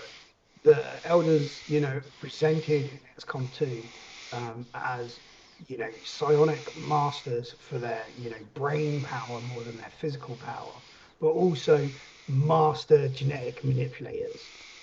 That is what they are. Was their calling. That's what they were freaking awesome at. The problem is even though all the genetic experiments of all the other alien species they've met, they hadn't found a way to fix themselves. Right. And that's what they found with humans. That's what they need humans for. We have DNA that doesn't break apart with them. I mean, it's also because... Well, the fact that the whole point is humans are naturally psionically gifted. That too. Yeah. We just don't realize it because it's not naturally apparent. It's not unnaturally unlocked. Natural if it requires an alien invasion to make it known. Well, it's still natural. Like it's I still. know. The whole point is we carry the potential for it. Yeah. And they just genetically manipulate, enough to unlock that potential. And bearing in mind, there is old wives' tales, legends of people of magic, etc., for a reason. Yeah, they all existed. Every single story has a rooted truth at some wizard point. Powers. Wizard powers. Sufficiently advanced technology is indistinguishable from magic. On that point earlier about building a giant portal to bring in their armies, I mean they're on the run or whatever from some big threats or whatever that these vaguely allude to. Yeah, that's just the ending of XCOM2 kind of portends that just to set up an XCOM3. Oh no. Well, no, because XCOM 1. XCOM 1 highlights the. No, that's the entire point. The entire point is that they're trying to lift you so that they can together, or use us to combat this tougher threat. Yeah, but the problem is the whole we're fragile, we're frail, we're dying bullshit. Nowhere in 1. That's entirely XCOM 2, and yeah, that switch in overall Elder Goals. I don't hate it, but it's just it felt a little abandoned. Like, I think there could have been a way to have both, and they tried. When you're destroying the final avatar, they're like, oh, it'll consume you as it consumed us, and you're like still like, but it's just like it felt a little tacked on. Yeah, I mean in EU the elders looked like they were pretty meek and pretty like, yeah, we aren't really that tough, but we can mind blast you into outer space. But I mean, that wasn't really conveyed as like a story thing. That was just conveyed as their design as an alien. They're not as strong as it. See, whereas the Avatar just the Avatar like anime villains. Basically. Yeah. And I guess they use their meekness as a plot point for X2, but it feels a little like, oh my god, you have these psionic powers. How are you alive using them and also looking like you're about to pass out in 2 seconds? Huh? It just feels forced next to. That's the issue. Yeah, a little bit. I want to briefly just mention something that you guys were talking about while I was away. I found it really interesting. You guys were talking about what if the facilities were tied to unit types, so destroying that facility would be like, oh, okay, so for the next 2 months, no mutant. I don't like that person. I don't like removing units. I don't like how the outsiders are just gone. Maybe going that far or going that route isn't perfect choice, but what it made me think of was that as opposed to the previous XCOMs, I think this is the first XCOM where where you feel it the strongest, a divorce between tactical and strategic. Yeah. Right? Like in terms of it, I don't know, like it. There's obviously, there's still the beautiful gameplay loop of new gear, can't wait to go back home and research it, and when you're researching it, oh my god, I can't wait to deploy these, right? You still have that beautiful gameplay loop, but outside of that gameplay loop, it doesn't really feel like what you're doing in tactical has a tangible effect on the world, because it's difficult to do in this setting as well, because again, it's like the setting they chose is we're a resistance, thus we're the underdog. We can't go out all out war against these guys, so we have to make these small but strategic hits.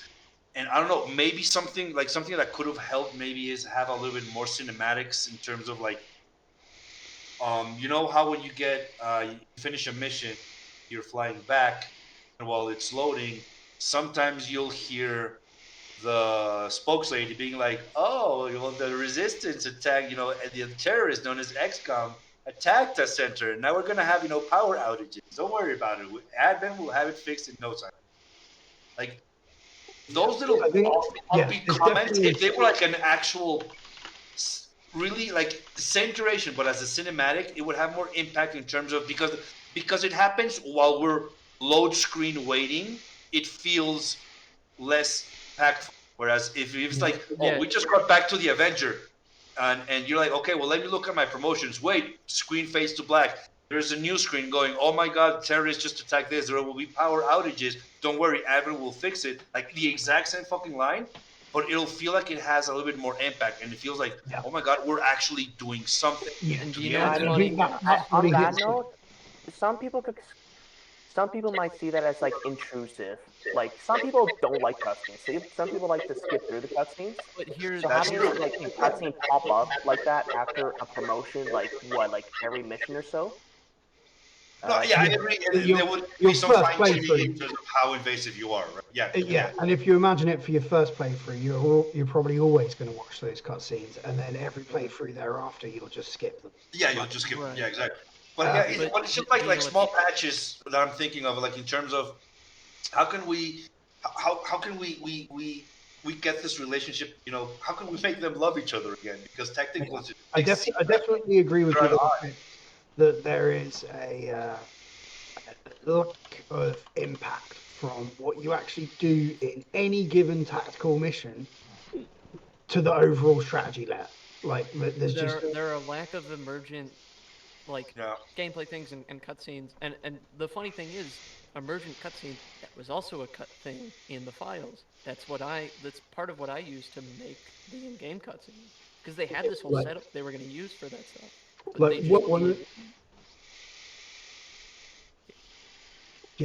just did. Then you finished it. It's just like it's weird because also like you want to preserve a sense of mystery, like who are our oppressors, our occupants, right? You have no idea, and I like. But then they introduce the Chosen, which is it's an elegant solution in terms of we can keep the mysterious enemies mysterious, but we can also now communicate directly to the player. Yeah, I mean, but they're not used to. Yeah, but they're not used to their full extent in terms of, like, for example, you were saying maybe you destroy an admin facility, and instead of having to wait until the next Chosen mission and have that Chosen be like, you shouldn't be snooping in there. No, what if you destroy the mission, you immediately get attacked by the Chosen, and the reason is because you were snooping, we're gonna fuck over, like we're gonna destroy you. So it feels more like, okay, that's a direct reaction to what we just did, rather than, I just had Chosen, and then I did the black site, and then I had to skip the next mission, but now I'm going to do the next mission, but the Chosen was scheduled in that one, so I'll have to wait until the fourth mission. Now until the fourth mission, the Chosen is going to mention that I did the black site 3 minutes. That would be an interesting. Yeah, that would have actually been an interesting mod. Actually, taking out a facility the chance to trigger a retail. Yeah. Yeah. Yeah, that could be nice, and it could be a guaranteed Chosen appearance, right? Yeah. Or at least close guarantee. I don't know. Yeah. I think that was that. We kind of tried that with the Chosen Avenger defense, was supposed to be retaliation against stuff that XCOM is doing. The Chosen has found you and managed to somehow drag a multi-ton massive cannon at your doorstep. They showed that teleporting in, I think, or at least in some versions. They used holographic masking technology. It's weird because in the War of the Chosen cinematics, you see them teleporting the gun, but then when they did the TLP final DLC, you have a mission where they're transporting the cannon. So it's like, which is it? Well, to be fair, that's like early on. That's like early on the timeline. They Besides, the whole narrative point of TLP is it's Drunk Bradford. Drunk Bradford. So it's not. The whole point is he's an unreliable narrator. Sure, but TLP is the entire DLC as being nonsense, right? Because they made the narrative for a reason. Sure, the offense might not line up exactly, but some form of offense got to happen because based on the Frax's narrations or like the videos or whatever, it's like, this is a story of the DJ. This is a story of so-and-so. This is a story of how Lily Shen got the parts to build up the Avenger and stuff like that. This is a story all about how I've got flipped out. Sorry, couldn't help it.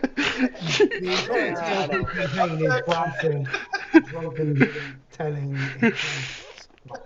So yeah, he's just like unreliably telling events that did happen, but you know what I mean.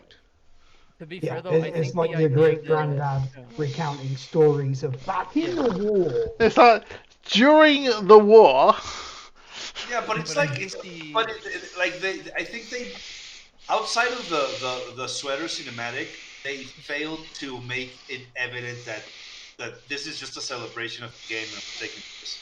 Because to be like in game, you're like, oh my, like when you see the avatar for the first time, it's like, oh my god, what is this? We're dead. We're never gonna win. And then Bradford's like, yeah, I fought like 5 of those like 10 years ago. So it's like, like, what are you doing, man? Like, stop destroying your own cannon. It's barely holding together. What are you even doing right now? It's like, Jesus. Which is the exact reason why I believe that it's drunk Bradford embellishing stories of the past. It's like it's like the old commander. It's his fan fiction, guys. Like what you would have liked to see. But with the canon mission, where you basically go and sabotage that, I like the idea that as it has logistics and not just thing teleported in, especially with the cannon. Like, well, the entire cannon truck is it's a truck. Of course they have logistics. They're moving it somewhere, and I don't think they teleport in. I'm pretty sure the cinematic is like a visual holographic filled drop. Like a psionic illusion, but it's like it's some kind of illusion that they masked from the Avengers cameras. God forbid. I think there's also I think there's also a problem in terms of, and this is obviously a tasting and a direction, but maybe the opening cinematic game could have done a better job at visually letting us know what the world is like. So, like, say for example, either communication. You have it either through Advent's propaganda eyes and being like, oh look, we just improved all of your railways, or you could have it, from central perspective, being like, these motherfuckers took control of all of the railways, so now we have no eyes on the railways, and they're transporting everything they want anywhere each way. But like, at least now you know and understand, instead of just like, kind of infer and guess that the aliens now, after 20 years, control the entire transportation network of this planet. So it gives you a better sense of what are we up against? What can we do? What can we not do? Redford riding the trolley, having to. But then it's like also like it's weird because there's this visual disconnect, and I get that there's a lot of abstraction going on, but it goes back to that point of being like, there's Advent troopers attacking this haven. Let's go protect it. And visually, you're looking, at literally, houses made out of pieces of metal, and there's like 20 people there. Let's assume it's 50 people there, and they're like literally living in worse conditions than Mad Max. But then the next mission is like, the Haven Resistance managed to disable a train. Go get those supplies. So you're like, how did these people manage to disable a fucking train? They barely don't even have any water. Like what? Some of the mission, some of the mission maps do, visual storytelling. Like, there's a broken down car sat on the track, and the train's had to stop to. The car can be cleared. Which is also one of the things that a lot of people tend to forget is, a turn in XCOM is supposed to imitate a minute of real time. Yeah. So these entire missions, are 15, 20 minute skirmishes, literally get out, in the heat of the moment. The fact that you drag it out over 20 turns and it feels like forever. Which also then, when you consider ruler reactions and stuff, and what you can actually do in a singular turn happens in a minute. Yeah. Right. Even sometimes breaks their own kind of logic. Well, what it does with ruler reactions, it basically turns around and says, the rulers are basically super beings, which is the whole point. They are. Well, yeah. Yeah. Yeah. I can see how each of the rulers can move It just gets me. The best ruler that's been made. It happens to be a modded one. Right. Yeah, I and mean, I like, guess turn a minute makes sense when you consider the timers. Like, this is like 15 minutes, get in, get out kind of and it makes sense in that case, because it's like, they can't be there that long or they're gonna get found out, and I guess that makes sense, but the timers didn't make it good in gameplay because you had to rush, and not everything is good in rush.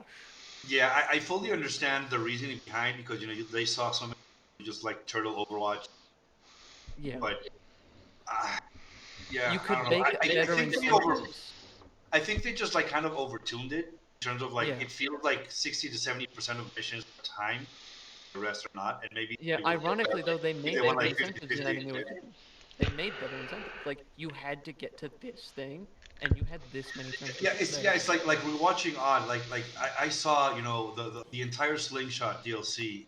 It's just so fucking satisfying. See, I'm not running turns. I'm not running time turner, so I'm running normal vanilla timers, and some of them are tight as anything.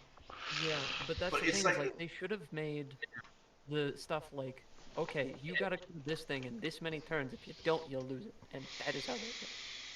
I mean, that's just running for milk. You can take it or leave it, but it's like what Keck said for Gangplank, right? Like, you have, like, or even, like, the damage is progeny or whatever. You got, like, the bomb disposals, right? Or, like, the train thing, or the dam thing, where, oh, you gotta do this mission, or you gotta, Well, I mean, what happens when you don't complete that mission? What, does everybody, like, just die?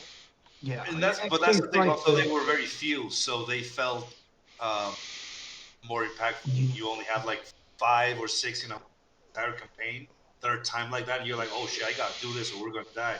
Yeah. Yeah, And the thing about the XP tried timers to is do that that their pacing for missions that have timers is done sparingly in XCOM Enemy Unknown, where in XCOM2, not most, like, let's say half of the missions are timer missions. They're way more common. There's definitely about 60 to 70% of the missions in XCOM2 that are timer missions. Yeah, well, in War of the Chosen, in base game, it was even more.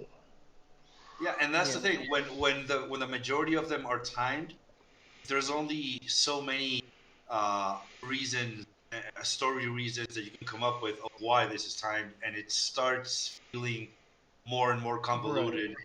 And you start just relying on, well, we're just a resistance force. We have to do this in minutes, or else they'll send an army. And it's like, I get it, but after the 8th time, it loses any impact. Yeah. About Overwatch 1, I have yet to play it, but one of the things I've heard about Lone Wolf Rebalance, this is I think it's a divisive choice, is that you can only Overwatch if you have enemies in sight. So you can't Overwatch crawl, like, before you see an enemy. Yeah. And I feel like if XCOM 2 has something like that, maybe timers wouldn't have been needed because, well, you can't just slowly approach and catch enemies off guard. Right. You gotta find the enemies anyways. Although I will say for Long War Rebalanced in XCOM 1, yeah, you can't Overwatch creep. You can still creep. Yeah. You just can't Overwatch at the end of it. You just right. Instead, it goes from Overwatch creeping and setting up a possible ambush to just literally creeping. People move, 1 to 2 tiles at a time until someone gets sight on an enemy, and then they Overwatch creep up to that enemy. Like, it didn't make the problem. Right, guys. I've just seen the time. I'm gonna have to hit the sack. It's 20 to 5. It's so 4:30 for us over here in the UK. That's all right. Yeah. Odds got a member only. Yeah, and I'm unfortunately I'm working today, so. That's fair. I actually do it. You have a good work day. It's been a good discussion. Yeah. I wanted to let you know because I know we had already built the PEXM like room and like cinematic and everything, but I was thinking because I have that cinematic stuff now and I'm working in Blender to like kind of make rooms now. What if we had the cinematic have the double room thing that I figured out before? Obviously not where the actual room is, somewhere in the map somewhere else. But it would be cool if the other side was kind of like the psionic lab room from Enemy Unknown, because that would be kind of cool. I won't lie, because I like that. Well, Gene mods still requires a building. That too. I have the files for that somewhere, but I would probably just build it in Blender, same as I'm figuring out here. I know That would be really fun. This is going to sound, stuck up ego of me. I don't want to adjust PEXM that much. No, obviously, it was just an idea, and obviously, if we didn't do that, it's a case of one of those things of it's currently working, and I don't want to break it. That's fair. And if we just want to keep it as is, that's fine. But maybe for gene mods or some other room. Maybe when it's not Chat, 4:30 in the morning. Thanks for joining us, chat, and have a good night, everybody. Yeah. Let's continue discussing this offline. Yeah. Everybody. Thanks for hanging out, everybody. Thanks for the subs. I'm just having a quick look to see if there's somebody for me to raid out to that I know. There's a really obscure player called Tech Zero. Raid. I don't think you've ever raided them. It's not showing Tech's playing to me. Yeah, no, Tech's not playing. Tech's not on, otherwise I would have gone on raided Tech. There's nobody I know playing XCOM, so I think I'm just gonna go road Grumpy. He's playing Fallout 4 at the moment, but he's a good dude. He's always worth a chat. So let's go raid Grumpy. All right, good night, chat. Good night, guys. Have a good night, chat. You want to move us to? Oh, I really don't. Yeah, we're not off yet. Yeah, give me a second.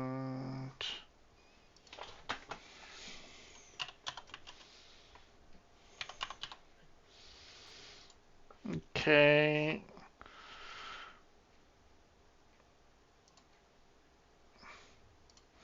So raiding out 10, 9, 8, 7, 6, 5, 4, 3, 2, 1, 0. And raiding now. Thank you very much, everybody.